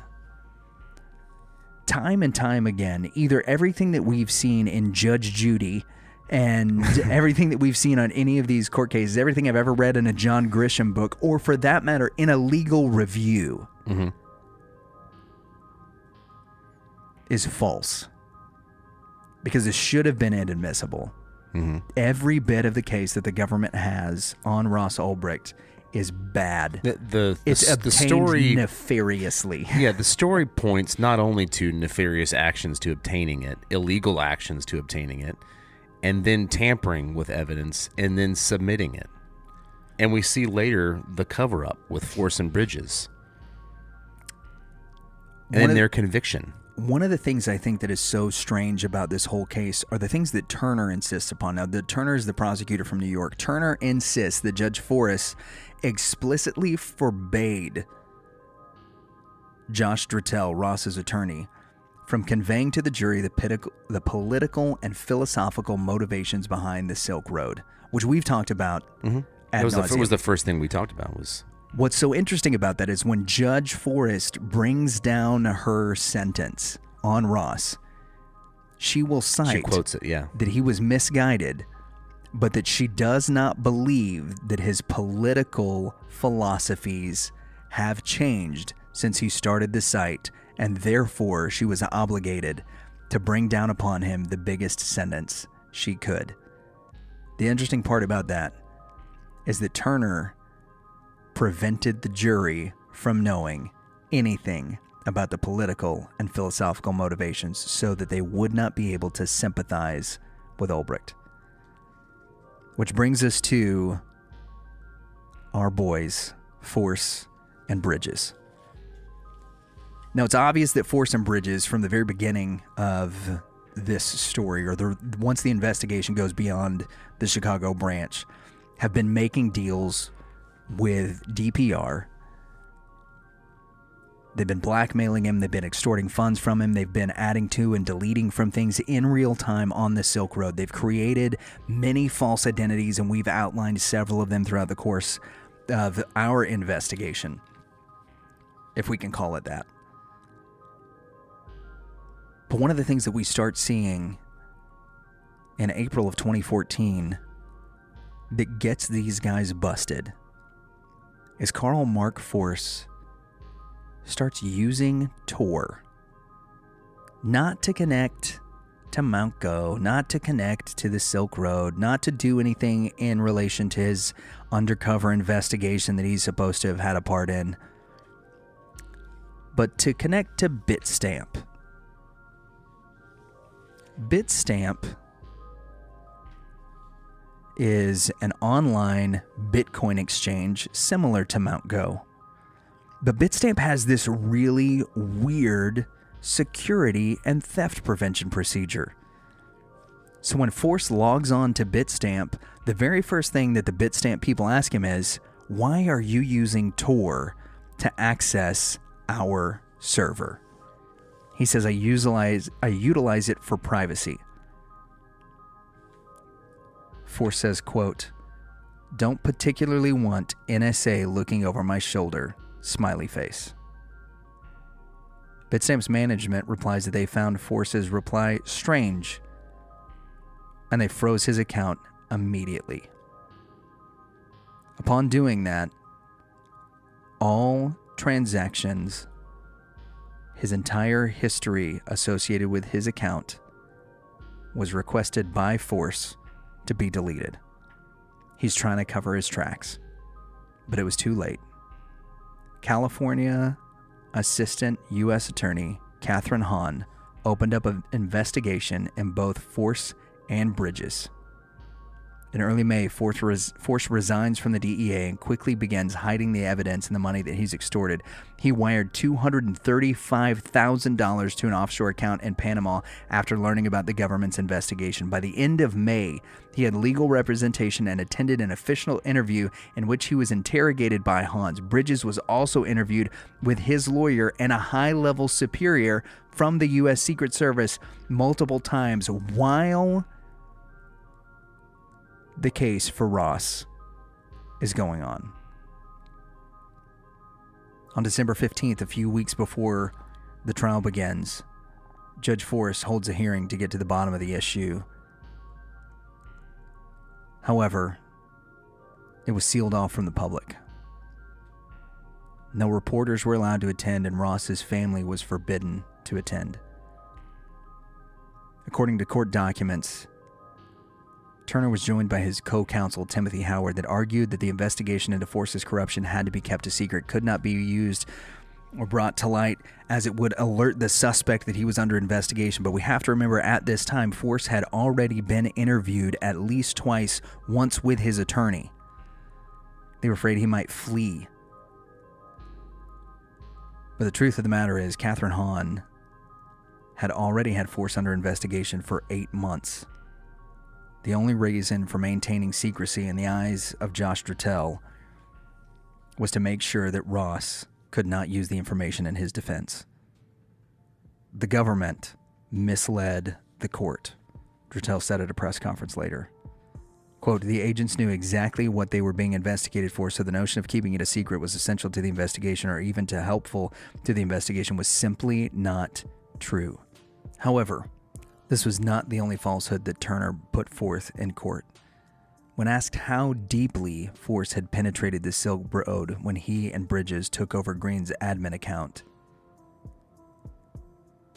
according to the transcript, the judge asks, quote, Could he have faked being someone else? End quote. Turner replies, quote, no, you can't do that. No. However, in the court cases against Force and Bridges, it comes out that this is exactly what they did. Bridges had even taken over the accounts of vendors, effectively becoming them online, all while pretending to be Curtis Green. The assistant, the co-counsel, Timothy Howard, went on to say that he did not receive root administrative privileges. He didn't even have privileges to do anything on the site. The judge replies, quote, what was the list of things that Green could do? He had the ability to reset passwords and PIN numbers. The judge asks, if he could reset passwords and PIN numbers, could he have utilized the accounts? Could he have reset any passwords?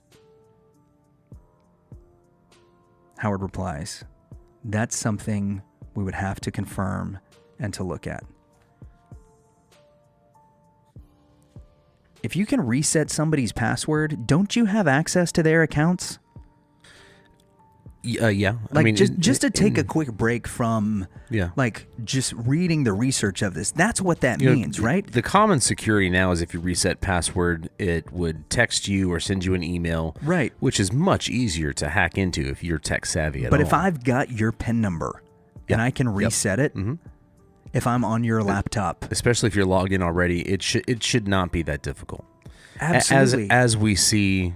And if somebody on the back end was able to do that, you skip the entire I believe the word for it. that evidence is tainted. And yet, not only was it not tainted in the eyes of the court, the fact that there was an ongoing investigation about the guys that tainted the evidence was inadmissible. None of this makes any sense to me. I don't get it. Turner was determined to keep this information from leaving the sealed hearing or being argued before the jury, and he told Judge Forrest deliberately and calculated lies, end quote. And she ultimately ruled in favor of the government. In fact, it would be just 7 weeks after Ross's trial that Forrest and Bridges were indicted and their corruption activity on the Silk Road site publicly revealed. Ulbricht's legal team asked that his trial be postponed until after the trials of Forrest and Bridges, but under the guise of the right to every American for an expedited and speedy and fair trial, they pushed it forward. The overarching reason believed by Drattel and by many in the U.S. justice system that have looked at this and said that it's questionable, though they have not been able to have a crack at the case because they're in lower level courts. It seems as though the government was trying to find their collar. To wrap up, because we could go on and on and on. And in fact, we may do more if there's continued interest in this. There's more information to go into. But I think the story is well told at this point of what involvement Ross had. The trail of mishandled evidence, of corruption. In the government's case. In the government's case, as proven in court, but, with the United States versus Mark Force and Karl Mark Force and Bridges. People that have the ability to and proven in court to alter the records inside of Silk Road. To that end, when the government presents its case, during the trial, Judge Forrest blocks several more things that we've covered in this story. She blocks the cross-examination of Jared Duryagan.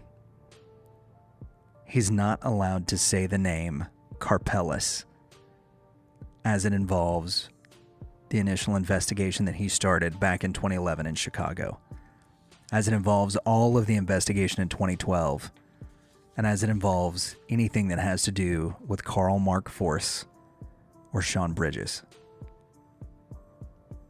Karpeles' name was stricken from the record when it was mentioned, and over the weekend, Judge Forrest said that nothing said about Karpeles would be allowed in the court, as to not confuse the jury.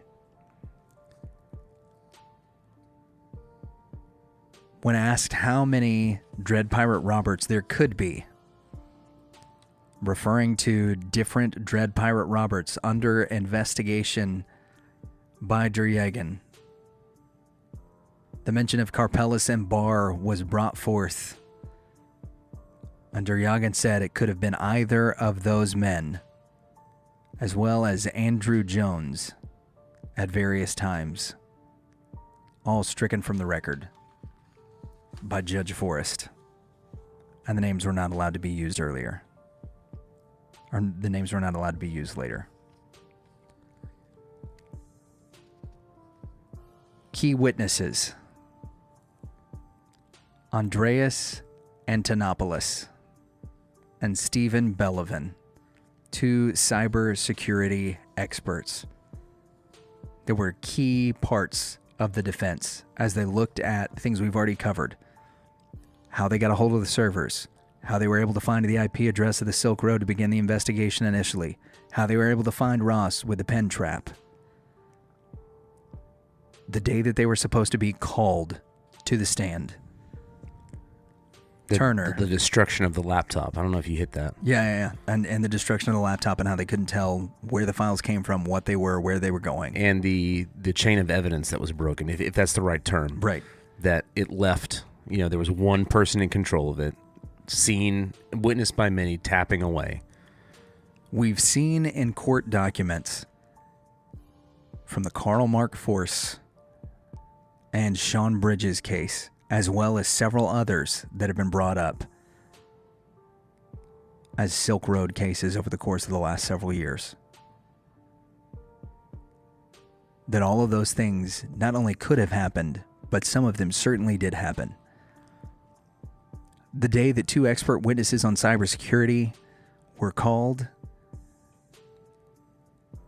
New York Attorney Prosecutor Turner appeals to Judge Forrest and said he hasn't had time to look at the data and to talk to the witnesses, and asked that the cybersecurity experts, the experts in metadata, not be allowed to testify on behalf of the defense. When the defense asks for a delay so that the prosecutor has time to talk to them, he's denied. When the defense makes the case that 4 terabytes of documents, over 5 billion pages worth of information was laid on their desk in one night, that they weren't given time to investigate, that it was continued to be admissible, Judge Forrest doesn't apologize, but essentially comes back with a response of that's the way the cookie crumbles. When it all comes down to it, many of the people that were involved in the Silk Road ended up taking a fall. The guy that did all the software behind it, a guy known as Variety Jones, recently was sentenced to 8 months. The guy that invented actually the Silk Road 2, which was a larger site than the original Silk Road. Larger not by just the amount of transactions, but also by the amount of commerce. Because the Silk Road was so popular, the Silk Road 2 is taken down, and that guy is confined not to a jail cell, not to solitary confinement, but to house arrest. Karl Mark Force and Sean Bridges, for their part and impropriety in the investigation, for extortion, for perjury, and for a made-up murder for hire plot, end up with a combined 13 years. In a last-ditch effort, Drittel moves for a mistrial, claiming you have put the burden of proof on the defense to prove Ross's innocence, not the burden of proof on the prosecution to prove his guilt. And the motion was denied. In closing arguments, Turner and Howard summarized that their narrative and dismissed the few arguments Drittel was permitted to make. The jury had no way of knowing that Drittel was hamstrung because they were under an anonymity order, which was not revealed until after the case was done. Turner told the jury there were no little elves that put all of that evidence on Ross's computer. He also brought up the murder for hire plot, which was never tried and something that was never addressed during trial. And yet he knew all along that there were indeed little elves within the law enforcement community that not only had the means, but the motive to put things onto Ross's computer, and that they themselves were about to be tried for those exact crimes. It took slightly over 3 hours for the jury to deliberate while Ross sat in a cell awaiting his fate. He was found guilty on all accounts, including the kingpin charge, with a mandatory 20-year sentence. When it was time for the judge to bring the sentence on to Ross,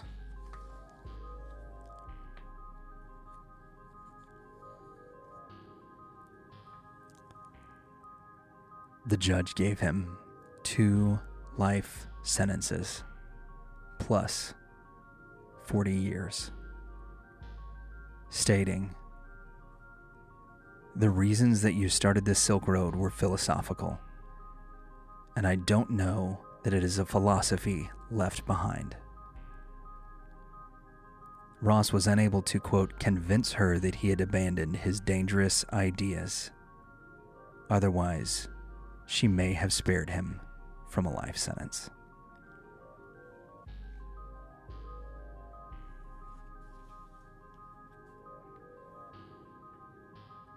A philosophy which Judge Forrest would not let the jury hear so that they wouldn't become sympathetic.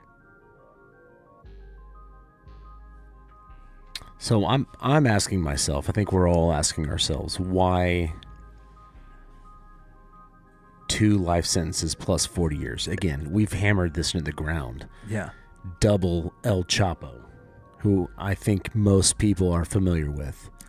Yeah. One of the most notorious criminals these are 2 of our different time. people, 2 different cases, but Right. it should be noted the extreme sentence here. And so again, with the question of why so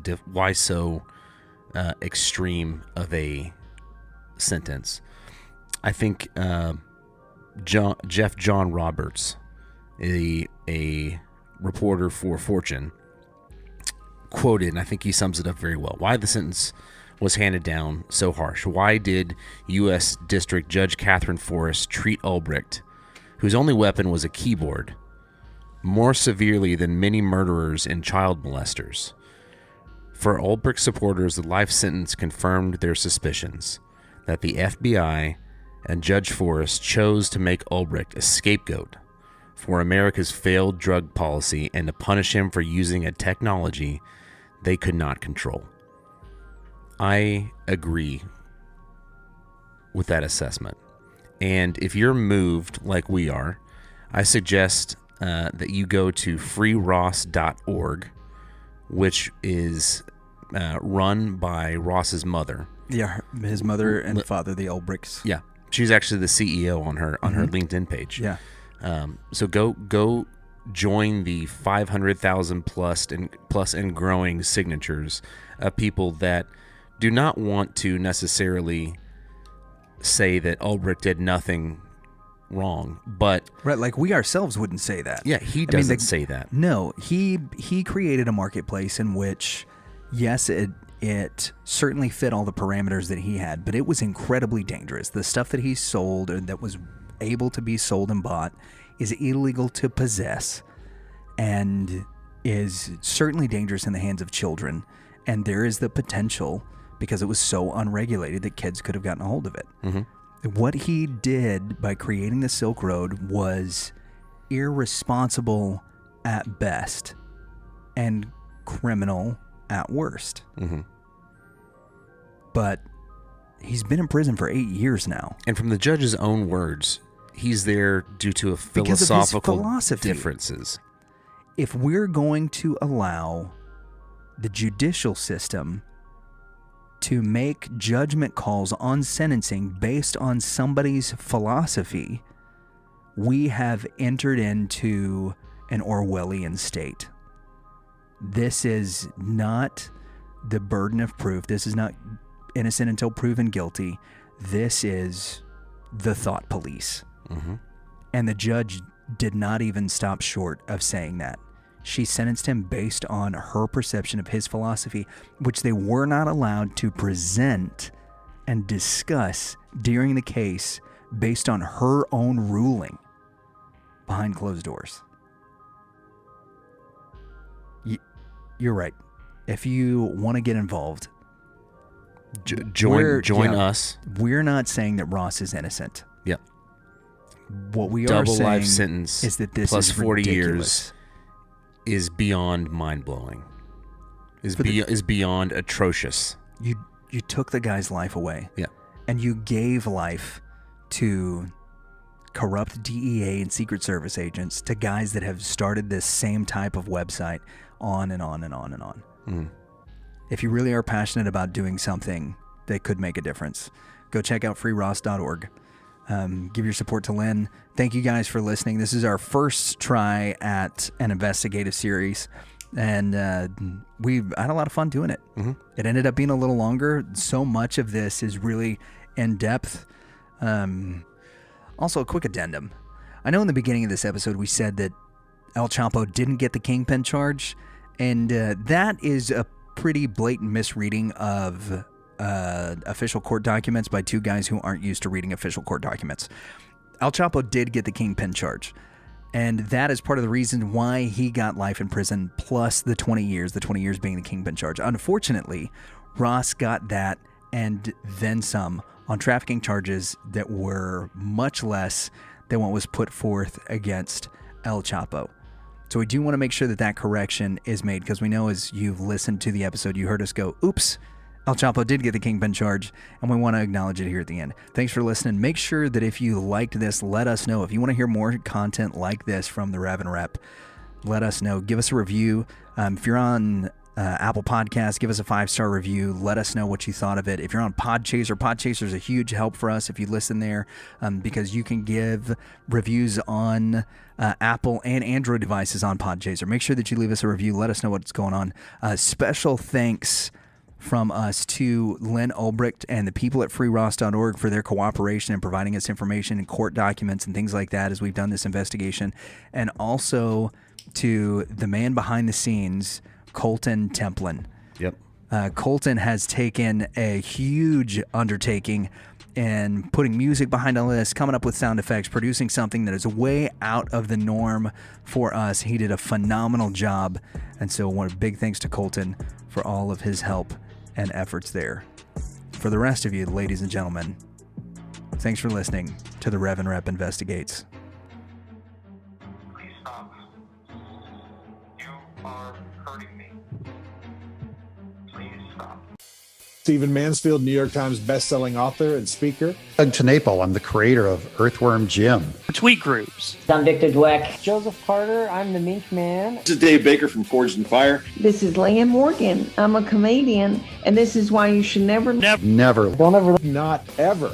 Don't waste your time. Oh, you really should. Listen to those darling, yummy Reverend and the Reprobate. Hey, everybody, welcome to the Reverend and the Reprobate. My name is Lucas Pinkert. I'll be serving as the Reverend today. Alongside with me is Danley Gibson. And in this chair that you see right here in the middle, it will be filled by our previous interviewee and Texas Radio Hall of Famer. Both of our personal heroes. Yeah, our own very personal Ron Chapman. It is the old gray wolf, Ron Mike Chapman Rhyner. or Ron Swanson? No, Ron Chapman. So Mike's going to come join us today. We are interviewing Lyn Ulbricht from the Free Ross Project. Lyn is the mother of Ross Ulbricht, who is famous for creating the Silk Road, and according to the stories they've got on freeross.org, being the fall guy for some people who took it in a way that it was never intended to work in some aspects, and in others once they felt the heat, they kind of threw everything onto a young idealist who was in many ways just trying to do what he felt like was the right thing. Now he doesn't, which is an open a economy. free market. He created open... the first free market in a while. It is what propelled Bitcoin to the fame that it holds with cryptocurrency. It was what took it from being worth 50 cents a share to now over $20,000 per Bitcoin. Yeah. If you're, it's incredible the story that what Ross created with the Silk Road has become. We have 36 pages? 32 pages with citations, and it is meticulously cited. And I'm very glad we read this, but oh man, is there so much information here about the entire case, the Silk Road, the Dread Pirate Roberts. I almost said the Dread Pirate Scott Roberts. Dread Pirate Roberts. Yeah. As well as the judge, Judge Forrest, who handed him his sentence for a nonviolent crime of 2 life sentences plus 40 years without parole. Which his mom said the judge, or she quoted the judge in saying it's because he still carried the philosophy. Yeah. That after, which is terrifying. It is. It is. And Mike brings that up. Getting the sentencing for a philosophy, for holding a point of view. It is very Orwellian. Yeah. Right? It does make one think of the thought police. We did not have enough time to get into all of the detail in this because there is so much. Well, that is what the after show is for. So as we prep, you get to hear one of the most incredible stories in my estimation of a mother's love and care and ferocity to take care of her son coming up. And then to kind of fill in some of the blanks in the details, hang out after the interview. We'll talk a little bit about the story itself, why it is one of such interest and such intrigue, and give us an opportunity to kind of debrief a little bit on what all Lyn has done. Make sure that you check out all the links in the show notes. If you want to stay up to date on the things that are going on with the Rev and Rep, like, subscribe, ding the little bell so that you can get notifications, and stay tuned for what I think is probably one of the best interviews we've ever done. Definitely for me, one of the most impactful. Agreed. It is the Rev and Rep with Mike Rhyner. Mike Rhyner. Interviewing the old gray wolf. Lyn Ulbricht. Let us know what you think. The old gray wolf and 2 young pups. Hey, everybody. Welcome back to the Reverend and the Reprobate. We've got a special guest with us today. The man, the myth, the legend himself, the voice of Dallas radio for many years. It's Mr. Mike Rhyner is joining us on a special interview. Thank you for joining us, Mike. Thank you for having me. And pleasure to be here. Today's guest is one that you actually turned us on to back in the days. I was listening, just gotten back, fresh off of a missionary trip from Canada, and was actually getting to listen to the ticket in real time, talking about the Silk Road and the Wired articles that came out in 2015. And on our line today is one of probably the most determined women, outside of not just being an incredible entrepreneur in her own right in her previous life, one of the most determined and fierce women that I've ever known or heard of. It is Miss Lyn Ulbricht. How are you, Miss Ulbricht? I'm good. I'm happy to be here with you all. Well, yeah. Thank you very much for coming on the show. For our listeners who don't know, you are the mom of Ross Ulbricht, who has been tried and convicted, given an incredibly, what seems to be in every way, shape, form, and fashion, a walking death sentence that she just can't get away from, for starting a website. Can you talk to us a little bit first? Let's talk a little bit about how Ross is doing before we get into everything that involves the Silk Road and what happened there. How's Ross doing? How's he holding up since COVID? We've heard a lot of stories and things that you've spoken on another podcast, but we'd like to know how he's doing first. Sure. Ross is an amazing, exceptional person, and I know I'm his mother, but he really is. I mean, he takes the high road. And he talks about that in the talk I mentioned that was recorded and played to the Bitcoin conference. He is a Christian, and he meditates, and he educates himself, and he writes, and he just uses this time that many people will be very bitter about, and refuses to be bitter, and helps me not to be bitter. and helps me to forgive. So because of this, because of his intentional attitude of being positive, of making the best of his situation, he's doing well. I mean, as well as one can do in a maximum security prison. You've put together on freeross.org, which has a petition on there that any of our listeners can go and sign, and I would encourage them to do so if they feel so compelled at the end of this interview. You have this timeline that we've gone through today. We discovered it this afternoon, and it is in print. It's about 32 pages that outlines everything and every aspect of the case with the Silk Road and the Dread Pirate Roberts. Before we hop into all of the particulars about that, when did you find out about the Silk Road, about Ross having that moniker, or at least using the admin for some point in time of the Dread Pirate Roberts? I found out on October 1st when we got a call from a Reuters reporter who said, wanted to know all about it. And we're like, what are you talking about? And all of a sudden, the phone was ringing off the hook. Turn on the TV, and George Stephanopoulos is saying, "Congratulations, Chuck Schumer, you got your man." And I'm like, "Wait a minute, what? And don't we have trials? And what's going on?" And media is going by, and the neighbors are freaking out, and and then my emails are pouring in, and it was like suddenly this tsunami hit our family. And that's when we found out, so yeah, it was, and my life's never been the same. It's been that I knew I had to save him. I knew that I really, truly, honestly believe that God does not want Ross in prison. He does not want him to die in prison, and that he will free Ross. That's how I really believe that. And so that was happened in the beginning. That was in 2013. So that's been 8 years now that he's been in prison, correct? It'll be 8 years in October of this year. Mm-hmm. So the first that you heard of him being arrested or anything was when you got the call from the reporter? Yes. Wow. Yes. And then he called the next day.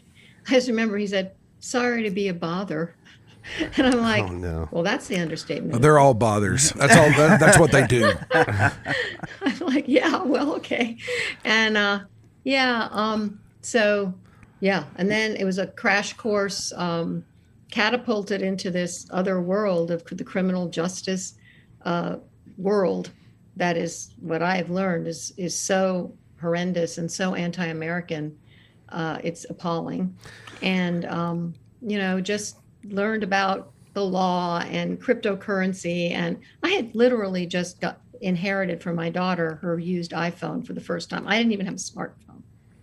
So I have been, having to learn social media and all kinds of stuff. And it's been very challenging, but. So you weren't in the deep web making deals. Yeah. I've never been on the deep web. Yeah, me either. Me too.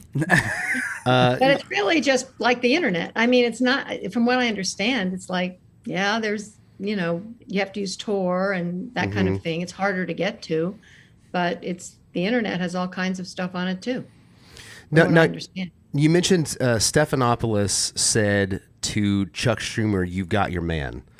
What was Chuck Schumer's involvement? Was this his initiative? Oh, you know what? I misquoted. Chuck Schumer said that to Eric Holder. Okay. Letter. Congratulations, you got your man. Stephanopoulos was like, "Here's the man, they got him," kind of thing. Okay. So sorry, I got those various people confused. Oh, no, you're good. I was just hoping to hear more about Chuck Schumer, and I'm not a big fan of his. Chuck Schumer seemed quite concerned about Bitcoin at the time, and that it was kind of, was very much about, let's get the guy. Mm-hmm. And I feel like Ross has been made the example, but there's lots of anecdotal as well as trial evidence that there was more than one person running that site, and but they needed somebody to, it's kind of like having the head on the spike of the medieval castle. It's like, that's going to happen to you. And it got to be Ross. And so that's not right. That's not fair, and there's so many things wrong with this case. And we do go through it. It's all based on the public record on our site. If you go through it, and it's hard, it's complicated, but if you do it and you have the patience like you guys have, you can see. And it's a travesty. And it really puts us all in peril to have a sentence like this. Agreed. It's outrageous. Do you recall where you were and what you were doing when you got that phone call or whatever it was that introduced you to the Silk Road for the first time? Yeah. Well, I didn't even know about it then. It was just that they told me Ross had been arrested and all of this. But I was about to go out and run errands, and went into my husband's office, and he was sitting with his head in his hands, and I'm like, "What's going on? What's wrong?" And he said, "Ross has been arrested." And then he put me on the phone with this reporter who was actually very nice, and she brought up this, what I believe is a totally bogus accusation of murder for hire, and I'm like, "No way! I know my son. There is no way." And that was never brought to trial, by the way. It was based on anonymous chats. And it was also brought up in an indictment in Maryland. The trial was in New York. And they've since dismissed those allegations. It never was prosecuted. But the media and people, it's sort of part of the story now. And it's never been proven. And actually, the victim, quote unquote, Curtis Green, has come out publicly and said he doesn't think it was Ross, and that he hopes he gets out. He supports him getting out, and he wants to have him over for dinner. Wow. So, and that, how often does that happen? Because he knows it's not Ross. It's just anyway. Well, that is one of the things that's really interesting about this story, is the way that the media did get a hold of it and has used, as we have seen over and over again. When a story comes out, that the facts become secondary to being first, whether it's with sports reporting or reporting on a murder trial or even community stuff, is that being the first to the story is often what matters most. And the murder for hire thing is, it's been my experience that as we've talked about this interview and getting to talk to you, several of the people that we've talked to have immediately said, well, weren't they like selling and buying hitmen and things like that on this site? That seems to come up first when you hear the Silk Road. It's drugs and murder for hire. Right. And that is something that not only was never proven, but was never brought up in trial, from what I understand, outside of trying to block bail and then during the closing arguments. Is that correct? Yeah, and just to be clear, the site had a very strict policy of the non-aggression principle and voluntary interaction, and anything that harmed a third party was forbidden. And top admins have told me they would scour the site. So, for example, no, there was no violence and violent services available. There's also no child pornography allowed, or stolen property, or anything that hurt someone else. Drugs were definitely allowed, mostly user amounts of marijuana. That was considered a choice between two people. And, you can agree or disagree, but, that was allowed. And that was what his convictions were based on, was the drugs. It sounds like a very libertarian stance. Yeah, it's a libertarian stance. And the interesting thing is, the judge said at sentencing, she goes, "We know you started the site for philosophical reasons, not to be a kingpin, not to make tons of money, but for philosophical reasons. And I just don't know if it's a philosophy you've left behind." So basically she's saying, and she thinks it's a troubling and dangerous philosophy, voluntary interaction, non-aggression. And so, but giving people choices, which, we can argue. But so she said, well, I guess I have to put you away for the rest of your life. I have to give you a death in prison sentence. Is that what Ross has never been accused of violence. He has never been accused of any kind of harm to someone, inflicting bodily harm or anything, like he's a threat to anyone. And they gave him that, she gave him that sentence. All because she's hanging judges, like the old timing hanging judges. All because she's not certain that he's left this behind. That's what she said. She said, we're not certain you've left this philosophy behind. And I'm kind of like, wait a second. So now in the United States, we're put in a cage because of our philosophy? I mean, that's kind of what she said. I know you didn't, that's why you started that, and that's what's deserving. Yeah, and I looked into this is Judge Forrest, correct? Mm-hmm. And she's no longer a sitting judge. No, thank God for justice, what justice we have. He was her 5th life sentence that year, and it was only May. I don't know how, I tried to find out how many she had done in her career. I couldn't find it. So was she like on a once a month quota? She just likes apparently to put people away for life. It's safe to say she likes this sort of thing. Yeah, that's what it looks like. And it's this hard to fathom the mentality, but she a life sentence. It used to be, they were rare, very, very rare. And when I was growing up, you had to be a mass murdering maniac to get a life sentence. I mean, at the Nuremberg trial, they didn't get life. It's become way too common, and it's really a problem. And it's been since the drug war. There's people serving life for marijuana right now. This seems, and you've really done an amazing job of taking on sort of the prison reform and looking at it in a different light. But this seems like one of those things that you don't become passionate about until it affects you. And I think that's an unfortunate thing for most of our inmates that are in this kind of situation. What would you say to our listeners and our viewers that haven't been affected by this? What things should they be paying attention to, or why would you tell them that this is something that they need to start looking into or getting involved with? Yeah. And of course you forget about prisoners. They're buried, they're out of sight. You don't know about it or think about it. I mean, I was guilty of that myself. Once you're in it, and once you meet the families and you see the children who are being abused, essentially, they're being broken. They come into the prison and they have a "I love my dad" T-shirt on or whatever, so excited and crawling all over them and so happy, and then they're torn away, and this child is shattered and crying and statistically probably going to end up in the same place. And it's like a huge monstrous machine that's just weaponized against people, to have these kind of sentences that are just destroying families. And I had one mom say, and a lot of these are inner city people, they're people who life is hard anyway, and she said, my kids were getting straight A's and all of that, they were doing really well, and now everything's falling apart, our whole family. And I can tell you myself, it's so hard on families, and it's a human rights crisis. We are the biggest incarcerator on the planet. This is the land of the free, and this is wrong. And it hasn't always been this way. And if people can, I'm trying to, bring this to people's attention. Ross wants to too. He said in that talk, I'm not the only one. There are many thousands of people being kept in prison that way beyond what they should be. And, if people realize it, it's just so obvious. It's just so terrible when you actually meet the people and go through it yourself.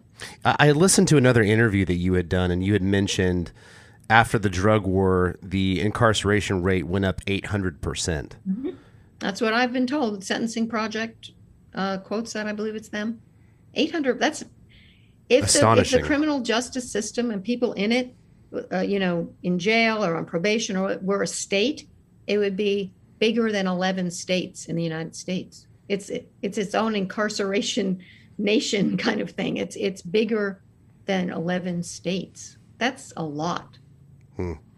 It's and like I say, it's a perpetual thing because these families are so hurt, and the kids go wrong, and it's a whole thing, and they end up in prison, and it's a perpetual monstrous thing that is so destructive and doesn't, the whole drug war thing. I'm like, so I think I heard that people were still doing drugs.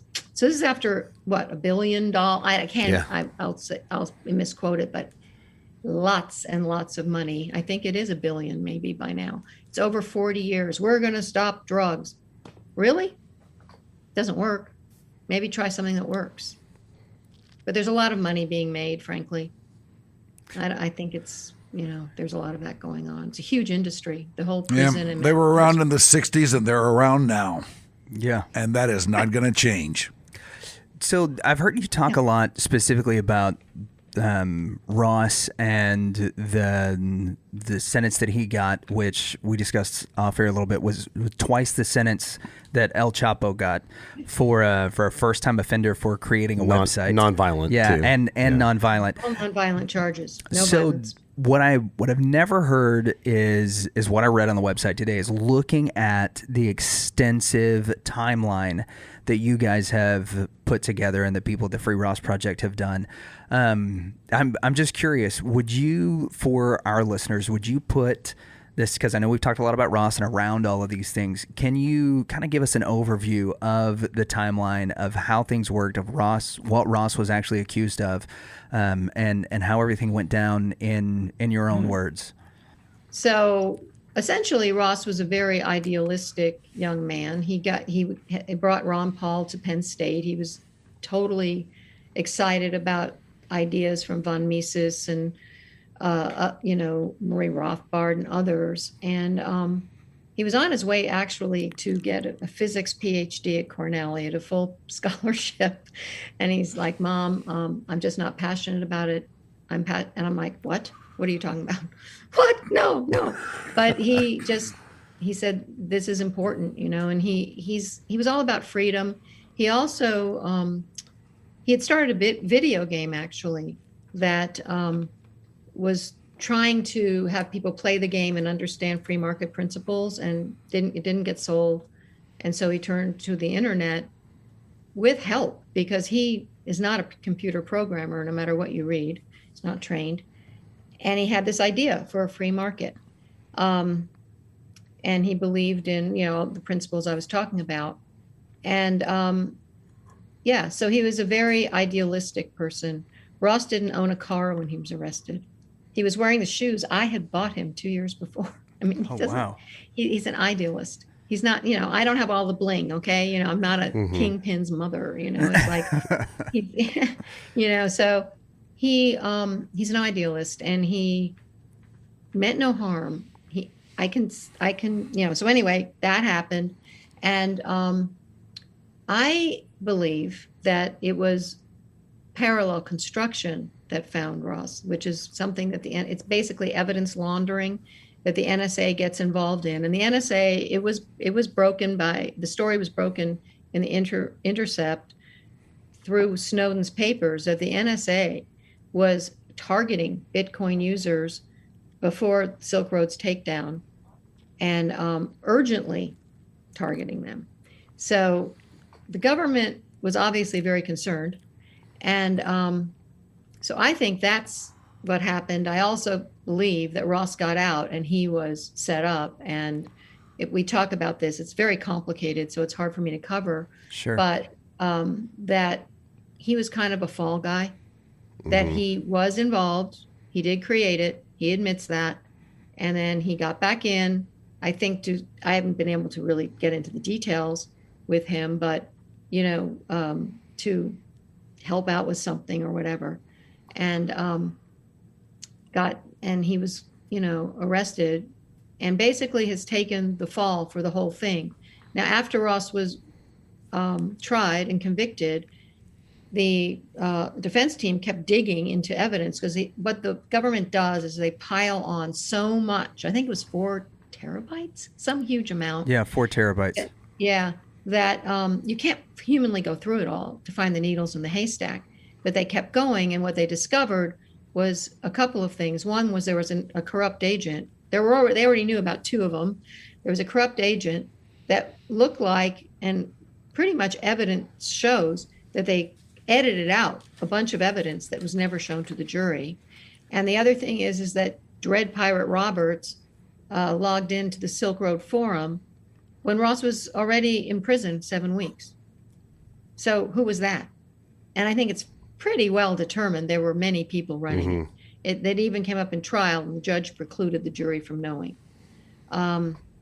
So anyway, Ross was arrested and we went to this travesty of a trial. And, I went in it thinking, okay, we're going to trial. We're going to get our day in court. This is going to be fair.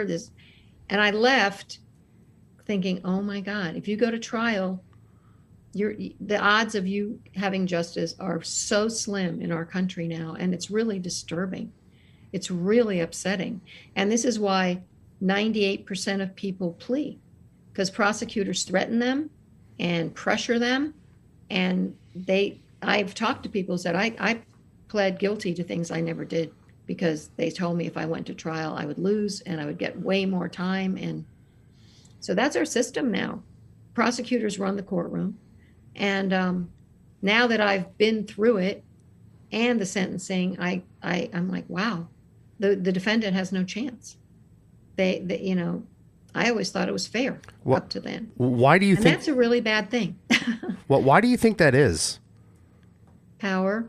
I think that the criminal justice system's been weaponized, it looks to me like, our rights are being eroded. You'd mentioned that the judge withheld or kept some things from the defense from coming to the trial. Mm-hmm. And we mentioned that the judge was known as a hanging judge, that she had given 5 life sentences already in May, where she gave 2 to Ross. What kind of evidence did she prevent from coming to trial that you think would have been beneficial to the defense? Well, one of the main things is that there were 2 corrupt agents. And by the way, that timeline, I didn't even get to half of it because the way they handled the computer, they crashed it. That one agent had it for unsupervised for 3 hours. Yeah, and actually used total violation of protocol. But anyway, it's too much. It's too much to kind of get. But anyway, as far as what she didn't allow, the main thing in my mind is that there were 2 corrupt agents. They went to prison. One is still in prison, and had full access, unfettered access to the site. They could even act as DPR without DPR, whoever DPR was at the moment, because it's fairly well established there are many, would even know.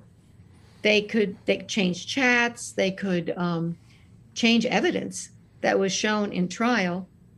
And the murder for hire that was submitted to Maryland was submitted by one of these corrupt agents. And this is supposed to be valid. And this is. Oh, sorry. Go ahead. I'm sorry. This is Force and Bridges. These are the 2 agents? Sean Bridges and Carl Force. And Force is out. Bridges, I believe, has got a few more months to serve. And actually, Curtis Green says, "I'm not afraid of Ross getting out. I'm afraid of them getting out." Wow. So, and he was the one that they had pretend to be murdered, and yeah, he's got a lot to say. But yeah. So there was all kinds of shenanigans, and I think there was this 3rd corrupt agent, but that didn't even come up at trial. But these guys, we fought, not we, but our attorney, and fought to have them known to the jury. And the prosecution was like, no, we can't let that happen because they're still under investigation. That would tip them off. Well, the truth was they were already tipped off. They had been interviewed by law enforcement. And we were like, fine, do your investigation, then we'll go to trial. Well, no, you have a right to a speedy trial. We're like, we want a fair trial, not a speedy trial.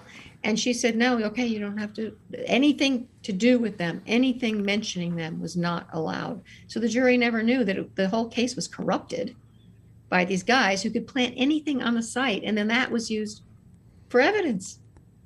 Yikes. And there's also, it's very apparent and pretty well proven, I think it is proven, that they could plant anything on a laptop too. I've had people who are experts in it say it's child's play to do that. And they had the laptop for unsupervised for a long time. So with all of this being known, how did the appeal process go? How did this not get overturned? Well, yeah, I was kind of shocked that they didn't at least mitigate the sentence. But they said, well, it's in her jurisdiction, but it was all in New York. I felt like, I don't know, I just felt like we didn't get a fair shake at all. And the appeal did not work out very well. I was at least praying for a sentence reduction. And then it went to the Supreme Court. At that point, it's not even about the case itself. It's about the principles involved. One was a Fourth Amendment violation, and the other was a Sixth Amendment violation because the judge used the murder for hire, which was never ruled on by a jury or proven in a court of law, to justify her sentence. This is a violation of the Sixth Amendment, which was written to protect the accused from rogue judges and prosecutors. Supreme Court did not care to address it, and it's been an issue for a long time. Scalia brought it up many times. And also, because I'm like, at the time, I was like, wait, but he's never been proven. It's not convicted. And our lawyer's like, yeah, well, they do that all the time, you know, oh, well. And I'm like, this system is so corrupt.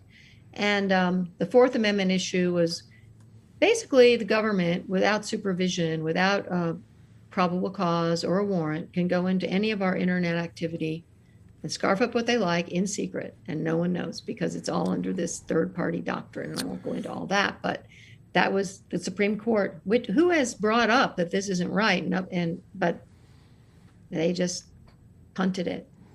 What? So all of our rights to privacy are still in jeopardy because of it. Well, what I just heard is I need to do an immediate wipe on all of my computers because that is terrifying.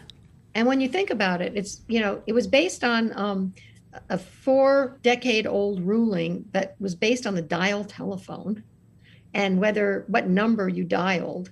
And even then, some judges were like, well, that's private. But they were like, oh, no, they can know that.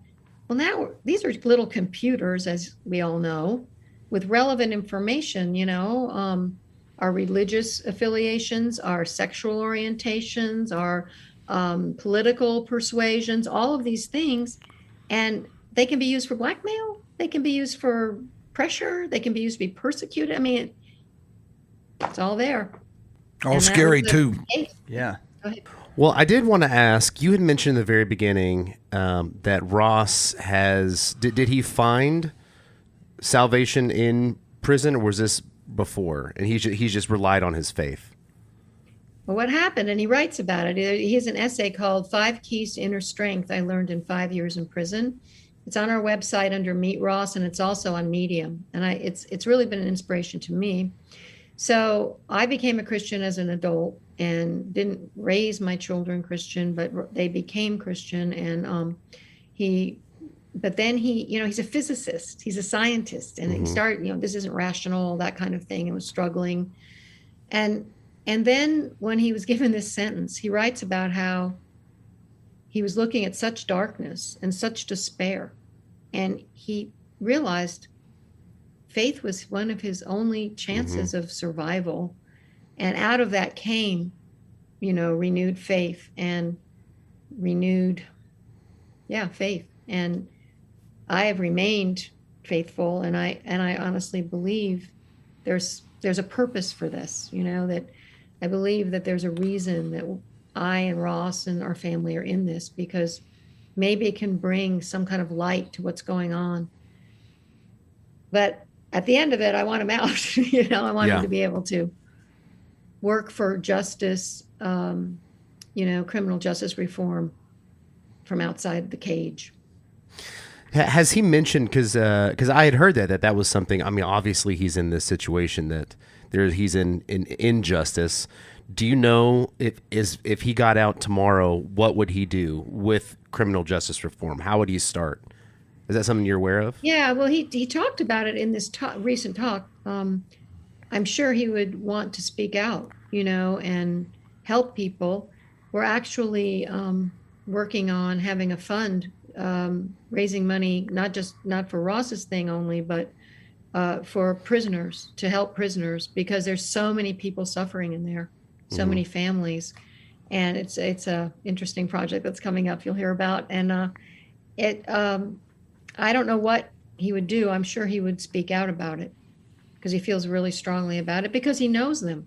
He's seen so many people who are so unjustly, I mean, maybe initially you could say, well, they needed to be corrected, as if it's correction. Well, I don't see how it's, I think it's more of a criminal training ground, frankly. But, but the sentences just go on. And essentially a lot of them are virtual life sentences, even if they're not officially life sentences. And it's just too much. but each person in prison is a little moneymaker for a lot of people, a lot of tax money, a lot of funding. So is there anything more you can do? Do you have any cards left to play, or what happens now? I mean, this just absolutely makes no sense. He's going to be in there as long as he is, and I just wonder where that leaves you as far as what you may pursue. Yeah, and it's daunting, I can tell you, but there's only two avenues for relief. One is called a habeas petition. It's kind of a Hail Mary that a lot of people do. We're going for it, but frankly, like I say, it's a Hail Mary, but you never know. But whether he would be released, I think it'd be more like potentially, hopefully, they'd reduce the sentence at least. But really, what I've been focusing on is getting clemency and a commutation from the President of the United States. That's so, I've networking with people who can maybe help and can see the injustice and talk to other people. And the other thing is having a movement. We have almost 500,000 signatures on our petition. Please sign and share it.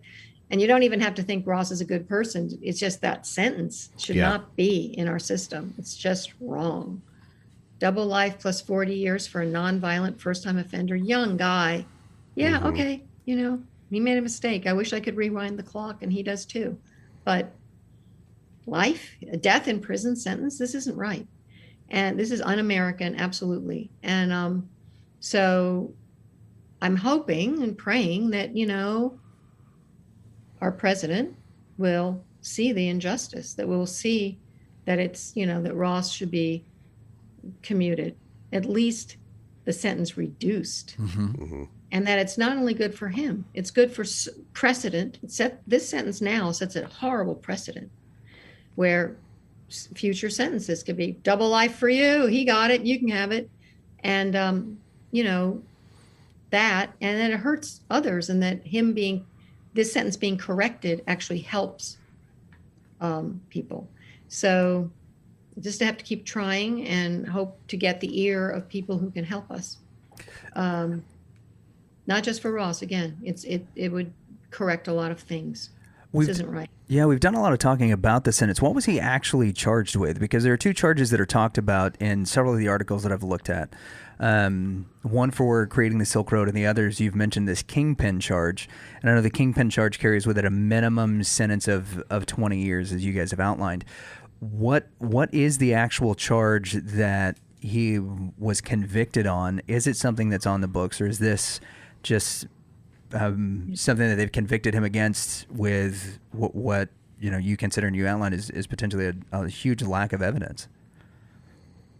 Yeah, no, there's specific convictions, and we line them out and on the site. And again, hopefully I won't get this wrong, but essentially the exact wording, but essentially it's for trafficking narcotics, is because people on the site, he's being held responsible for what other people did. He's not being accused for selling drugs himself.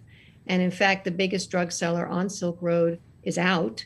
He got 10 years and got out after 7 years because of COVID. And then other huge drug sellers got, 5 years, 3 years. And then just recently, the guy who was the programmer behind it, who actually made it happen, just got 8 months in the Southern District of New York. And I'm like, what? And Ross has double life.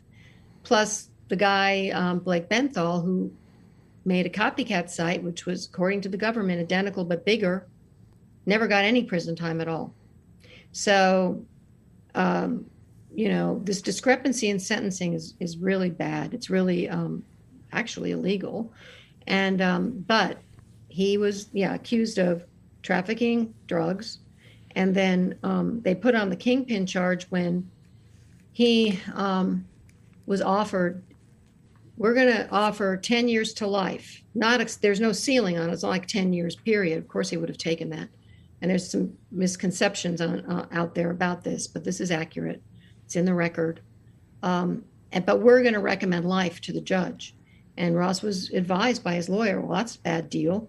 don't take it. We'll try trial, which I don't think that was great advice looking at it now, because now I know how unfair trials are. But so they said, and then when Ross said no, they added the kingpin charge, which has its own life sentence. So the drug trafficking was life, the kingpin was life, as if a website host is a kingpin, like El Chapo or Pablo Escobar. And then there were 3 other more minor ones they threw on there, like hacking software. It was never proven that anybody was hacked by software from Silk Road, but it certainly wasn't proven that Ross hacked anybody. It was just that someone put software up there that could be used to hack computers. And each of those, there was false IDs and money laundering, because people exchanged US dollars for Bitcoin. So she stacked those on there. And so that's the 40 years. Wow. So those are convictions that the jury found him guilty of. But it was the whole thing was just. That's crazy. I don't know. You can go into a lot of details about that trial. It was just a travesty. Well, you'd mentioned that you had tried to get the attention of the president, that a commutation seems like the best route that you guys have outside of this Hail Mary. I know you had tried to get the attention of President Trump, and in January of this year, there was a lot of hope that President Trump would commute the sentence. That didn't happen. Is there something that happened in the breakdown of communication there? And do you have more hope that the current administration might give you guys an opportunity for clemency and commutation? I don't know everything that happened. We were all very hopeful, very, very hopeful. And it was devastating, frankly. It was just kind of like, oh my God, what am I going to do kind of thing. But yeah, and we do have hope. We always have hope. And as Ross says, as long as there's life, there's hope. You know, we are not going to give up hope. And I don't know how to gauge one administration or another administration. I think they both have said, Trump had the First Step Act, and he said that he cared about criminal justice reform, worked with people on both sides about it. There's a lot of people in the government who seem concerned about this. It's kind of taken a back burner position right now because so much is going on, but I think it will become an issue. And so hopefully it will, not only for Ross, but for all the people. I mean, so many people. And so I don't know. I mean, it's really hard to say, but I certainly hope so. If Ross took the fall, who do you think was actually running the show behind the Silk Road? Because if you look at the timeline, and I guess you are probably going to word your answer carefully, but I don't know. You don't know? Yeah. No, I mean, there's. Yeah, I know what the public record says. I know what the timeline says, and you draw your own conclusions. There may be people that nobody even knows about. I mean, a lot of this is anonymous. A lot of this is very secretive, and people aren't saying, "Oh, I'm so and so." So I don't know. I mean, there's someone named Thomas Clark who's been arrested, who says that he was. I believe he says that he was running the Silk Road, or at least part of running the Silk Road. I believe.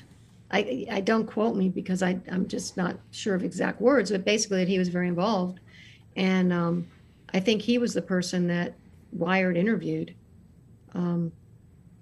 So he's in prison. Robert Thomas Clark. Sentencing Thomas Clark, who was Variety Jones, was his handle. Yeah. Here it is, January 30th of 2020, that he was a senior advisor to the Silk Road. He pled guilty in Manhattan federal court. That's on the DEA's website. What sentence did he get? Does it say? He hasn't been sentenced yet. No. I don't think. Okay. No, he hasn't been sentenced yet.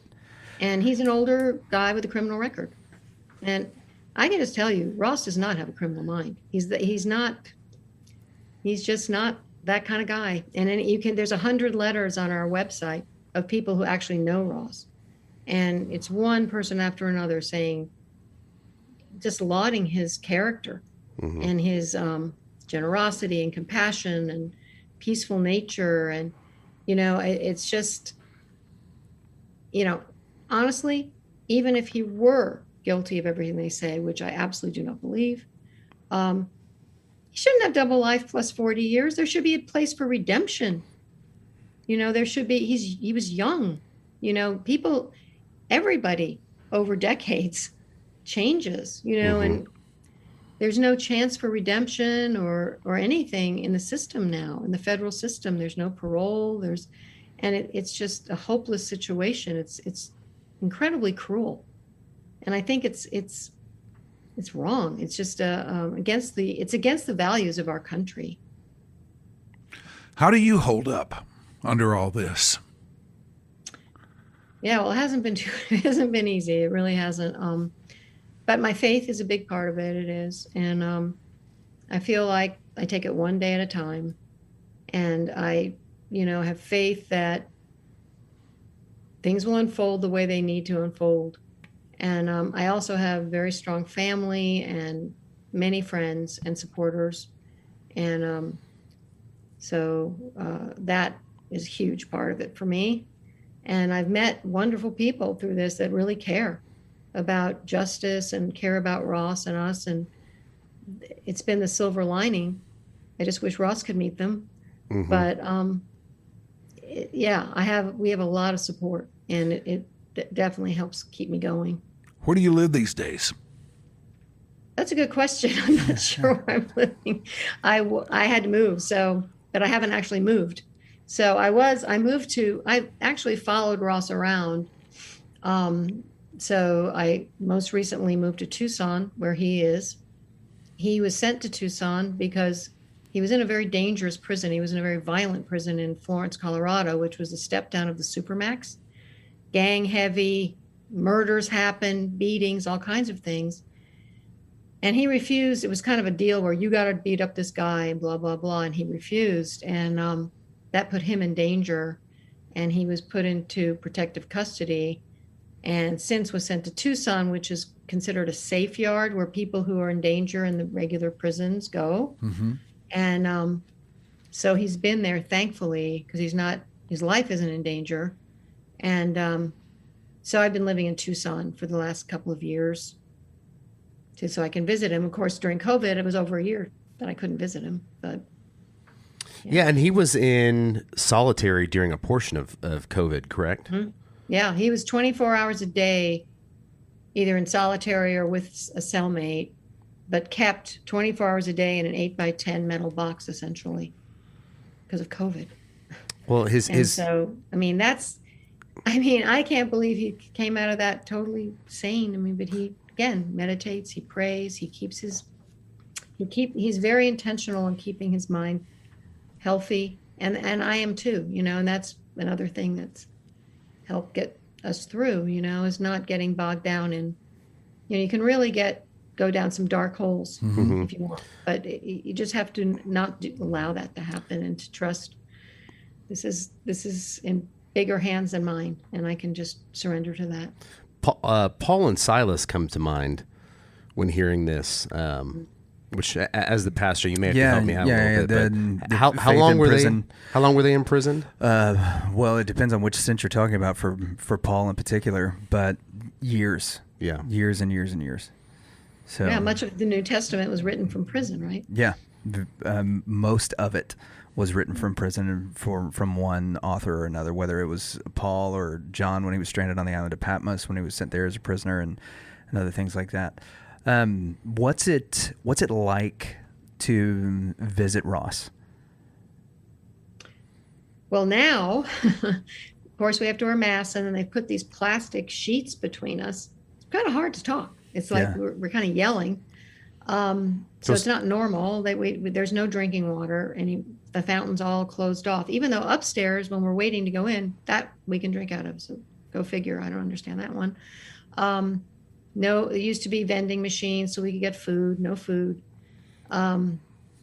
It's still always great to see him.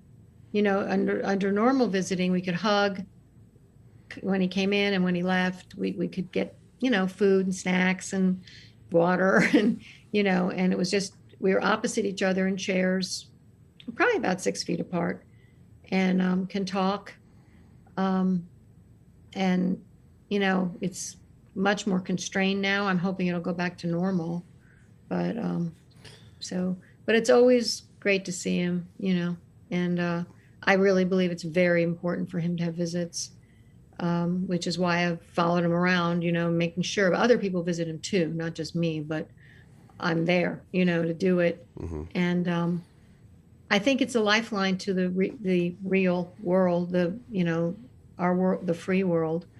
And a lot of prisoners don't have visitors. They don't have letters. Their families have disowned them. They have nothing. And so I just, feel like it's so important for them. Can anybody who wants to visit Ross do so? No, you have to. There's this rule. You have to have known him before he was arrested. Don't understand it. Really? I don't know why. Is this a blanket rule for anybody, or specifically in a max prison? Oh, it may not be in other prisons. I don't know. I haven't looked into that because he's in a maximum. Okay. So, but it's weird because I'm kind of like, I don't understand it. I don't even understand the logic. But for me, when my saying with the prisons is why ask why. There's a lot of things don't make sense to me. So. Including the plastic sheets, you said, is instead of glass. Well, that's to protect us from COVID.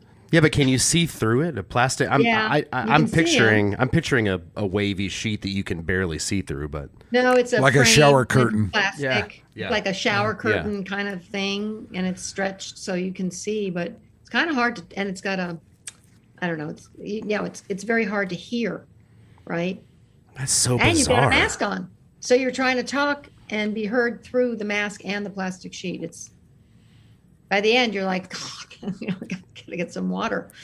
When you said plastic sheet, I just started thinking about that doesn't make any sense. Yeah. No, plexiglass, glass. There's plenty of other things I would use, but I did want to ask. You mentioned that he spoke at the Bitcoin 2021 conference. How did that work out? If he gets, what is it, 15 minutes? Is it a week that he gets? No, he gets 300 minutes a month. Okay, so unfortunately, he doesn't have email like other prisoners. We're trying to get it because it's an internet crime, and even though it's a closed system, whatever. So he hasn't had email all these years. But he is allowed to speak to journalists if they're on his list, his inmate call. And it was 2 calls, I guess, that he did an interview, and then Bitcoin Magazine broadcast the interview. So he was heard. It was over 10,000 people at that conference, but it's on the internet. Good. Actually, if you go to Bitcoin 2021 on YouTube and put in his name, it'll come up. And it's quite moving. He's very sincere, very emotional. And a lot of what he says, and he repeats it, is, I want you to understand what it means to lose your freedom. Because he doesn't, people don't really get it. It's hard because we've all been relatively free. And he kept saying, he repeated that many times, and he told personal anecdotes of things that really impacted him and talked about fellow prisoners and how important it is that we need to do something about all this. And he talked about Bitcoin, since Bitcoin was, the conference. But, for Ross, Bitcoin was about the freedom and the monetary freedom that it helped people who are unbanked, who are under oppressive regimes like Venezuela, things like that. It's like he, again, an idealist. And so anyway, it's good. It's about 25 minutes long, and he really spoke powerfully. Well, we want to be respectful of your time. We know that you've got other things to do than just talk to us. But it's been a pleasure, really. Well, thank you. I've got one a kind of personal question, and we can, if it's something you don't want to answer, we can certainly cut it out. But as a mom, you've got a daughter, you got a husband when all of this happened. What is keeping the family together? What is keeping your family connected look like, not just during the crisis of the trial, but now? No, it's been very impacted. And my daughter is a lifeline to me. It's been really tough with my husband and me. we're all Christians. We all have faith. And, you know, it's just, yeah, I could just say that for families, it's really hard. It's kind of like losing a child, you know, but they're not lost. So you keep trying to save them. Right. And, it's been very tough, and it's stressful, financially. You know, it wipes you out financially, and, that's a stress. And it's just, it's more than I ever realized it would be. Yeah. Have there ever been any moments where you felt like giving up? Yeah. Let me think about that. There have been moments when I'm like, I don't know what like after January where he didn't get commuted, I was like, oh God, I've got to start over. It's like, this is unbelievable. I can't give up. I've actually never thought I'm just going to give up. I can't do this. I'm going to go to the beach, or I'm going to pursue my bliss, or whatever it is. I can't do that because I can't live with myself with Ross rotting in prison. I just can't do it. So actually, no, I never have. I just figure I'll keep trudging along as best I can, you know, and just keep going until I can't go anymore. But I hope God keeps me healthy and alive long enough to succeed. I just cannot accept him dying in there. I just can't. I would not be able to either. I mean, putting myself in your shoes, I have a son. That would be unacceptable. I cannot believe this has happened. So I can't either. Sometimes I wake up, I'm like, oh yeah, this is really true. And the thing is, how could I go be happy or fulfilled knowing, like, you know, my son is rotting in a cage? It's the curse of being a parent, but it's the way it is.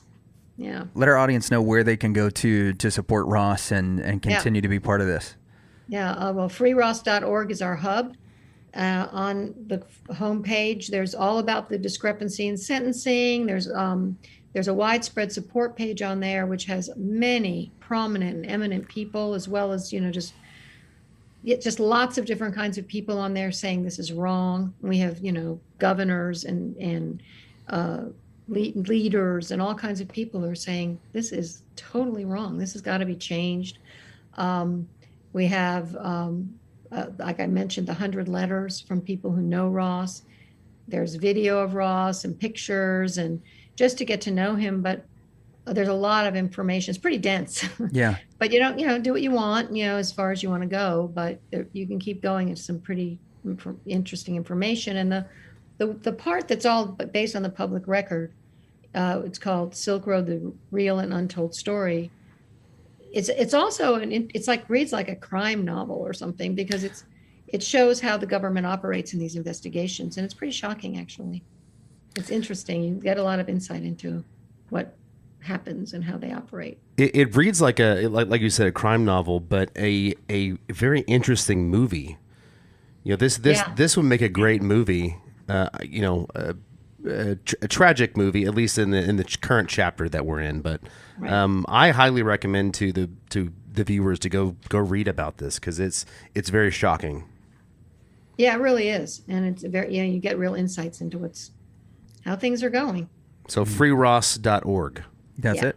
freeross.org. And then you can donate, sign the petition. There's some free Ross merchandise that you can get as well. And if nothing else, it's a fascinating story, and definitely one of those tales that's very eye-opening about what's actually happening in the world out there. Lyn, thank you so much for your time. You've been an absolute gem.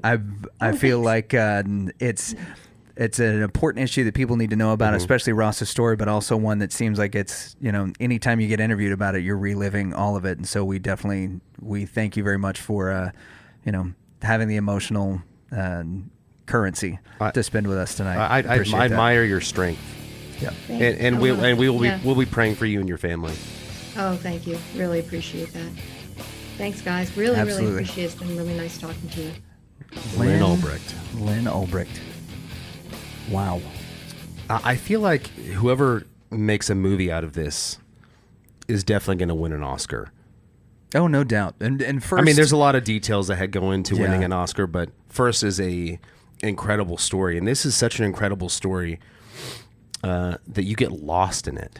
You really do, and I want to get in depth as much as we can into the story, because this is, if we do the whole thing, we might have to split this up into 2 episodes, right? Where we like just give the story of what everything's about, or do something at.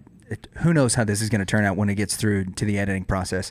But before we get into that, I do want to give just a huge thanks to Mike Rhyner for coming out here. He's the one that brought awareness to the story to me back in 2015 when they started to cover it. It's been absolutely insane. Seeing everything that's come out of this story, which started off as a what's on Mike's mind curiosity, and now has come to such a place that it is the object of our intrigue right now, without a doubt. And so thanks very much to Mike. You were incredibly gracious to give us your time and to be the star of the interview. So outside of Lyn herself. So big thanks to Mike for coming and doing that. So let's get into the story. We started with Lyn to give kind of a high level thing. Well, first off, scaling back. Hold on. I think Mike nailed it. Pre-interview, I had asked him, I said, hey, how do you summarize this? And he just said, you don't. Which is true. Yeah. Yeah, you really, in so many words, you really can't. And so without... Because the details matter, and there are so many details. There are so many players in this. It's not as simple as Ross Ulbricht starting the Silk Road and then allowing... there was a lot of things in the media about murder for hire, how much money was being ran through it. And it turns out that when it went to trial, they dropped the murder for hire because there was absolutely no evidence for it. Yeah. But in addition to that, there are all kinds of corrupt players that are pretty well documented that have gone to prison. There was 2, which we brought up in the interview. Force and Bridges were 2... I don't remember if they were DEA. They were DEA and Secret Service agents. Yeah, that were involved in the Silk Road and attempted to cover it up. They were involved in at first, they were involved in the investigation, obtained warrants so that they could They brought their guy in against the wishes of the lead. I forgot his name again. Hold on, I'm just going to leave it here. It is... Jeryagan. Yeah. He did not want any tips. Right. That the United States government was looking into the Silk Road.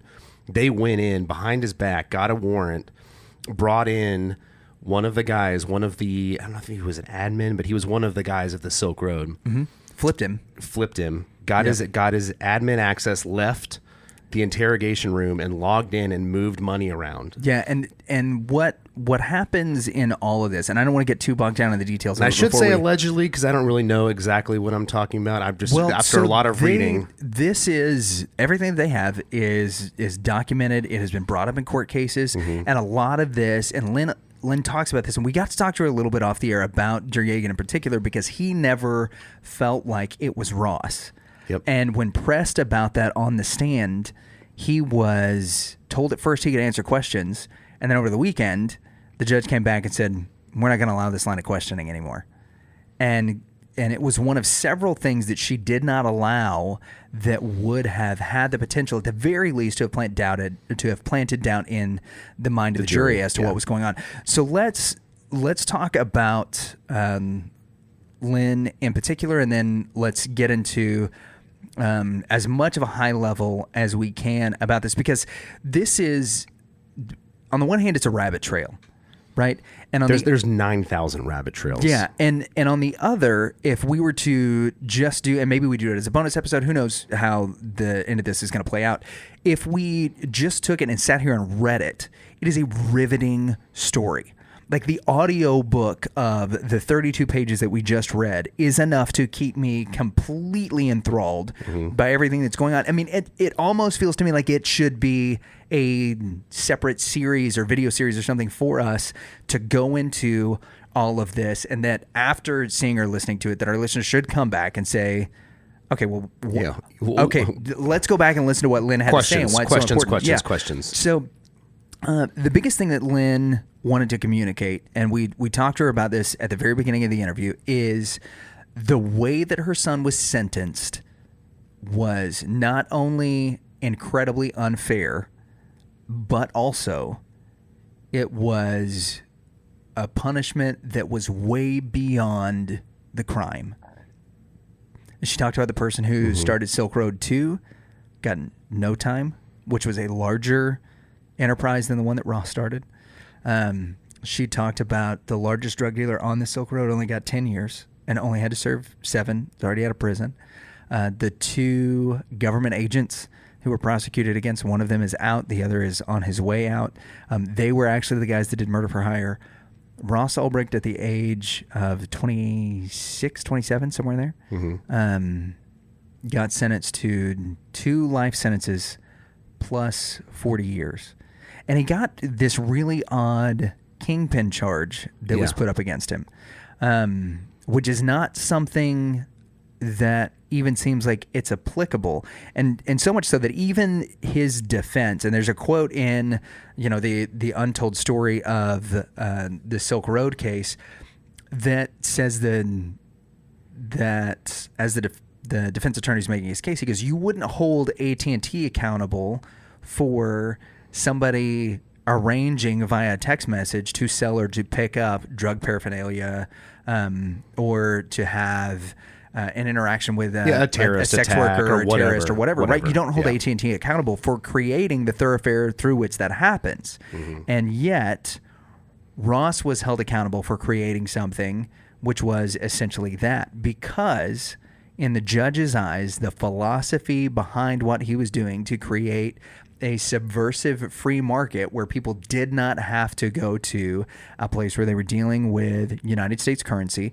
They did not have to go to a place where they were dealing with or being subjected to government and county and state and local taxes and all of those things, that now it was a criminal enterprise. She assumed in her judgment that the philosophy behind it was to create a anonymous thoroughfare for narcotics, and so under all of those assumptions, which she let be told in court, they allowed Ross to become convicted. Now, Lyn also talked about the evidence that the judge did not allow to be heard, and that is, for all intents and purposes, probably one of the biggest atrocities in that trial. And everything that Lyn says, again, this is incredibly well documented. What was the evidence that wasn't allowed again? Okay, so there's a list of evidence that wasn't allowed in. Okay. Right? So, one, the defense wasn't allowed to call expert witnesses.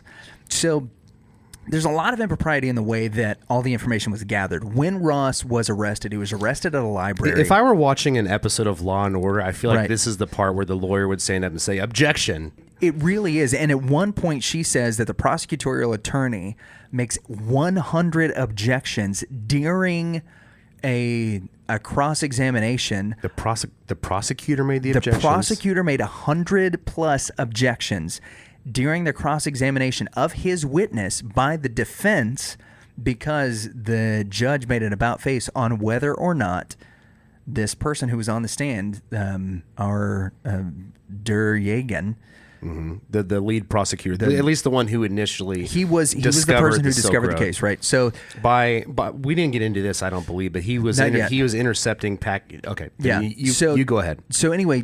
So he had another person that he had in mind since 2011 was actually the person who was behind the Silk Road. All evidence points to him or one other person. Yeah. Those questions that Ross's attorney was asking that would have him suggest he felt like somebody else was the Dread Pirate Roberts, or DPR as he's referred to in the interview and in the text, was someone other than Ross or was multiple people, was not allowed in court by the judge. Initially it was, and then she dismissed the jury, leaves, they come back over the weekend, it's no longer allowed. The expert witnesses that could have said that the initial guys who recovered Ross's laptop and did the discovery on it, that used data damaging software in order to retrieve memory from the RAM, in order to retrieve data files from Ross's hard drive, that the way that they did it that it did not come with Ross's digital fingerprint because of the way that they took the data. And because it did not come, it corrupted the metadata. They would be able to manipulate that data in any way, shape, form, or fashion that they wanted to as they introduced it into evidence, and it could not be verified that Ross did or did not do any of those things. Those expert witnesses that the defense wanted to call were not allowed to be called because the prosecutor said he didn't have enough time to be able to prepare for them. Assuming that all of this is true, mm-hmm. I agree with what Lyn said. That this is un-American. Yeah, because our justice system, while flawed, I believe is still the most fair in the world. Sure. This is one anecdotal piece of evidence, but oh man, is it damning? Well, have you ever listened to the podcast Serial? No. Are you familiar with it? No.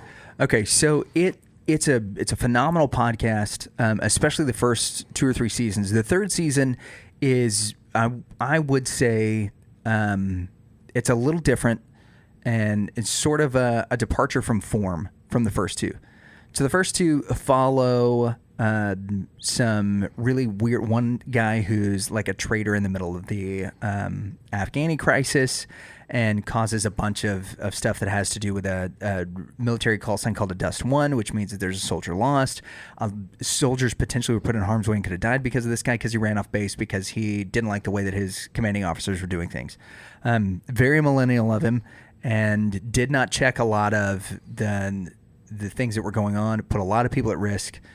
So that's what season 2 follows. Season 1 follows a guy who is convicted of murder that they really have no evidence on, and everything's circumstantial. Season 3, however, dives really heavy into the justice system, and the lady who hosts it goes into Cleveland, Ohio, and she follows several cases throughout Cleveland. One in particular where there's a man who could have been exonerated, right? He was being charged with possession, I believe, of a firearm and some narcotics. He can prove that he didn't have them. The max sentence that he would have had to serve is 10 years. Mm-hmm. And so he's given a public defender. The public defender is chumming with the prosecutors. They work with everybody day in and day out. They're all friends, right? Even though they argue in court, they're good buddies in and out because they're work colleagues, even though they're on 2 separate sides of the argument. And so even though the defense attorney knows his client didn't do it, and he could probably prove that his client didn't do it, the prosecutor knows that he can probably prove that this guy didn't do this crime, that he didn't have these things on him at the time. What happens is they all 3 get into a room. The prosecutor offers him a plea deal of 3 years. Now, mind you, this guy's got a kid. The prosecutor offers him a plea deal of 3 years, and this particular individual does not feel like he can beat the rap because of his ethnicity, because of the circumstantial evidence, and because he just doesn't know enough about the justice system other than what they've been taught. And what they've been taught is, and I'm not just saying this about a particular group of people, I'm talking about those people who are around people who have been incarcerated of all ethnicities, of all demographics, and of all socioeconomic statuses, right? Have been taught that if you go after the plea deal, that might be the best that you can do. Yeah, I have heard that a lot too. And that it saves you a lot of trouble. And so on a crime he most likely would have been let off of, that he would have been exonerated of, proven innocent, instead he takes 3 years in prison. The prosecution says that that's a win because it doesn't put taxing on the judicial system because it's one less case that they have to hear. Mm-hmm. The defense says that that's a win because he could have served 10 years. Now he's only going to have to serve 3. And this guy has to leave his daughter, his girlfriend, his job, everything he's got on the outside for 3 years. And he's calling that a victory because it's not 10. A victory is when you're proven innocent, but that is the sort of flawed nature of the justice system. And what Lyn was talking about in particular, about how there was this charge for drug trafficking, right, which would make eBay a drug trafficking site. USPS. Yeah. There's actually a Mitch Hedberg joke. About the FedEx guy. The FedEx guy doesn't know that he's my drug dealer. Yeah, but he's the best drug dealer because he's always on time, right? Like that's the whole joke. So it would make FedEx, it would make eBay, it would make all of these other sites, drug dealing sites. And if you don't think that eBay is a drug dealing site, I would tell you right now that if you are a Canadian citizen, you cannot get an over-the-counter vitamin called DHEA. DHEA is a very simple, right. It's a very simple hormone supplement that is given to men and women. It's something you can buy over the counter freely in the United States. It is illegal to sell in Canada. It gets you super high. It does not. No, it does. No, it doesn't. No, it's it doesn't. A stupid vitamin. That's really all it is. Now, it's a hormone. I think, there's right? a lot of people that consider it a performance enhancer, so it's outlawed by the NCAA and some other organizations.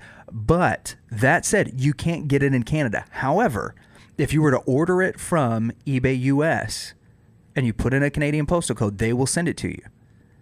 So eBay is a dealer of illegal substances. That would mean that eBay and the proprietors of eBay, the stockholders of eBay, everybody involved with eBay should be under the same scrutiny, and PayPal too, because now PayPal and eBay are the same entity. PayPal too should be under the same scrutiny that Ross is under, because they have now allowed themselves to be drug traffickers. Yeah, because he created a platform just like eBay. But when Ross didn't go for that plea, because they knew that the evidence against them was so weak, they trumped on the kingpin charge, which is where he got the second life sentence. And that's when all of the things that the judge disallows, and why she in particular, Lynn mentioned Chuck Schumer, because this became a political trial. This was the first thing that had to do with cryptocurrency. It was a dark web trial. And so everybody wanted to focus on the dark web and that things were being exchanged, but it was based on the non-aggression principle. And I will tell you that if you look at, and there are just endless amounts of people, especially people that identify as libertarian and their political affiliations, that have gone through transaction by transaction, because all this stuff has been made public, and shows that there is nothing that would lend anyone to believe that the non-aggression principle was not violated, that a third party was ever harmed by anything that happened, which means that there was no murder for hire, there was no child pornography, there was nothing violent. The weapons were very rarely, if ever. She referenced it was mainly personal uses of marijuana, which those were the primary transactions. Is now legal in many states, right? And if it's not legal, it's decriminalized in many states, right? So if you're caught with it, they give you a traffic ticket and tell you to go home. Not 2 life sentences plus 4 years. Plus 4 years. No, that's not what they pinned on him, was use of personal marijuana. But all of that to say, it all is absurd. They felt like there was enough evidence to exonerate him, and yet, when they get into the case, because it had become so political, because it was so polarizing, it had so many nefarious ties to it with the dark web and all these things, and we'd never heard those terms before this particular case was brought up in 2013, that because it has all of this mystery and just sort of ominous nature to it, he gets the maximum that he can get. They hid from the jury. This was one of the things I thought was so fascinating. They hid from the jury the sentence that could be given down to Ross so that it wouldn't influence them to let him off. And because he was a kid. The judge even says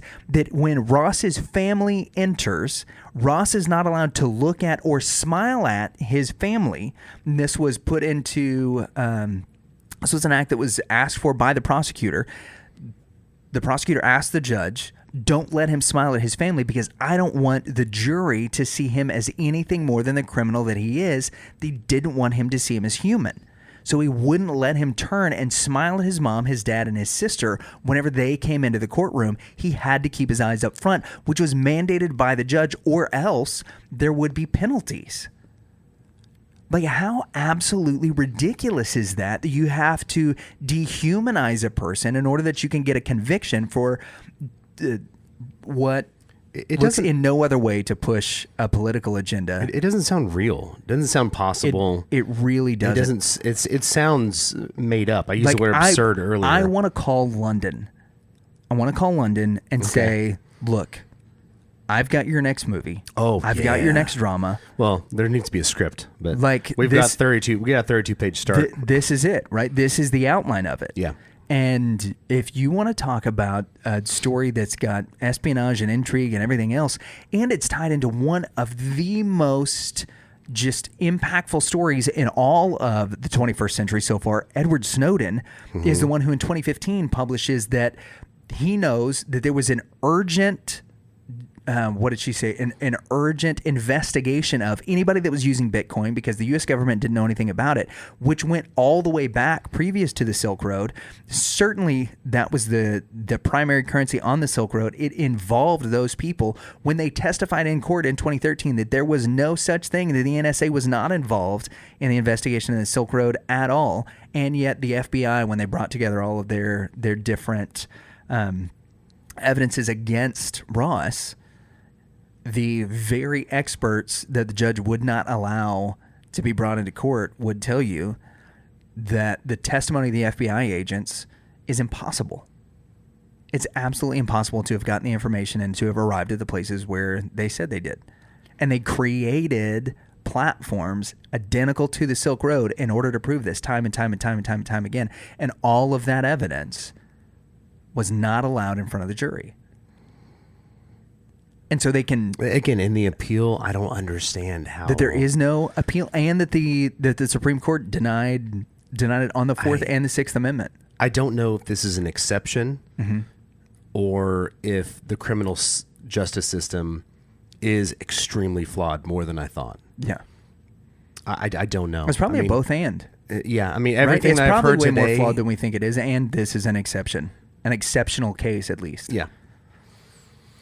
Well, I've got so much to think, to ponder on, as well as to go deeper down the rabbit hole, just like Alice, because again, there are, not only is there the case against Ross, but there are, like I mentioned, like Lynn mentioned, the DEA agents and the Secret Service that got involved in altered evidence. Right.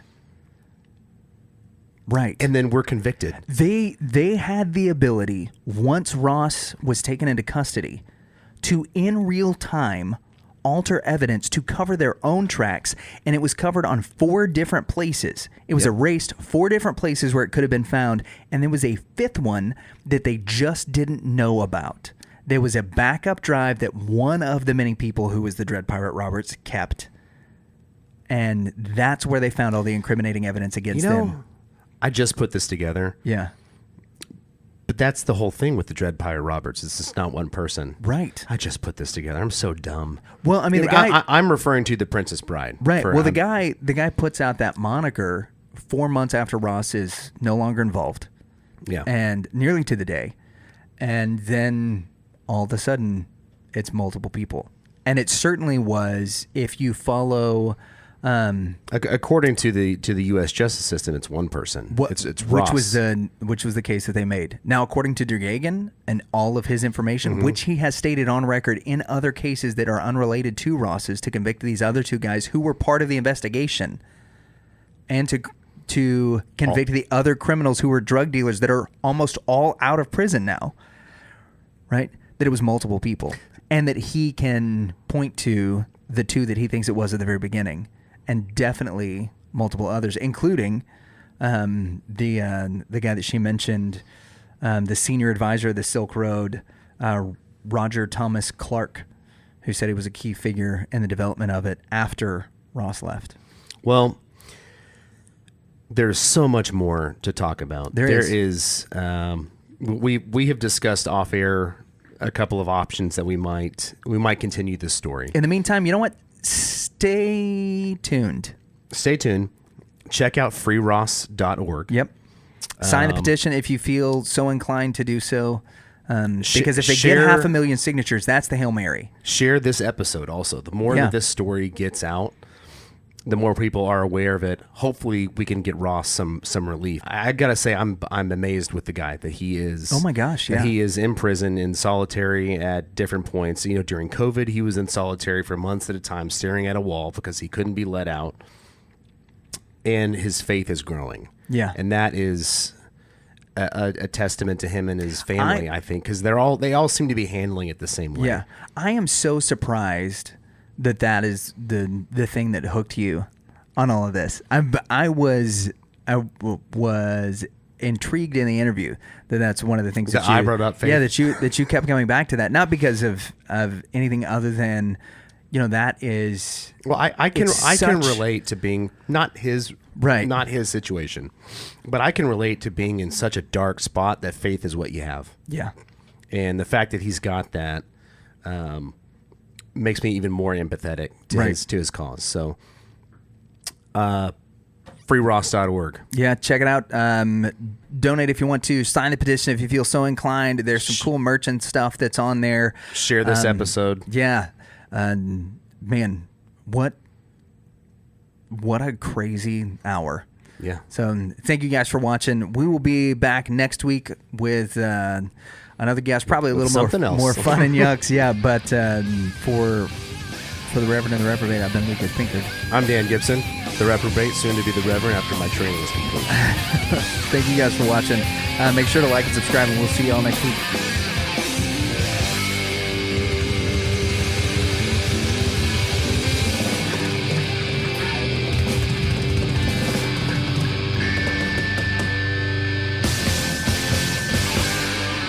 Oh.